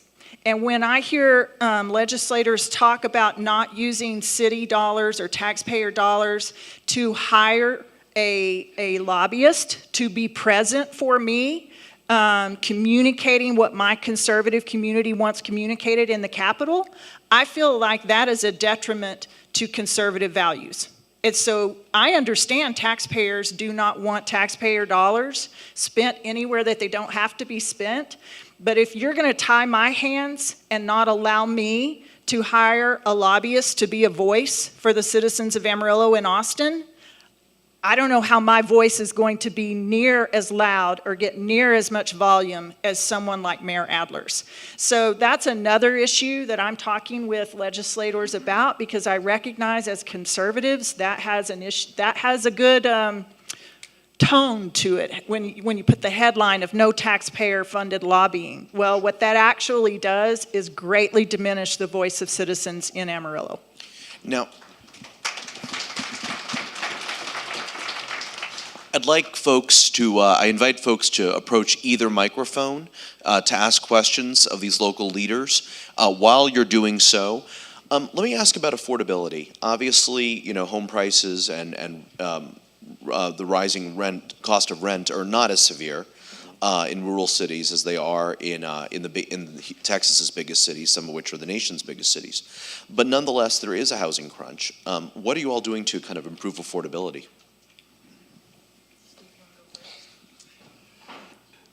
You know, I talked earlier about our housing starts, and you're right. You know, the Texas miracle has put us in a situation where housing remains affordable. And I can't speak. I know Lubbock and Amarillo are very similar, but housing is very affordable in Lubbock. And as there becomes a challenge and the market becomes compromised, I mean, I think the only thing we can do as a city is make sure that we're working with those that are building houses or trying to move houses to make sure they can do it easily, and we're not, you know, we don't stop them up with red tape. Yeah, and I think we have used our economic development dollars and some incentives, that some of the incentive tools that cities still have to encourage those low to moderate income housing projects. And we actually have done a really important one in Amarillo to revamp the St. Anthony's Hospital. It's been vacant for over 30 years. And we've just turned that into a housing project in downtown and used some of those economic incentive agreements to do that. But I think it's really important for us to be not reactive, but proactive in doing that. And so Amarillo continues to look for ways to incentivize both on the development and the builder's end. How can we incentivize those price point houses in places where we already have infrastructure, infill type projects? Because that's good for our citizens to fight the cost of sprawling our city. But also incentivizing first-time home buyers and different people that we want to attract to move to Amarillo. Because I've always said, if I can get you to buy a house in Amarillo, you're going to love it, and you're going to live and raise your family there in Amarillo. But how can I get you to buy a house in Amarillo, right? So I think we've got to be proactive in developing some attractions and some incentives to doing that. So in Lufkin, we've incentivized builders that are developers to put in subdivisions, build homes, and that's been popular, obviously. 10 or 15 years ago, we had an issue where we had a lot of people building homes outside of Lufkin, mainly for varying school districts. The school district in Lufkin ISD, went to work and really worked hard to step up their game, and we see that shift changing now. But we continue to assist subdivision construction, create housing in Lufkin. We don't see the spikes in home prices, the increases like you would see in much larger cities, probably even outside of like you guys' cities. Y'all probably don't see that so much at all. But for the most part, we do those things. Great. Question, sir. Pre-pandemic, I was aware and impressed that mayors, about a half dozen in West Texas on the north-south axis, big and small towns, formed a working group to meet and discuss common issues, and I think at the time it was the Port de Plains project. I'm wondering now, are you still meeting on that particular topic, or have you expanded to other problems, some of which we've heard during these last 2 days? Sure. Yes, the Ports to Plains Board is still meeting. They had a meeting last week, actually, and I would say they are meeting with more fervor than they ever have because of the success that we've had in the last year in having the path from Laredo north all the way through Dalhart designated as a future federal interstate. And so that was a big win, and actually off through the the eastern corner of New Mexico as well. A big win on our federal side. So that project has made more progress in the last 2 years than it has in the last 20 years, I think. So that's going to happen. Now then when we get into federal highway funding timeframes as far as development, actual dollars. A program that's similar to something like that would, because one of the biggest problems that I hear from ISPs are permitting, especially in small municipalities. But a lot of times it's not that they're not wanting to have permits passed or anything like that. It's more that they're just understaffed or something like that. But does either one of the cities have anything like that, or would that be anything that would be a program that would promote broadband like that to become? I think that would be well received, and probably if you hadn't met Lonnie Hunt, you ought to talk to him about it. You could probably weigh in on that and tell us more about what we have available. I know a big issue we face in Lufkin is just being able to get a hold of somebody that will talk to you at the internet company to set your internet up. I mean, I say that kind of tongue in cheek, but I mean, it's hard. These are big companies, right, and they don't sometimes have a local presence. So to your point, yes, I think that's a good idea. And I think that's probably needed in smaller type communities where they don't know where the access is or how to get the access or work together to create it. I'll just add, I don't know if this specifically answers your question, but what we're doing in Lubbock, and I will just tell you that not far from where you sit right now, in Lubbock, there are people that are not served by broadband. And we also know, especially as we come through the pandemic, that broadband, and we talked about it in the prior session, I mean, it's a critical utility for families at this point. And so we've used ARPA funds that we received. The prior council and this council has discussed it, and we've met with our internet service providers to help work with them, let them do the work. The city does not want to be in another utility business, and help you use that money to build last mile as they build out that infrastructure. And that seems, we looked at lots of options, and I can't remember exactly what Mayor Nielsen is doing in Amarillo, but that seems to be a good solution at this point for Lubbock. Yeah, we used a little bit of ARPA money, $2 million, a little bit more than that actually, but we made a deal with AT&T, and they brought in, so a public-private partnership, they brought in $20 million of infrastructure to our $2 million investment, so we thought that was a good deal for our taxpayers, and that will close the gap in our city. It'll take 3 years to install all of that infrastructure, but at the end of that, those portions, those Dalmatian spots in our city that currently don't have access will have access. And in our contract with AT&T, we specified that the price point had to be the same thing that the federal dollar stipend would pay. So, 70% of the kids in our school system are on free and reduced lunch, which means automatically their families would qualify for that federal subsidy for broadband connectivity. So I think every city is definitely working that issue post-pandemic, and I'm very pleased with the progress that Amarillo has made there. I'm so sorry that we're out of time, but Mayor Nelson, Mayor Hicks, Councilman Massengale, thank you so much for this terrific discussion.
Since the beginning of time, scientists have gone to the ends of the earth to discover the next big thing.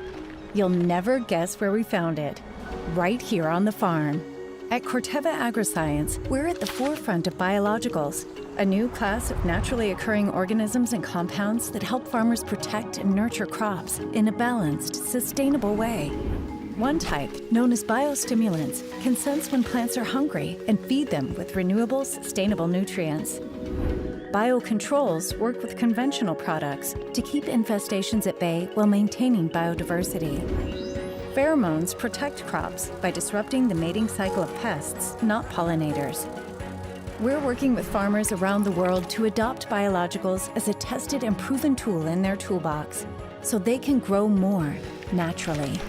Turns out, our latest innovation has been here all along.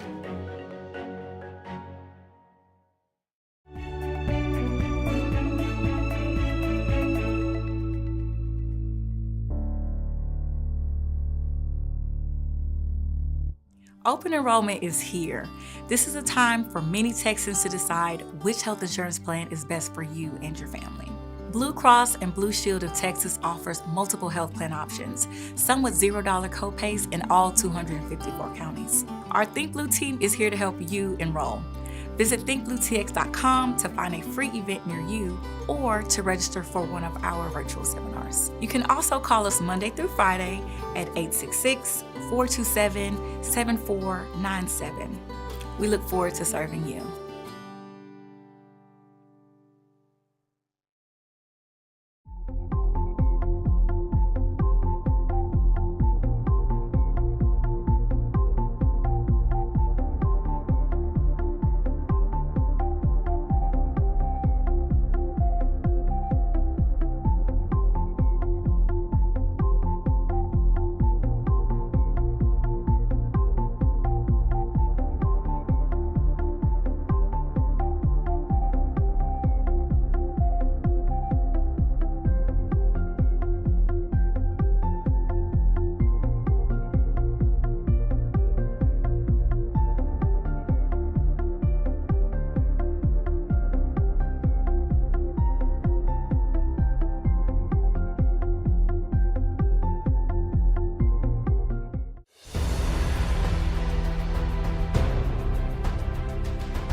This is where the future begins. It's time to invest in our future. It's time to help our schools improve for the future. And it's time to give our educators what they need to innovate for the future, because the future of Texas is in our public schools.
Our next panel, you're very engaged with each other. That's the good part. Sorry to interrupt. There will be much more time to network afterwards, but our next panel is about to begin on natural resources. Thank you so much. And feel free to take conversations outside to the hallway.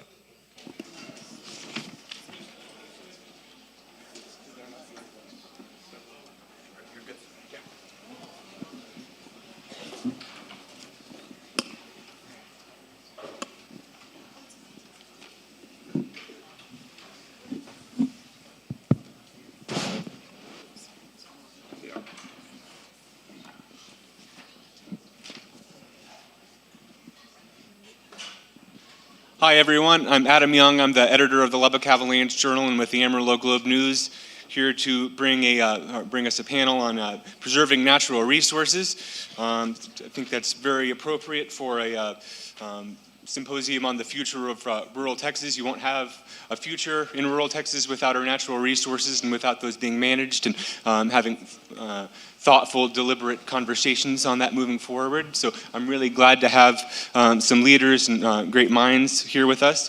I'll introduce our guests. We've got Charles Perry. He's the Lubbock Republican State Senator serving Senate District 28. He was first elected in 2010 to represent Lubbock in the South Plains in the Texas House. In 2016, he was elected to represent the sprawling Senate District 28, which spreads from the southern panhandle to the Permian Basin, Big Country, Concho Valley, and down into the Hill Country. He's definitely seen miles and miles of Texas. I wrote that, it didn't land very well, but yeah. He's a Lubbock Republican and certified public accountant. In the Senate, he serves as chair of the Water, Agriculture, and Rural Affairs Committee, as vice chair of the Health and Human Services Committee, and also serves on committees for education, finance, and transportation. Next, we have Mary Lou Hastings. Mary Lou is executive vice president of the Cynthia and George Mitchell Foundation in Austin. In addition, Mary Lou directs the foundation's Mitchell Innovation Lab, a varied portfolio of breakthrough sustainability ideas and opportunities that the foundation develops and incubates. Among her many titles and roles, Mary Lou serves as an appointed member of the National Petroleum Council at the U.S. Department of Energy and a member of the National Academy of Sciences Roundtable on Science and Technology for Sustainability. And then finally, we have Carlos Rubenstein. He is the principal member of RSAH20 LLC, an environmental consulting firm with a strong emphasis on water issues. He served as an expert witness on various environmental cases and has published several peer-reviewed articles on Texas water policy matters. He was appointed to the Texas Water Development Board by Governor Perry and served as chairman of that board from 2013 to 2015. During his tenure, he oversaw the implementation of the $2 billion State Water Infrastructure Fund.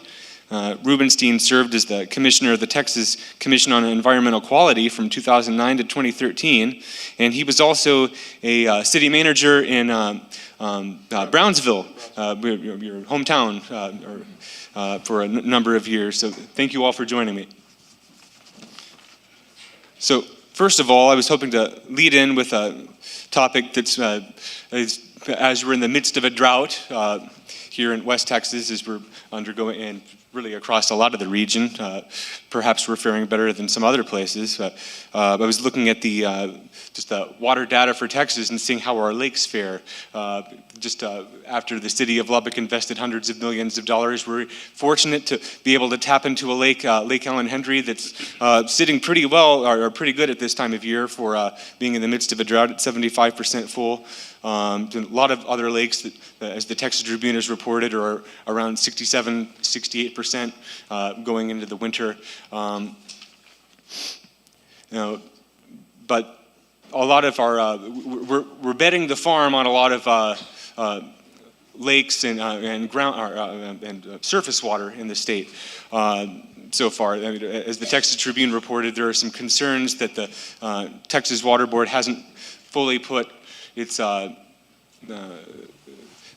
considered the implications of climate change into the state's water plan. So, Senator Perry, if you could start, how should state leaders and other stakeholders factor in climate change projections when planning for the state's future water needs? Well, climate change is figured into the state water plan. It's regional, it's ground up, it's boots up. So, for instance, the Lubbock Regional Planning Group, we get an average of 18 to 21 inches of rain, whatever that looks like, in half a century, you know. So they're not going to come in and say, we can make our water shortage up by having a 40-inch rain. So they know weather patterns, they know historical trends, and they use that as they build the regional ground-up model that goes into our statewide water supply. And Texas leads the country in having a plan. It's been my job for the last few years is to make sure that plan is honest planning, meaning that there are things in there that are really going to happen. If all things happen in the plan today in a timely fashion, we are still 7 million acre feet short based on the folks that are moving to state every day, 1,000 people. So it's not as much a specific climate change consideration, which is built into the plan itself. It's how do we find new water supplies for 1,000 people a day so that that plan meets the 7 million acre shortfall and has other options of growing. So, and there are truly viable options to meeting the supply, but climate change is part of that. It's part of the weather. It's part of the regionalization of how that plan comes together. Mary Lou, what are your thoughts? So I agree totally with the senator that Texas does lead the country in water planning. The process is complicated and constant. But the Mitchell Foundation, we support work that makes climate change a more robust component of the state water planning process. The water planning right now uses the drought of record from the 50s, which most of you probably don't remember, but you probably remember the 2011 drought.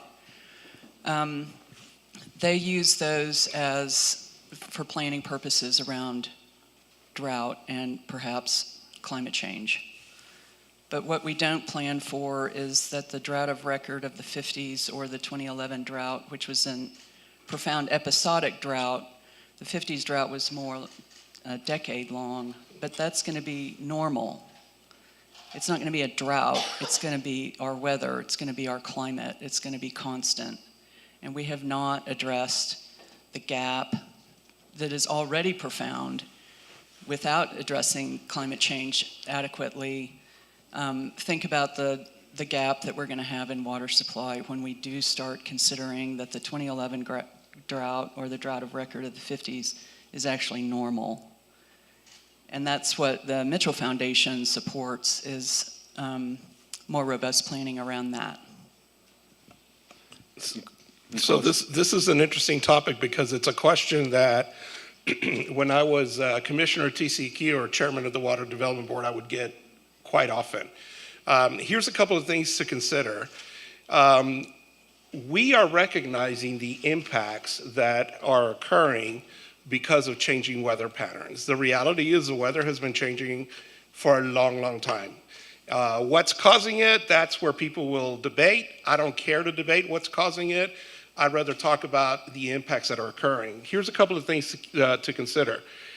A lot of the water rights that we issued through time, we issued when we thought that that weather pattern was the norm.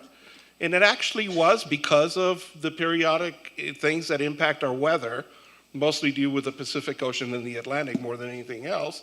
It was an inordinately wet period, and we thought that that was the norm. And then we ended up, like Mary Lou said, with droughts, the drought of record in the 50s. Here's a shock. If you look at tree ring data from the 13 and 1500s, that drought doesn't hold a candle to the droughts that we had back then. So it's been much worse. What we do in planning, and we do have the model for the country in planning, we do not prohibit regions for planning on a drought that is worse than the drought of record. If you are running a municipality and you are trying to sell the investment that you need for the infrastructure in the future, people don't want to necessarily pay for the what if. They want to pay for the certainty. Well, the certainty is the drought of record. Now, there is no certainty, though, that we won't get another drought that is worse than that. The reason that the state modeling works to incorporate it is that we revisit our plan every 5 years. And if you want to talk about recognizing the impacts of a changing climate, go talk to the folks in Region N, Corpus Christi. After the 2011 drought, their models had to be recalibrated, and the assumptions of water availability that they were counting on were greatly reduced because of what 2011 taught us. We get to revisit this every 5 years. Having said everything that I just said, I will tell you, I believe in climate change, and it is something that it is occurring. And how it's going to impact us, that is what we really don't know. The models tell us what's going to be changing, but how it's going to impact us versus Nebraska, for example, it's not that clearly defined. We continue to work at it. Fortunately, we do have a process where we get to revisit it every 5 years. Thank you. And so, after we had a brief discussion on this, I was wanting to follow up on a question with you. So what do you see, Carlos, as the shortcomings and solutions in addressing needs for facilitating access to natural resources like water or clean environments to rural and underprivileged communities? Well, with underprivileged communities, one of the things that we have found, and people will be surprised to know how many million Americans, and I think it's over 8 million, that do not have, even today, access to first-time water and adequate wastewater services. And the reality is that we have Texans that don't have adequate access to first-time water and wastewater service. The state has done a tremendous job in putting up funding opportunities to alleviate those issues. The Economically Distressed Areas Program is one. There are opportunities today in advancing being able to accommodate these unmet needs in these communities. But what we're finding is, one, you might have land ownership dispute that prevents public capital from being able to be invested in areas where water is not yet available because it's all privately held. Or the people that want to advance those strategies understand that they have a need, recognize that there is a huge problem, understand that water is their limiting factor, but they don't know how to navigate the process to get the funds. So the state has very attractive funding. The federal government is just infusing over the next 4 years now a huge amount of funding for water infrastructure. Being able to give those folks the technical assistance to navigate the programs to secure the funding, I think, will be critical. And we're all from Texas. We understand Friday night football. Sometimes when it comes to cooperation, we don't play together well. We're going to have to learn to play together a little bit better for regional solutions when it comes to underserved communities, and in particular, rural Texas. And Mary Lou, if you have anything to add to that, or also, what challenge do you think the state's rapid growth has in accomplishing those goals?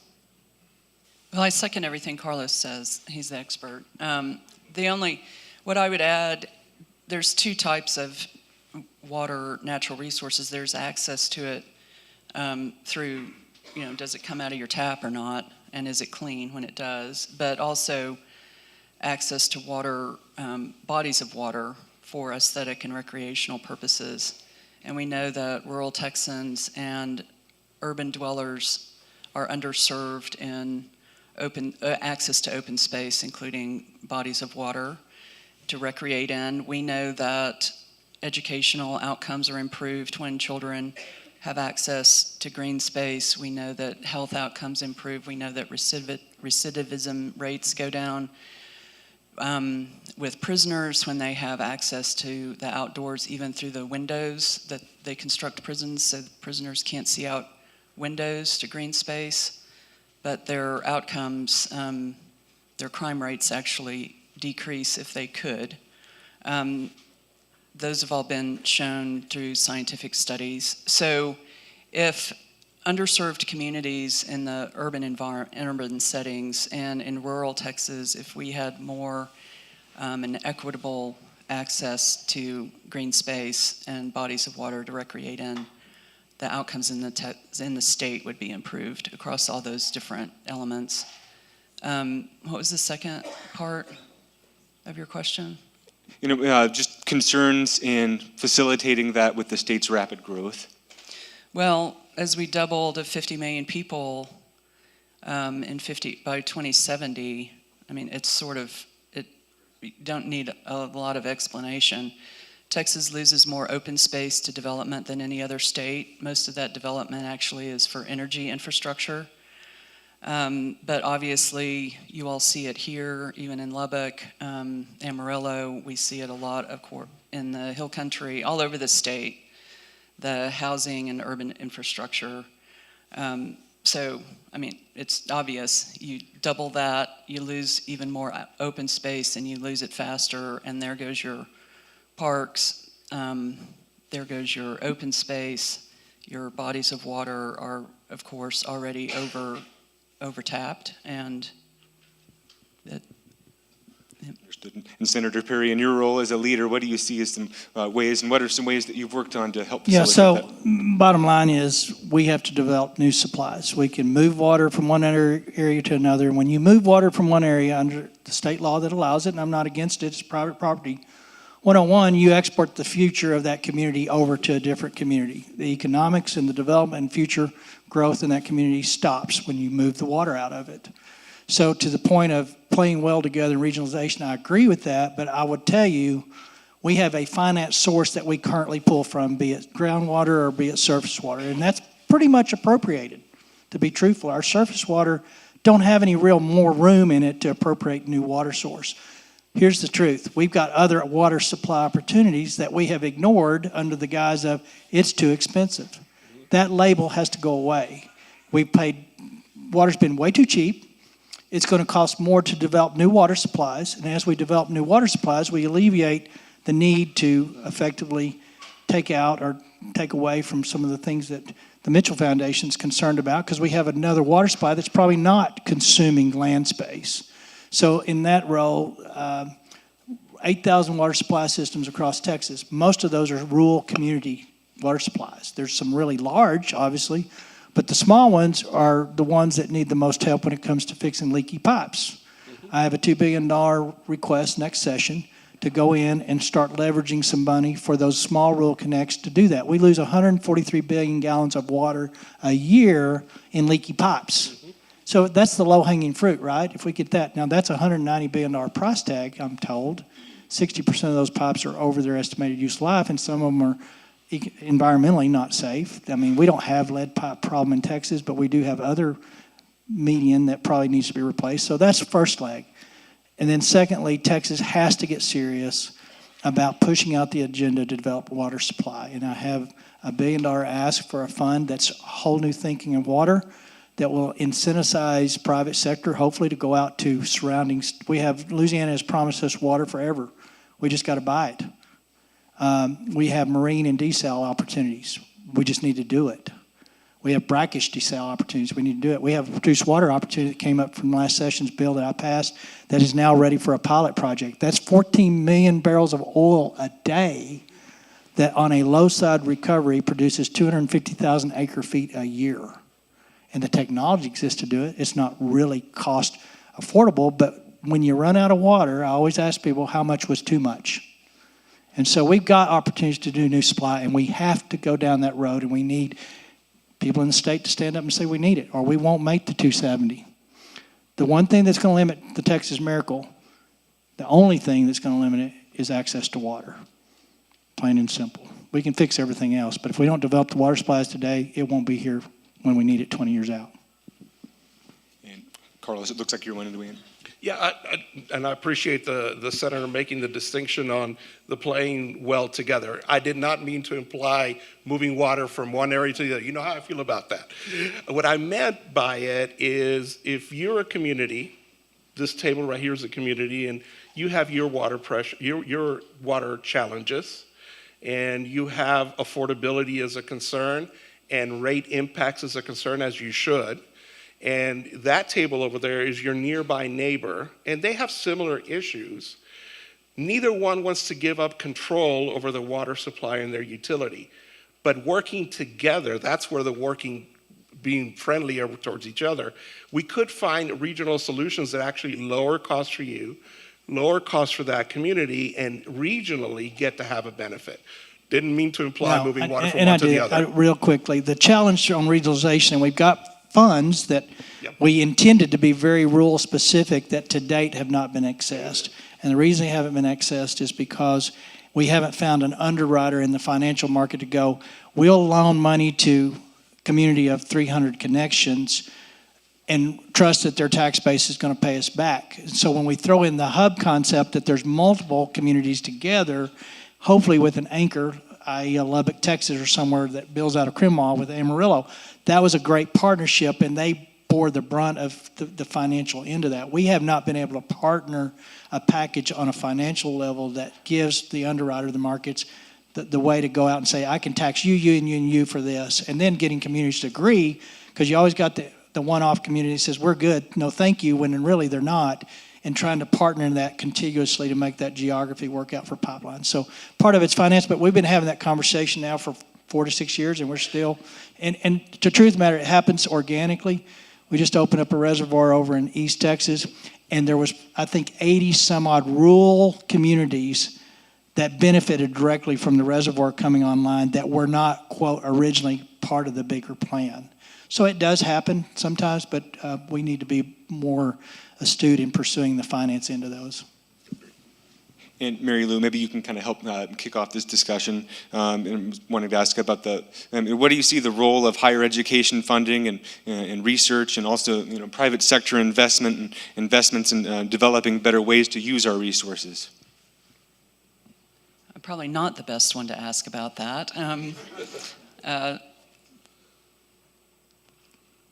The role of higher education. So, well, I can answer on behalf of the Mitchell Foundation.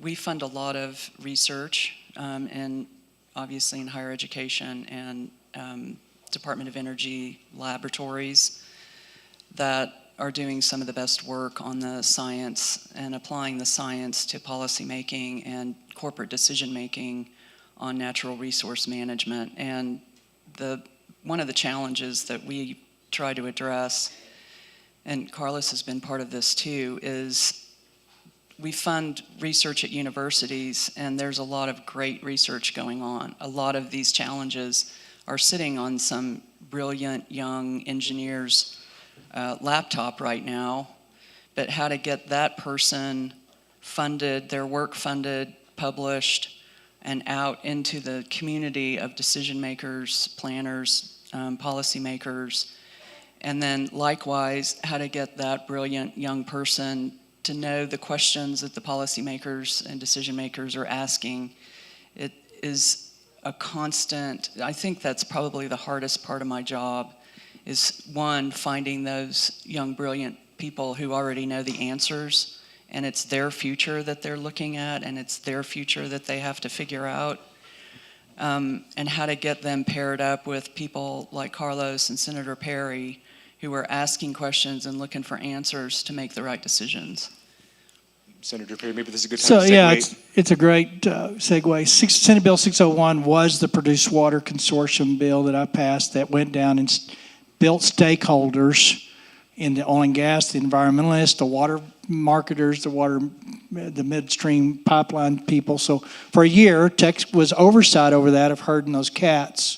130-page report is out there for review. It's asking for a pilot project. So we tapped Tech to be the kind of the air traffic controller on those conversations to bring people. So that's where, and there's other consortium kind of like that on a national level, kind of housed out of A&M that's in the same produced water study. So we're tapping those. I will give you one other highlight. Part of the desal conversation is it costs too much because the energy is too expensive. It takes a lot of energy to push things through membranes, heat them for distillery, those kind of things.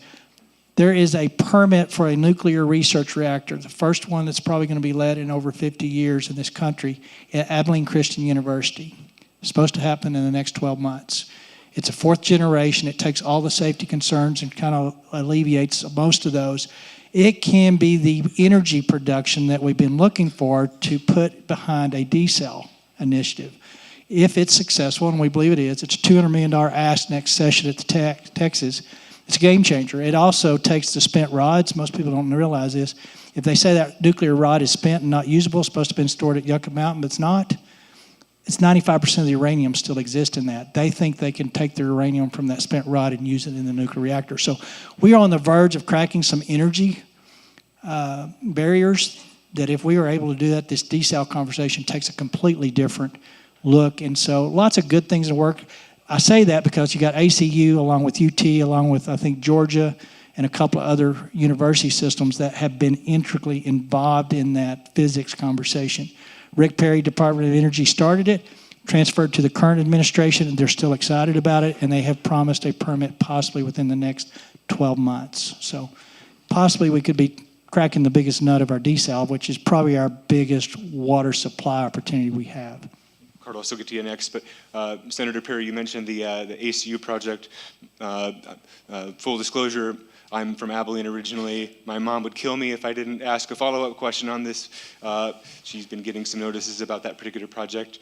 Is it safe? So, It's going to be without near getting your house. into weeds, and I'm a frustrated physicist, I was a double E engineer and I ended up as a CPA, so that tells you about the third physics class or computer class, I decided it wasn't for me. I think you had to make above a 20. Something weird about that. That technology, my understanding, was around in the 60s. They have evolved fourth generation. The thing that makes it distinct is as you see these flumes of steam on these nuclear reactors, that's steam and a byproduct. There is no flume. It's a controlled loop that's a solid material, meaning it's a molten salt is what they describe it. But it would be like me taking a pot of clay and putting it here, and if it has an event, it didn't leave that space. It can't go anywhere. And so they believe it to be safe. That's what the proof of concept is, right? A lot of people start killing these initiatives before they even give them a chance. This was one that's merited for all kinds of reasons. It's clean, number one. It's in perpetuity, number two. And it's safe based on all the physics and science of 50 years say that it is. So I'm excited about it. And it truly, if it breaks out of its container, it's kind of like a Russian doll. It's nested. It's got so many layers, but it doesn't have a steam component or a distilled into the atmosphere component to it that the traditional models do. Understood. Thank you, and I hope my mom appreciates an accountant's perspective on this. And then, Carlos, do you have anything you want to add? Not on the ACU thing, but yeah, I'm glad you're able to go home. I'm glad you're able to go home now.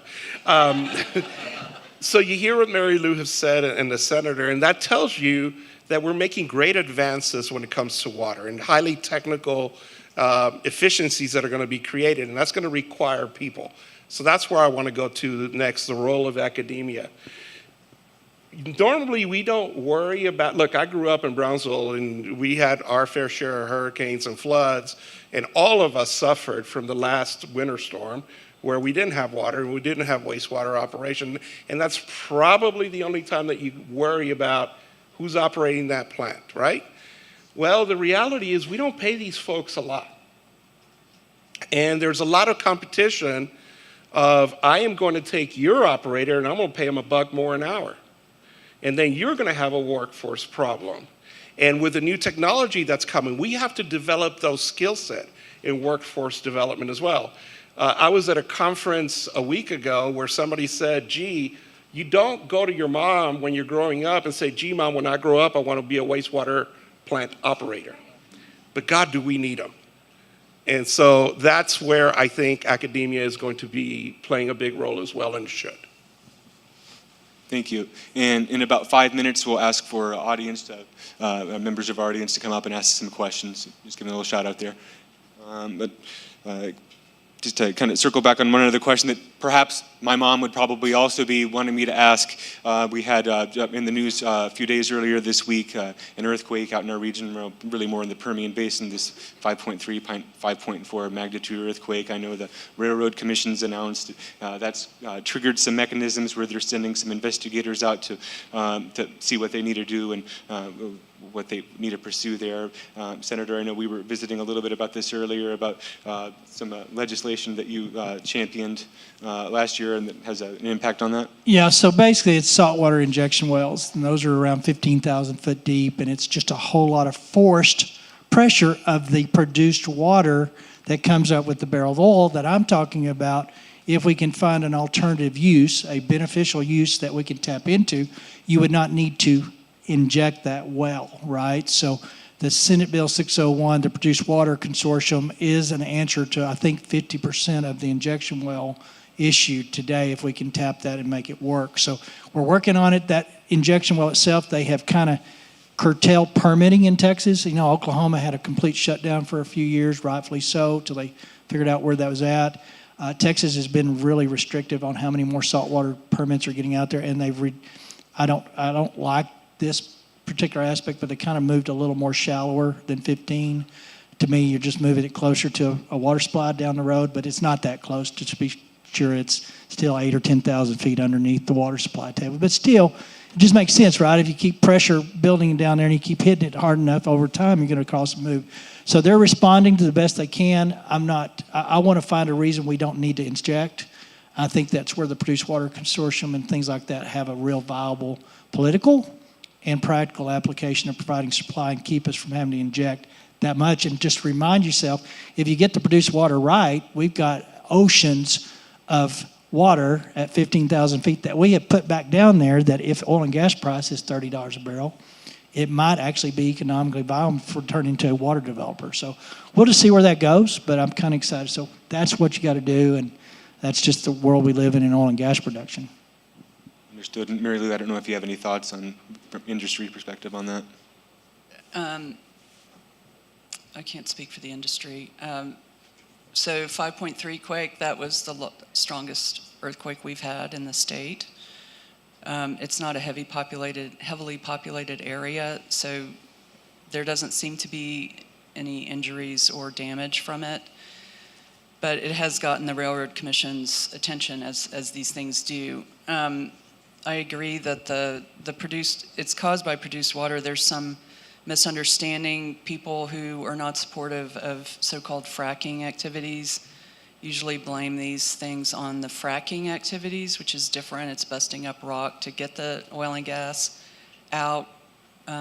This particular, and those are actually very rare, but by far, 90% of these earthquakes are caused by putting the produced water back downhole. Right now, that's the cheapest thing to do with it.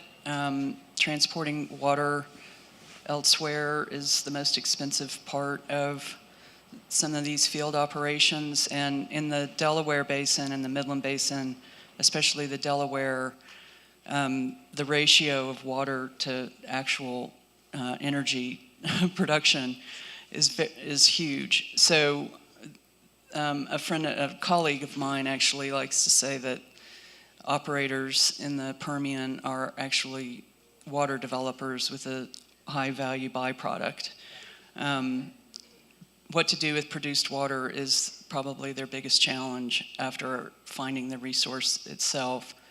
I agree the Texas Tech report on the Produced Water Consortium was an important first step, and that report qualifies the work that needs to continue going on, the science to ensure that this produced water, which is nasty stuff, is safely managed. The safest thing to do and the cheapest thing to do right now is put it back downhole, but these seismic events are happening more and more.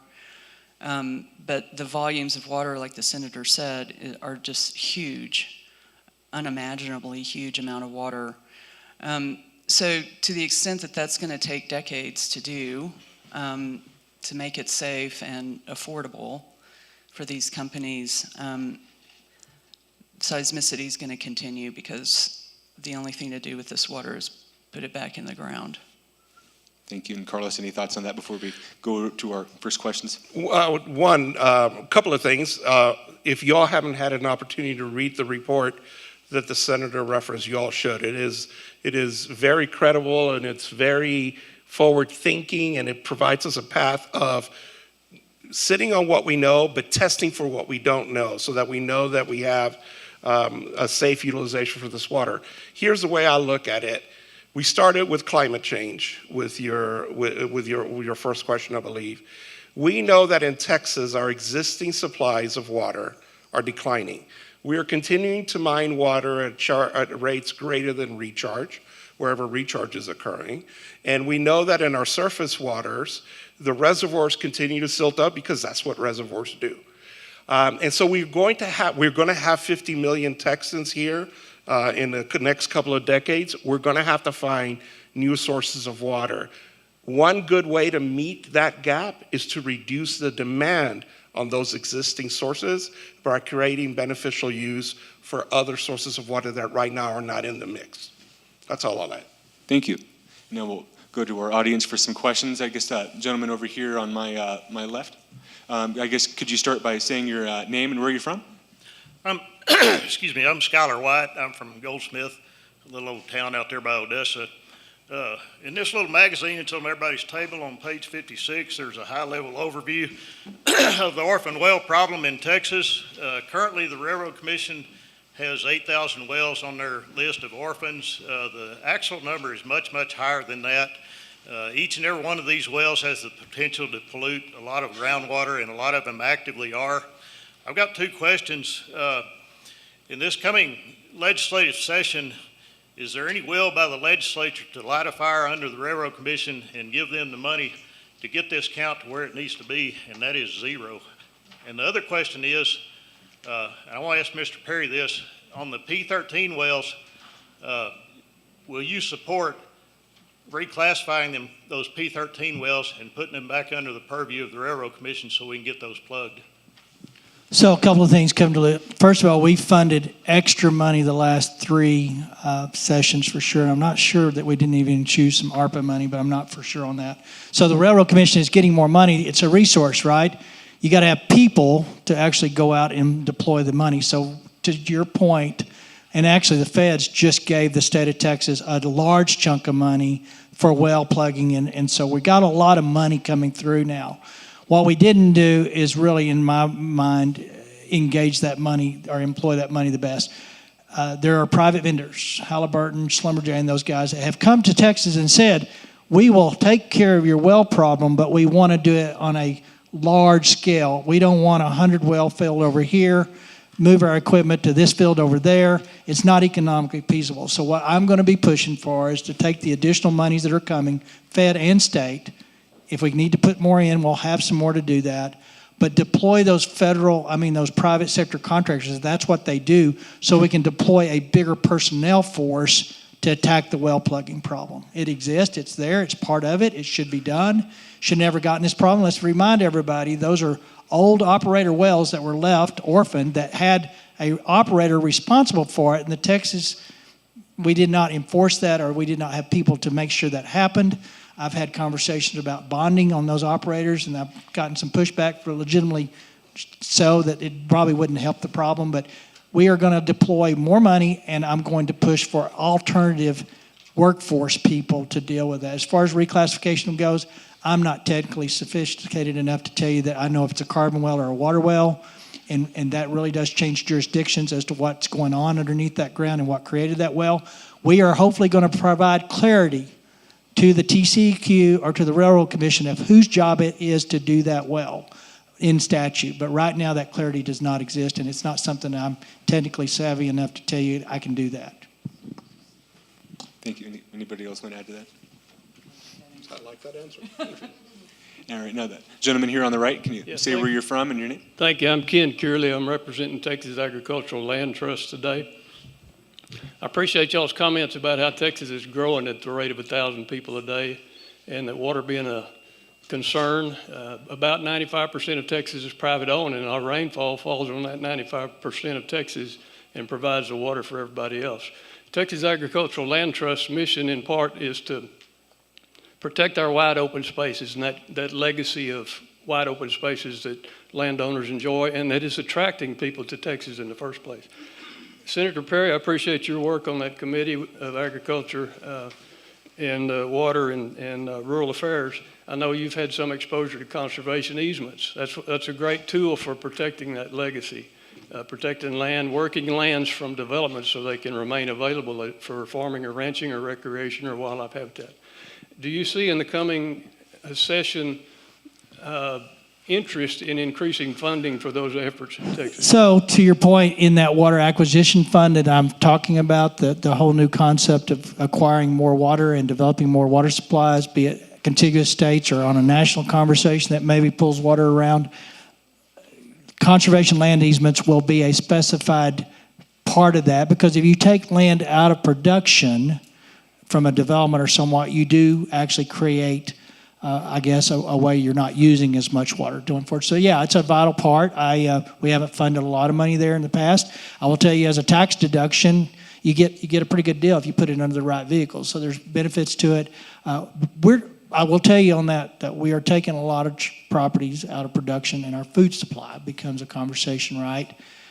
We might end up being dependent on people that don't like us for our food supply if we're not monitoring that. But to your point, yes, it should be a vital part of that water acquisition, because it does develop kind of a new supply by not using existing supply. Thank you. And sir, can you say your name and where you're from? Yeah, Bill Pisetsky from here in Lubbock. My question may be slightly beyond the topic that we're talking today, but it falls under environment and climate change. Over the past 30 years of R&D, we've seen development brought forward of electrical powered cars, buses, and trucks, and they're on the road today. In the past 20 years, some of the major manufacturers of farm equipment have also looked into powering the devices by electrical means. A few years ago, I think it was John Deere came forward with a harvester that was electrical powered and brought in a focus group to evaluate it, and everybody was impressed. West Texas cotton farmers said, boy, I love it, but I'm 5 or 6 miles from the nearest power line. I can't get a recharge on that device if you bring it forward, if it becomes practical and economical. My question is, can the legislature start now, ahead of time, looking at a new rural electrification program, in case these vehicles do become practical, to grant subsidies or grants at one-time investment to provide the extension of these lines, since for the individual farmer it's prohibitive to extend the current power lines 4 or 5 miles to where they're needed. I'll take it. I'm probably going to step on toes, not meaning to. We're a long ways off from the electric vehicle model being a commercially viable alternative, specifically in the agriculture environment. Right now, the Volvo truck's got a 4,000-pound more weight limit on it that tears up roads quicker. It's a 75-mile out and a 75-mile back if you don't put too many cows on it. We've got a long ways to go. There's another argument to this side. If you really look at the evolution of batteries and the destruction of the environment that it takes to get there, that's a whole different conversation nobody wants to have. To your point, there's been federal dollars given to TxDOT through some of these new monies, and part of that is putting stations in place. I don't see large geography that we cover out here, especially from an agriculture, having a viable electric source anytime soon. And when we do, it's got a lot of hurdles to jump through. We will have charging stations, I think, across the state. I think in the next few years, you're going to see them pop up. I see them now driving back and forth to Austin. But from a commercial viable in that industry specific, I don't see how you get there from here. Mary Lou, would you like to weigh in on that too? I'll respond. No offense taken.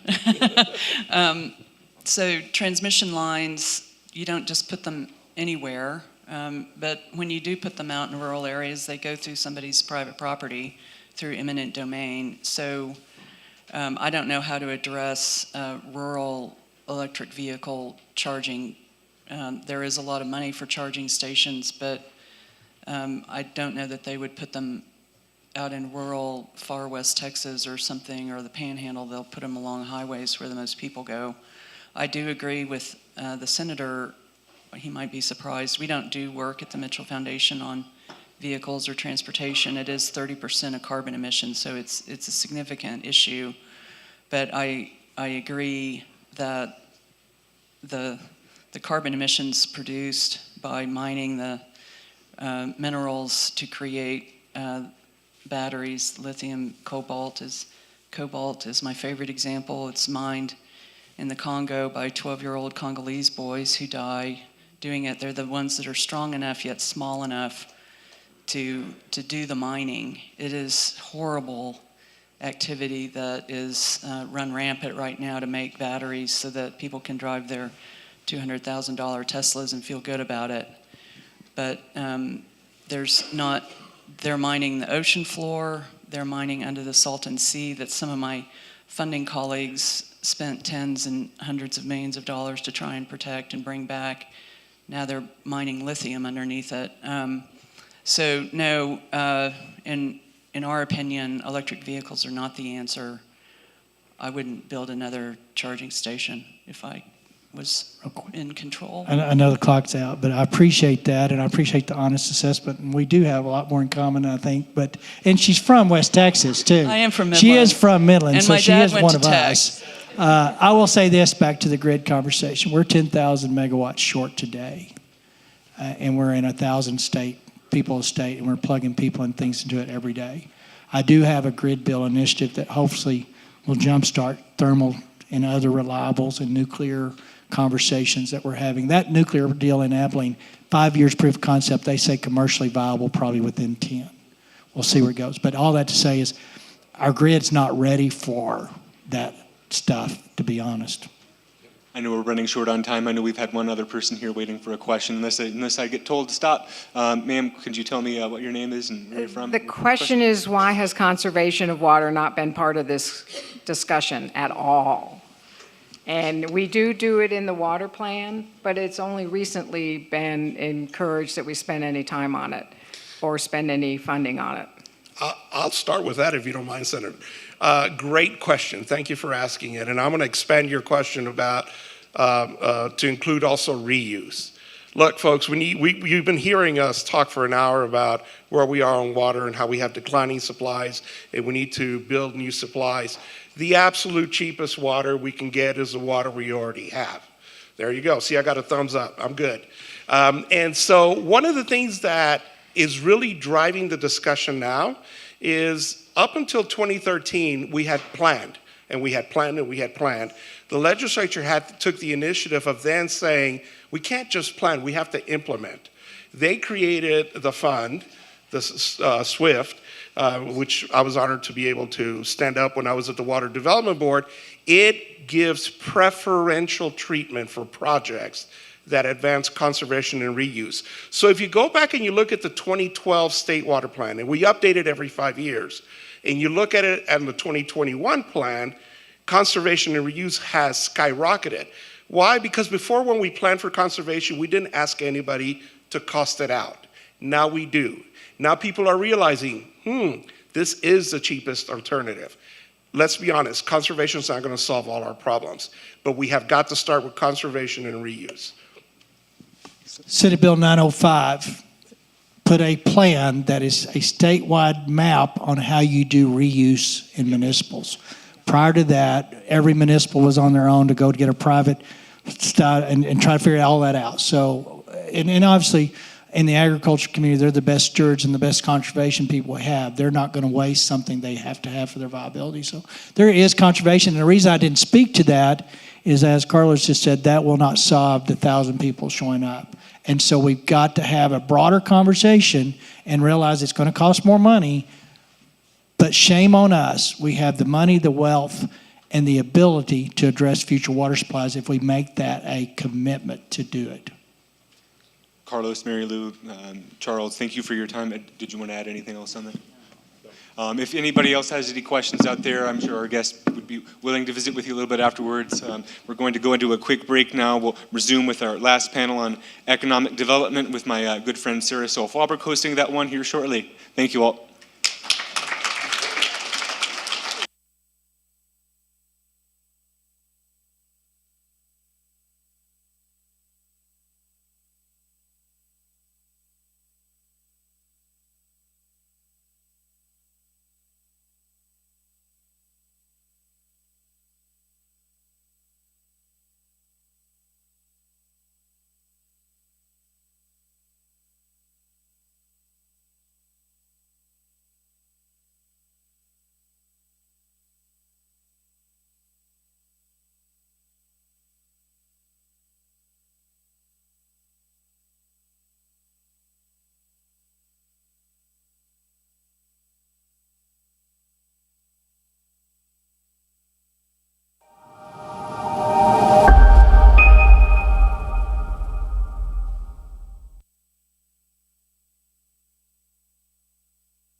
afternoon. My name is Sarah Self-Walbrick. I am the news director at Texas Tech Public Media, which is Lubbock's NPR station.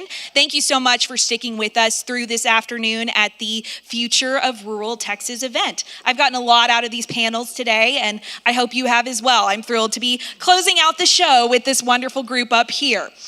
In this session, we're going to talk about rural economies. Smaller communities face unique challenges when it comes to supporting industries and creating jobs.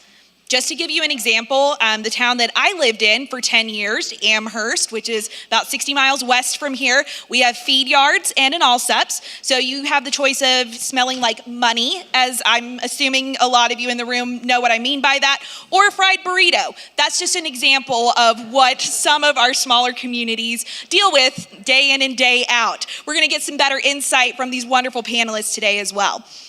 So we're going to talk for about 45 minutes before we open it up for audience questions. Please be thinking about what you want to ask our wonderful group up here. So let's get started. I'm going to introduce you to them. I'm giving very brief introductions. These are very esteemed people. I want to hear what they actually have to say. So let's start down on the end with Lillian Salerno. She is the Rural Development State Director for Texas at the USDA. Before her current job, Lillian served in the Obama administration as the Rural Business Administrator and later as Deputy Undersecretary for Rural Development. She gives us a wonderful statewide perspective on this panel today, and I'm thrilled to have her here. Next to her, we have Wendy Cook, who comes to us from Canadian up in the Panhandle. She's representing the smallest town on our panel today. There, she is a board member of the Hemphill County Economic Development Corporation. She's also on the City Council in Canadian and is the executive director of the Citadel Art Museum. We also have Nathan Tafoya here. He's the executive director of the Mount Pleasant Economic Development Corporation in Northeast Texas.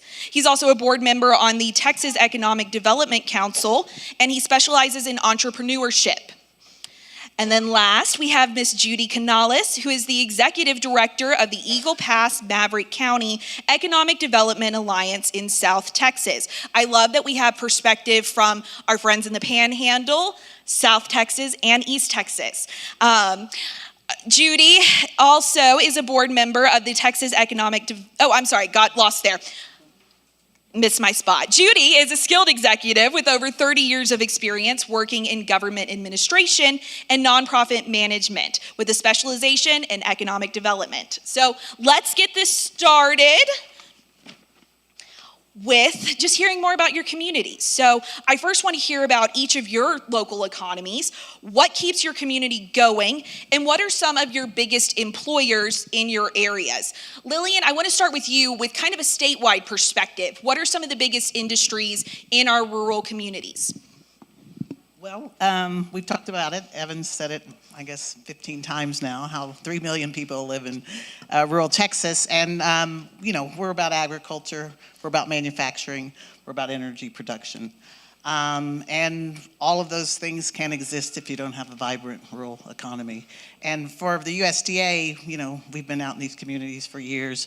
My most important qualification is I grew up in rural Texas. I went in a town with 300 people. There was 18 people in my graduating class, and I wasn't even in the top 5. So just so you know, but did make it enough to get over to the University of Texas and get some education, and here we are. But what I've seen coming back, leaving Texas, getting to come back to Texas, thankfully, and being out in rural Texas just since I took this appointment at the beginning of the summer is from when I was doing it at a national level and from now is that the rural part of Texas did get pretty hit by COVID.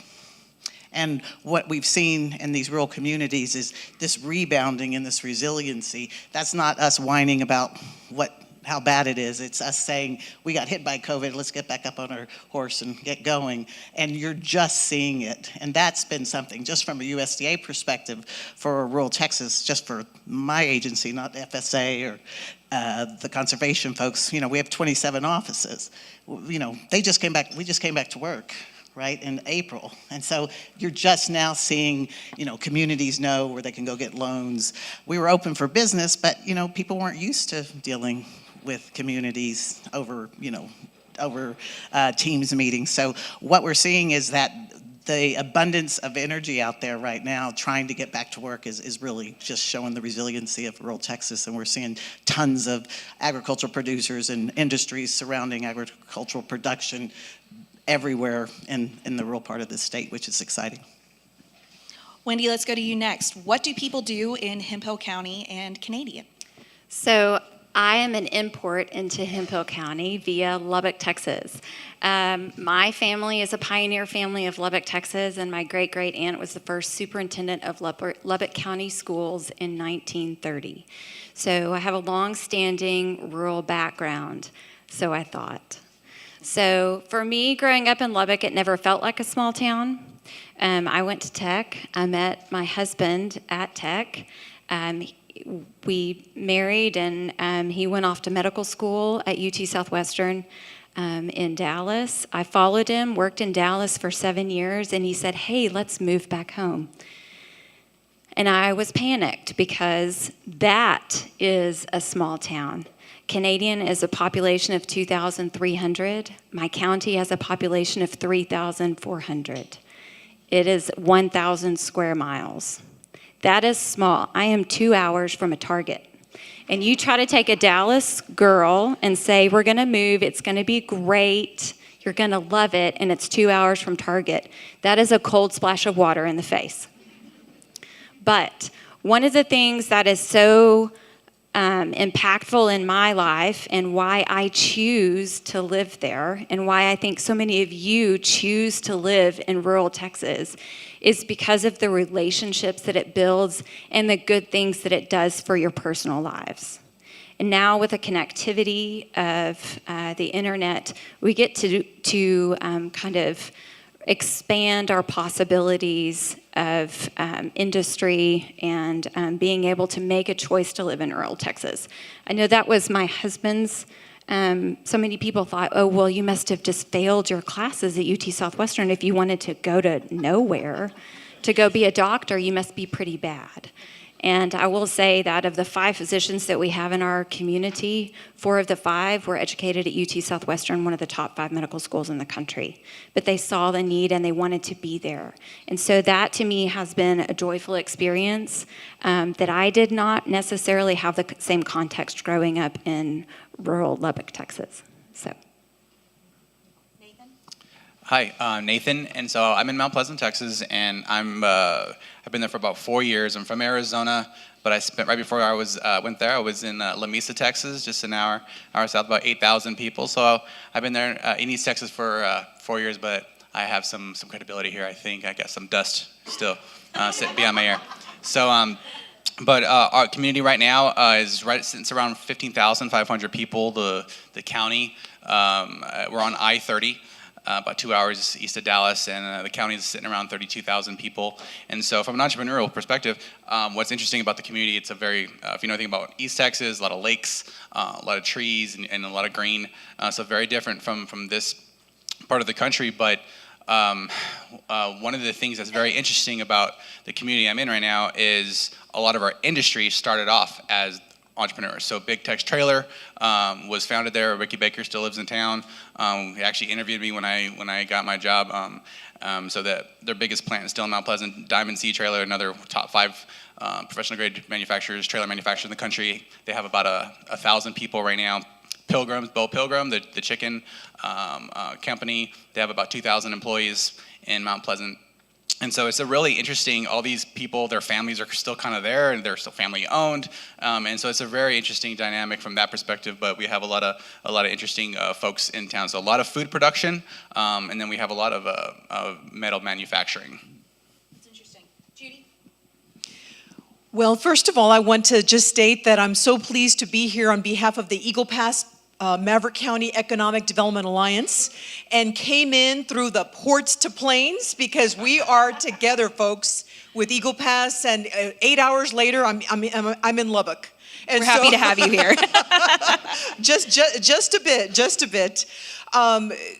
Rural Texas, rural America, rural roots is really who I am, in the sense of born and raised actually in Uvalde. And my mother is from Eagle Pass, which of course are, for any of y'all who know, we're just an hour apart. My father was from Uvalde, and been serving in Eagle Pass in this role. And what has always been very profound to me about our community is that we are, as a border community, how interconnected we are with the community across the river, which is Piedras Negras, Coahuila. And so that, in the sense of industry, for y'all to know, and especially because right now we're in the plains area of our great state of Texas, Eagle Pass ranks 32nd among 450 ports of entry in the United States of America regarding the vastness of $34 billion of importing and exporting.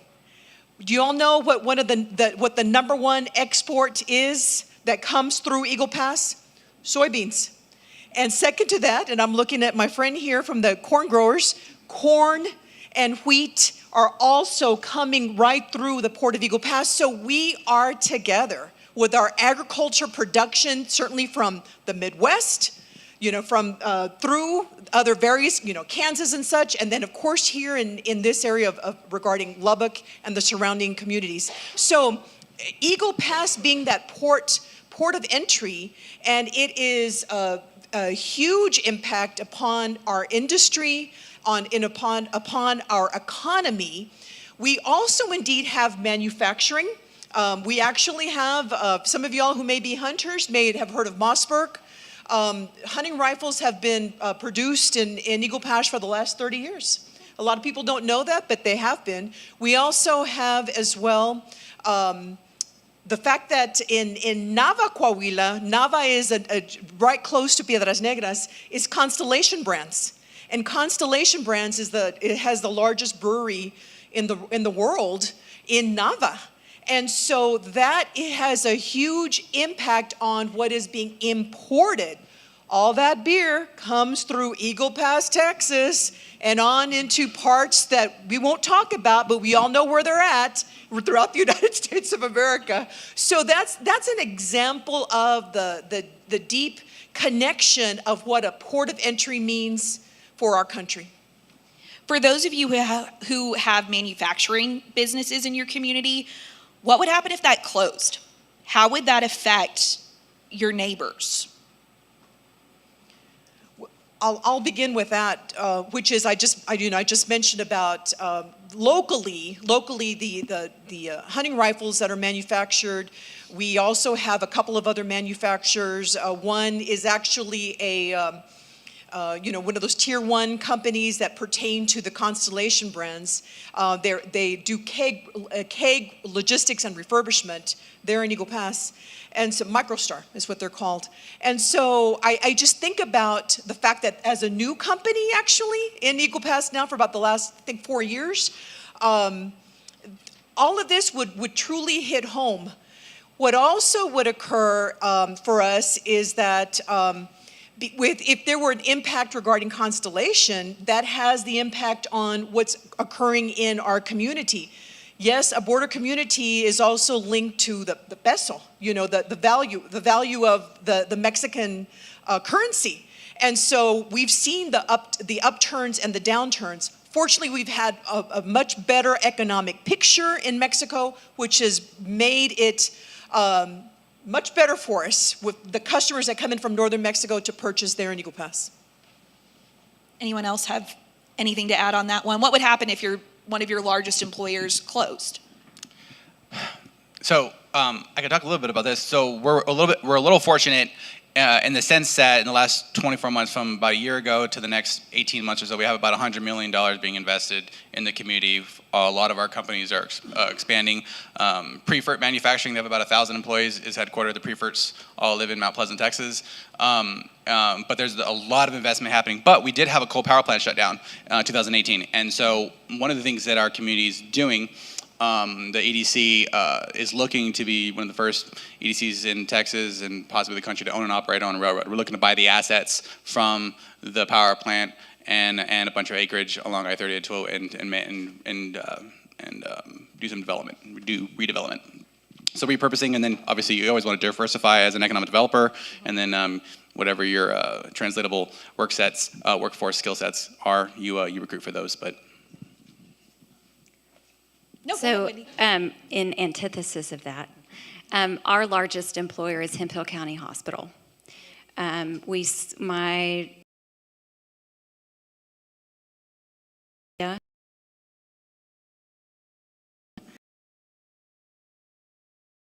high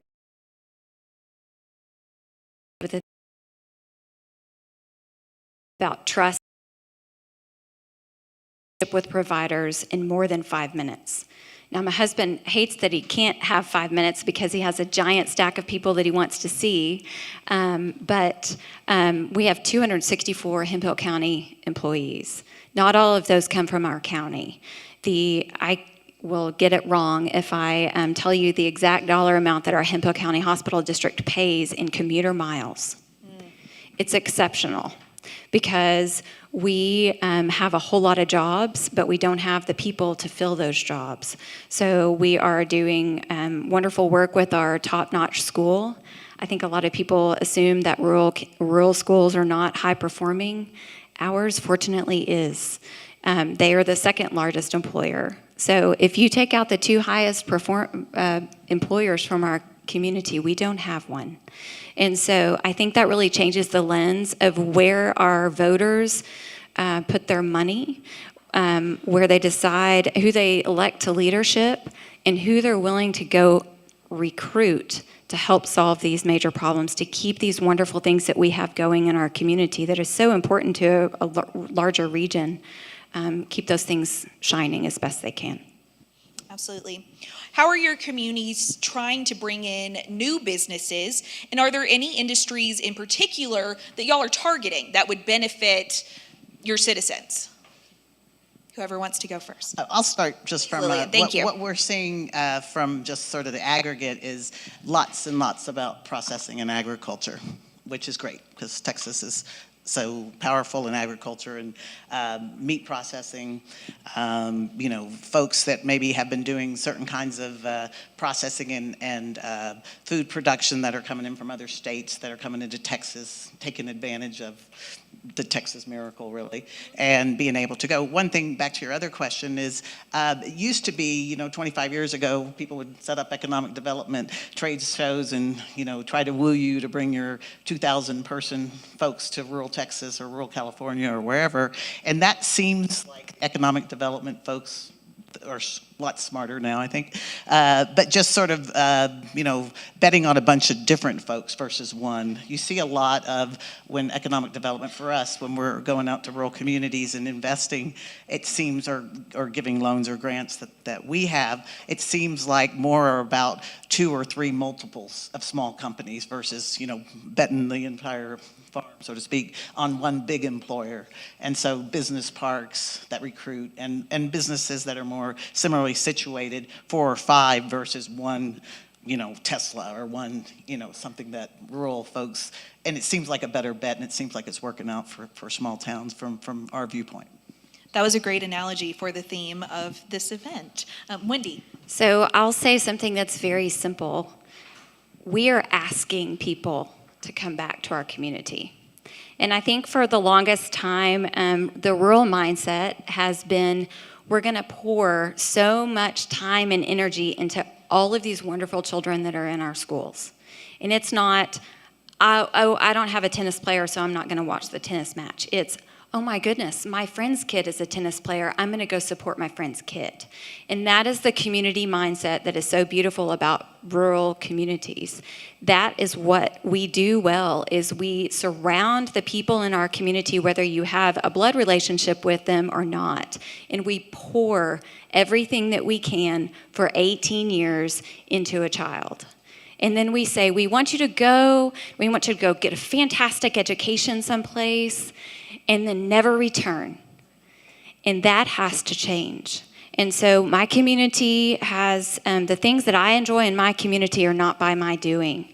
They are the things that were set in place years ago that I am taking advantage of now. So I believe in my community especially, there is a great calling to continue that legacy. We continue that legacy by saying, I'm thrilled that you went to Harvard. Let's figure out a way, once if you have a family, let's figure out a way for you to come back and re-plug in your Harvard education back into our community. It starts with a simple thing of just asking them. But you have to continue to have the mindset of creating a place that they can land and they want to come back to. Just a very simple thing is you can't really recruit people, and I say this taking off my city council hat just for a second, which is all about infrastructure. Yes, I know. No one moved to your town because your roads are perfect. And rural communities know that in order to have great roads, and it takes a lot more than that. And that's one of the things that I really try to run up all the flagpoles I can find on economic development. Wendy, you hit on a couple of things that I wanted to talk through that we've talked about in most of our panels today. Rural population is changing. Statistically, this, especially at least in our area, again, the towns that are kind of Wendy's size of Canadian, these are aging populations. The kids grow up and they graduate and they leave. What can smaller cities be doing to not just retain those workers, but also to attract new ones? We've heard that's been a consistent issue as well. We heard that on the healthcare panel, that a lot of the issue is getting people to come work here. I would love to hear from Judy or Nathan on this.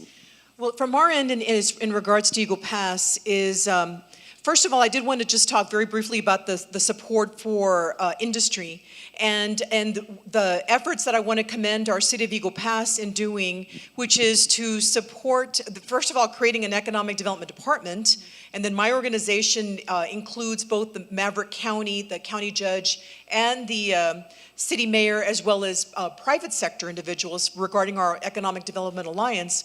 But we're creating a business ecosystem, small business ecosystem that is in cooperation with our Small Business Development Center out of Sul Ross University, Rio Grande College, our Texas Workforce Commission, our Eagle Pass Chamber of Commerce. So we're all now in place working to support and to forge ahead on industry, bringing industry to Eagle Pass, but let's also concentrate on homegrown, because really, I've been glad to see it. I'm glad to see also different generations, because we've been able now, we actually have, over the last 25 years, 30 years, Sul Ross University, Rio Grande College, which has campuses in Uvalde, Del Rio, and Eagle Pass, has really grown to offer the upper class and graduate courses. And we're now working even more closely with the Texas State University system to see about an independent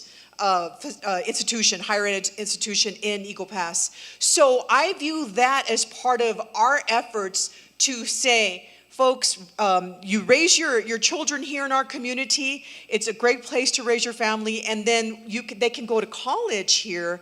I also I don't want to miss out on saying Southwest Texas Junior College, because also our community college, I'm a product of it. That's where I got my start.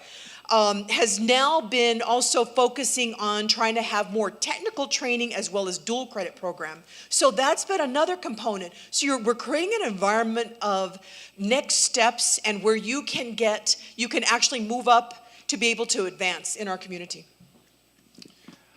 You want to move on? No, go ahead, okay. please. I want to say a few macro statements and then a few micro statements. One, I think it's government's and economic development's job to produce three things: cost, time, and risk to a company. And as that relates to entrepreneurship, or as that relates and you pivot that into a rural setting, it becomes an issue of, as Judy was saying, creating an ecosystem. But you have to have those things as a foundation before you can create any sort of ecosystem. And the strategy of bringing people back, I want to pivot. I want to say something else real quick. I think rural communities have this amazing opportunity, like communities like Canadian, like in Lamesa, rural West Texas, have this amazing opportunity because there's been a paradigm shift in the workforce. And I know it's probably even come up at the conference. I wasn't here for the earlier parts of it, but it is critical to understand that in the Industrial Revolution, workers used to go where the companies were. And there was some little finagling that happened kind of in the 80s. A lot of stuff went to China. right? And economic developers and a lot of people in that field have really begun to understand throughout the late 90s and 2000s. What's happening now and what you can see is companies are now going to where people want to live and where people are. So you'll see them start locating in the urban cores, or just where there's enough from a regional perspective where you can get enough workforce together. Workforce is the #1 issue driving a lot of site selection locations. And so as it comes to that, the strategy from a rural, you're not going to play to your strengths. I was a part of an IEDC intervention group that went to Nebraska about 2 months ago. And in this county, it was a town, the whole county was Lamisa's size. It was about 8,000 people in this county. And we spent 4 days there. And they were doing this exact same strategy because, and the paradigm shift, while it was small, about companies going to where people want to live, and then you start thinking about placemaking as a community. But the last paradigm shift is remote work. When you have 30 to 50% of your workforce, all of a sudden they can go wherever they want.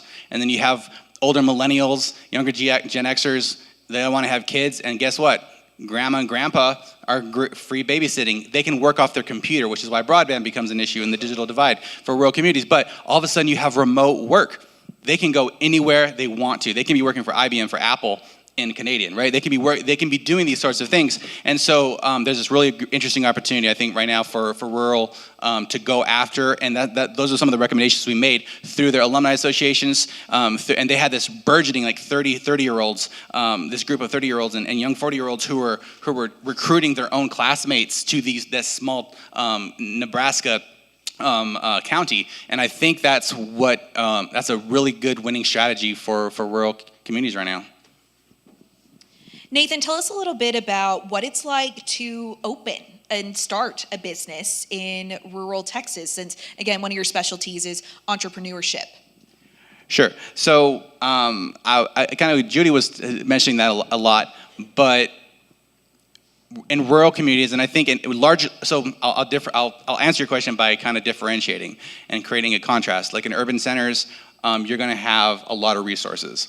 And so one of the biggest challenges in what is called economic gardening or growing your own, these are all the kind of words that you means growing these people that are in your own community, or when you get them there, how do you get the trailing spouse, right? You get a doctor there, but then the wife or the husband's still at home, or they need something to do. How do you engage those people? And so it really becomes an issue of creating that foundation, reducing cost, risk, and time for an entrepreneur, creating space, like a shared space, an out-of-the-box space for people and minds to meet. People are human beings. Like, you almost want to bring a behaviorist, and like, where are people going to go? Like, what do people want to do? Like, really, and governments are really bad about picking some random building and saying, that's where we're going to do this. We're going to pour millions of dollars in this random building and next to an alley. And they're like, no, where will people naturally gravitate? And so I think using the behaviors and where you would want to go as a human being, not thinking like a government, but thinking like an entrepreneur, it really comes into play. But it really becomes about establishing an ecosystem, and then it becomes in how do you engage your colleges, how do you start working with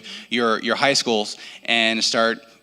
Even it takes a $60 gallon of paint, make a green room so where people can have a green room. They can use their iPhones, and I don't care if it's TikTok, if they're selling products out of their garage, or they're an affiliate for Amazon. They can start doing things just with painting a green room and allowing people to have some makerspace, and then putting a few couches somewhere so that people can start collaborating.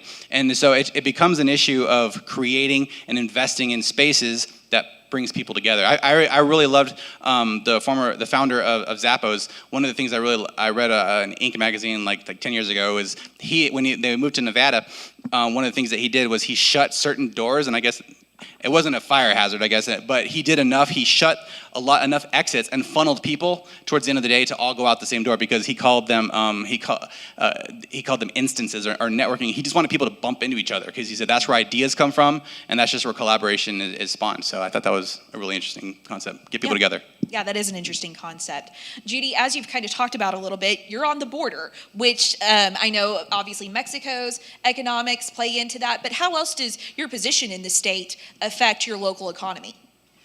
Well, as I was mentioning about the fact that the port of entry and how important it is to be able to move goods back and forth through that port of entry. This is American-made products that are heading south, and then of course there's frankly companies in Mexico and in the interior that are also assembling, and then the goods come right back through into the United States. So a big thing that's occurring for our community right now, as well as our sister city across, is the improvement of our port of entry. Want to expand, so because frankly, that is a way to make us more competitive. We're 2 hours north of Laredo, which is the #1 port of entry, certainly throughout the U.S.-Mexico border. But Eagle Pass is also quite competitive, so we're working on that. We also, frankly, want to see improved infrastructure. I'm sure you all relate to that being in this area too, but there's a big effort for us to try to expand our Highway 57, which connects us to I-35, because that is well-traveled and unfortunately, too many accidents that occur there. And then, as I was mentioning, also about the fact of being on I-27, 277 as you head further south, but that's the ports to plains. So we want to see that north-south corridor also expand. And so infrastructure is huge for us regarding that aspect of transportation. The other piece that I want to put forward is broadband. And broadband for us, because we were able to fortunately work in partnership with Connected Nation and Methodist Healthcare Ministries, which are supporters of this effort today, which we're grateful for. They supported us in working with us to get a survey done of Eagle Pass, Maverick County, and within Maverick County, residents, businesses, the schools, the hospital, all kinds of representatives to find out how good's your broadband. We all know what some of these answers are. You all know what the answers are, and it's sometimes it's good, but unfortunately, it's too often too spotty. And we need to do better on this, I believe, as a country, and I'm glad that there's been an emphasis here today on that matter, but that's a proactive measure that we have taken and that we're also trying to concentrate on. So infrastructure has been crucial for us. Those are great points. I want to talk about arts and culture. You don't necessarily think of that when you think of small town economies, but some West Texas towns, just going to throw out some examples, Marfa, known for its arts. Turkey, Texas has also really gone in on some really neat music opportunities and things like that. And this is also something that Wendy is doing in Canadian. So tell us how arts and culture can play into a town's economic plans.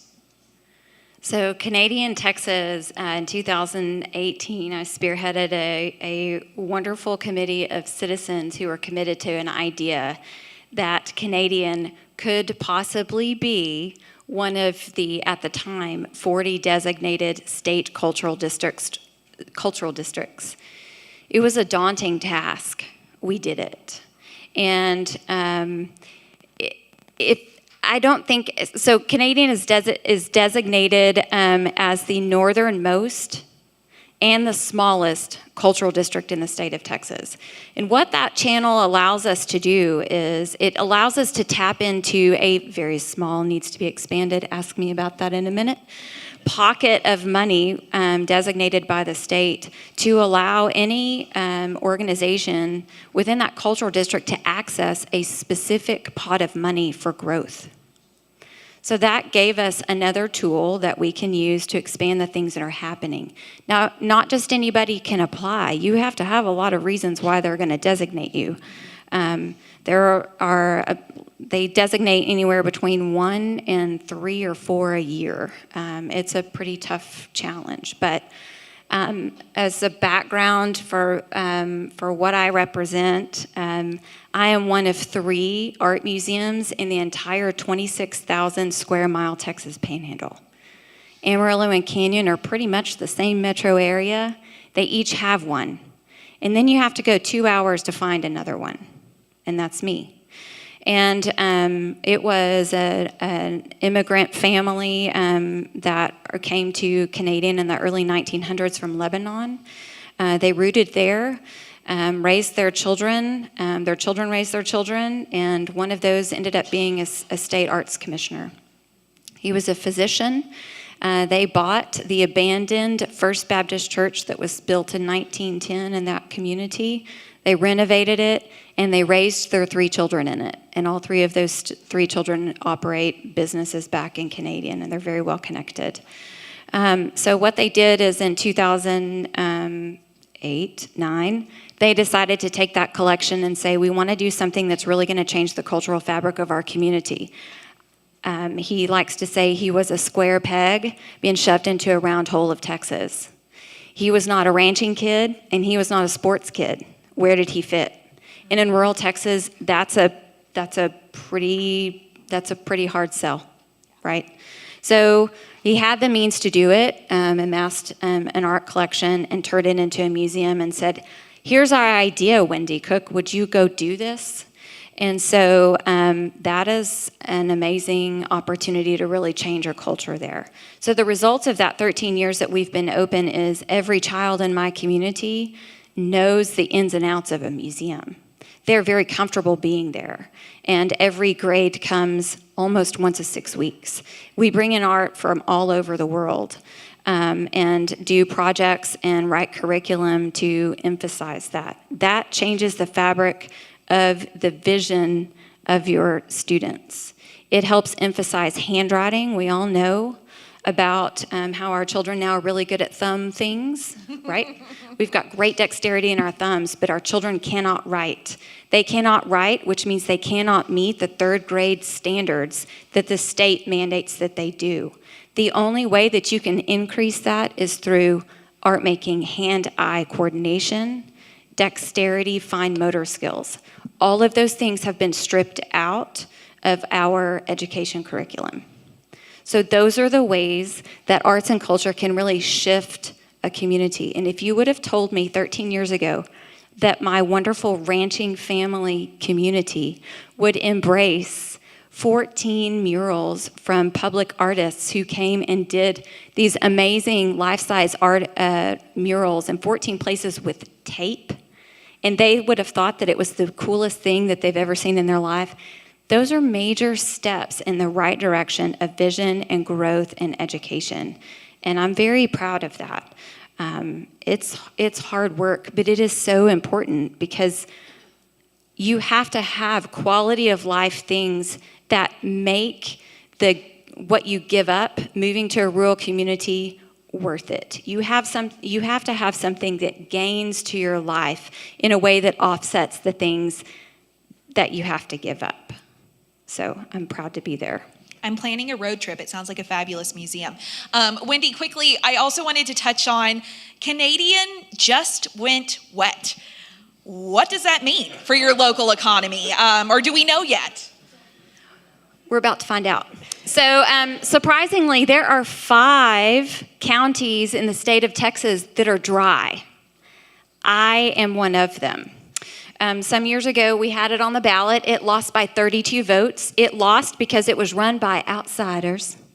They came in and they did several things wrong, said several lies, and called the city council out on the carpet. And city council said, oh yes, but let me tell you what's not going to happen. And so it went back on the ballot because the local people wanted it. This time, it was not a county issue. It was city. It's pretty much the same thing if you think about where we are, but the city decided that they wanted it. City voters put a petition out. It went onto the ballot. It passed with 65%. That's a lot. That's bigger than 32 votes last time. So that is the power of local control. We know what we want. We know how we're going to do it. Let us do it. Stay out in a lot of those ways. We've heard that over and over and over again of all different things. So how that changes, I'm not sure.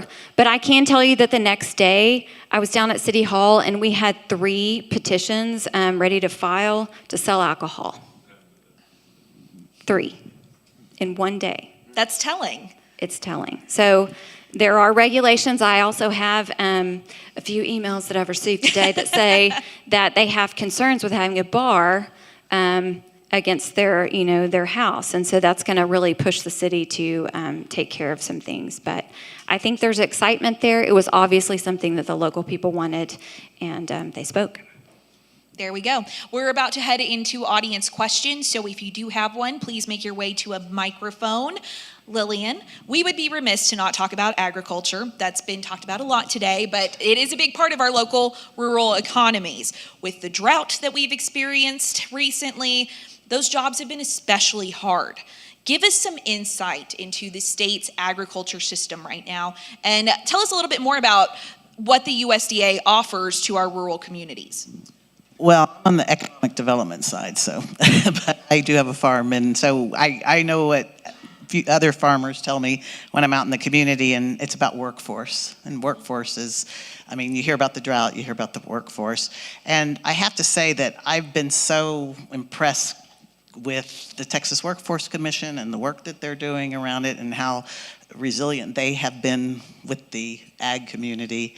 But part of that is just what we've been talking about, is making sure we do everything we can to get people to come back home. We all of us have kids, and I mean, I have a kid that I'm never going to get back to Texas. I mean, I didn't raise him in a rural town, and I mean, he went to school and, wants certain things where he doesn't have a car. There's no way for me to get him back home. And so what can we do? And what we have to do is just make our places attractive to them. And part of that is, I agree with Wendy, asking. And when I've been out to, pretty much every part of Texas since I got this job, that's the number one thing that you hear is just about workforce. And it seems like there has to be a bunch of shifts. Some of it's about money, obviously. And for ag workforce, I mean, we just have to get our head around and make some hard decisions. And that's going to take a lot of political will from folks in the legislature and at the federal level also. And for USDA, I mean, we just passed this in the United States Congress in August, this Inflation Reduction Act, which is literally money is just coming into Texas. And part of our job as public servants is to make sure that we grab as much as we can for the state of Texas, those of us who are representing the state of Texas. And that's about energy, and that's about processing, and that's about ways that we can do small loans and grants to help farmers. We've got huge agricultural reach in this state. What we also that we have to do besides workforce is, I think the gentleman that was on the education panel when he talked about Maria. It was so poignant. It was just a great panel. And I think about that in the community development world. It's about Betty. There's Betty city secretaries all over rural Texas that are running these towns that are going to be in retirement. Yep. We've got to get that next generation. Who do we talk to when our folks from USDA go in and talk to a city leader that has the entire institutional knowledge in usually her head, or there's males too, Betty or Barney or whoever, but they're in these towns, and we are not doing anything about the institutional knowledge transfer of how do you fill out an application to get a new water system? Who do you deal with in the federal government or in the state government that knows how to make sure that to put an issue for a bond election? All of that knowledge is in people in the age group of 50 to 90 in these small towns. Yeah, and they're retiring, and we are not being forward-thinking enough of how to transfer that knowledge to that next generation, who that's going to, and how to get people interested. So for USDA, we are in desperate need of community developers all over the state. That's good to hear. We have a question over here. Go for it. Yeah, hi, my name is Jacqueline Taylor. I work in an organization called Chicanos por la Causa. We are a migrant seasonal Head Start program, and we have centers in Eagle Pass, as well as in our communities. One of the things I'm super excited about, I've been excited for this session, this whole sign actually, is just how do we not only keep and bring folks home, but how do we maintain a decorum that brings folk to the table to engage publicly in our communities, and not be scared of each other, to talk up and have conversations like this that are really important, that make our communities sustainable. Great question. Thank you so much, and I'm very familiar with Chicanos por la Causa from the origins of Phoenix. So thanks for the effort that y'all are working on here in Texas. It makes me think about our school district. I think you have to start with the youth. There in Eagle Pass, Maverick County, the Maverick County total population is 60,000, just about at 60,000. We have 14,000 students in the school district that are K through 12, and I think that what she's describing in the sense of bringing people to the table is because you start young and engaging them, and what I'm seeing that certainly through school, and my husband, who's here with me, has been in the classroom for 42 years as a teacher and a coach. And so it's you talk to the students, you work with them, and you come up with examples and ways to have them contribute. Girl Scouts, Boy Scouts, the youth program, sports, all of the different things that help build that enthusiasm, and frankly also civic responsibility. Do you all remember that from school, from how we were raised? That's what I learned, is through those examples, and to engage them through that part. What I'm seeing now as well too is just a variety of youth efforts. You know, even if they're appearing in a parade, we just had a Veterans Day parade. It was full of students. Because that's who's in our community, and that's who needs to be trained. Move them towards those next levels of where you're taking it, not just student council, but any of these organizations that they're a part of. I think that's part of the way we get there.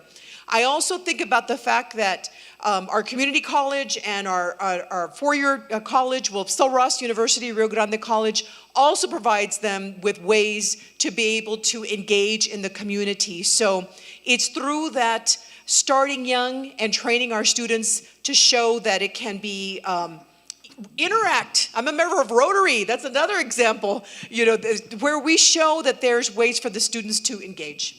Community pride makes a big difference. I do want to get to all the questions that we can, so I'm going to go to my friend Ryan over here. Hi, Sarah.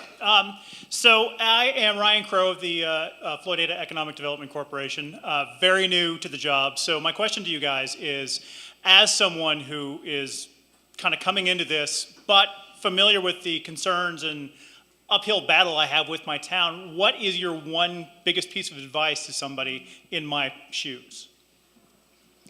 I would say have a conversation and have a lot of them.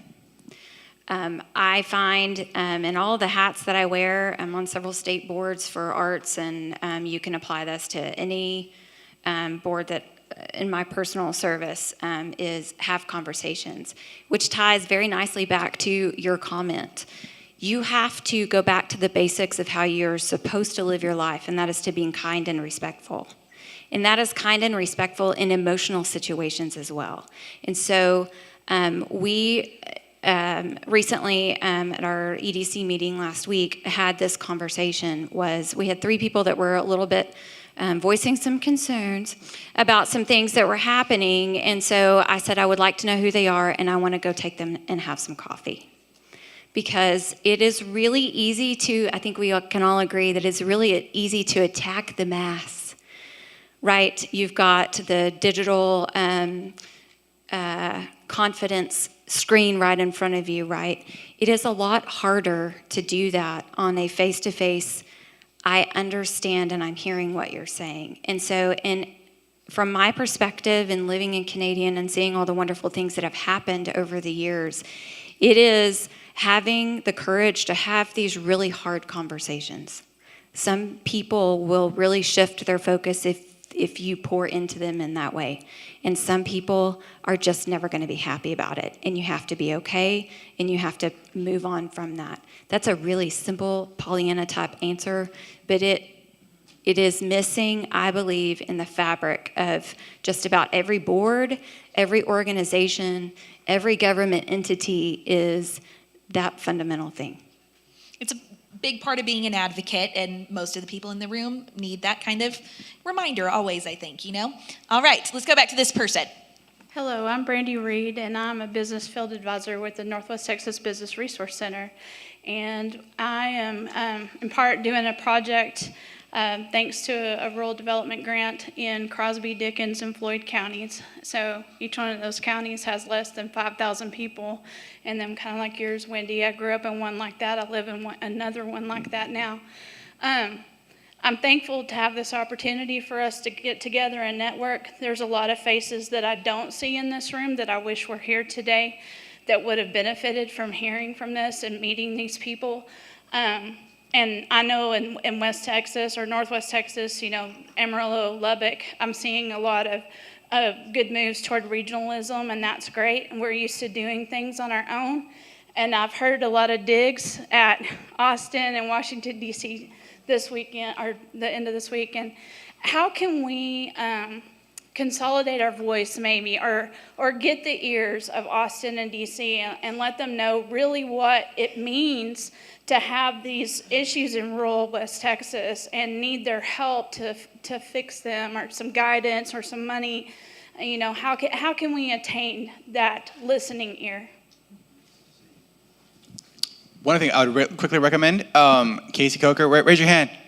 She's the director for the High Ground of Texas, which is the largest regional economic development group in Texas, or is it the country? It's huge. I was part of it when I was in La Mesa, when I was going to Ports and Plains conferences and all that stuff, but talk to them. I mean, I think there's, from a lobbying standpoint, or just helping get people together, I just wanted to make sure that, there are people who are definitely concerned, and she's lives in Muleshoe, and they understand the problems and can help and best articulate, and I believe, and consolidate some of those concerns and make it a ramming. I was just going to say, we have federal partners here, USDA, Department of Commerce with on broadband, and I mean, we report back. I mean, they hear back from us about what we're seeing. I also think that it is, you have a better opportunity when you have more regionalizations. I mean, no one can get to every little town. I mean, we got 200. When I'm in Washington, D.C., or when Judy was in Washington, D.C., to be able to say we have 254 counties in Texas, when they hear that, their mind explodes. Yeah. They can't even visualize what that looks like. They can't think about the geography. They sometimes think we're not telling the truth, even though it's on they just can't believe it because they're from the Midwest where they got 20 counties, or it's just so different. And we are different, and we're Texans, and we think differently, and we're a rural part of our state is very different from rural Iowa, very different. But you do have advocates here, and we certainly, as federal partners, go back and tell your story. If I may, just for the young lady who had asked the question, this is your time to be having your quick meetings, well, not quick, but some meetings locally to develop your legislative agenda for this incoming legislative session. I mean, we've done ours. We started in July in Eagle Pass, Maverick County, and get ready to come together and be very mindful, very thoughtful about what are those local needs, and whether it's going to be within your city, within your county, which is how we did it. But I'm also a big proponent of, we meet also in our area is called the Middle Rio Grande region, because we're in the middle of the Rio Grande. Okay. Anyways, but that's another. So multiple counties, Uvalde and Maverick and Valverde and Zavala and Dimmitt. We're all together, and so we come together and talk about very similar needs. It's best to communicate in that way. Great message to end on. Benefits of being the last panel. We could go a little long, so that worked out in our favor. I want to thank everyone for being in Lubbock. I hope you had a wonderful time this week. I want to give a special shout out to all my friends and loved ones who are here. And thank you to the Texas Tribune for letting us all be a part of this wonderful conversation.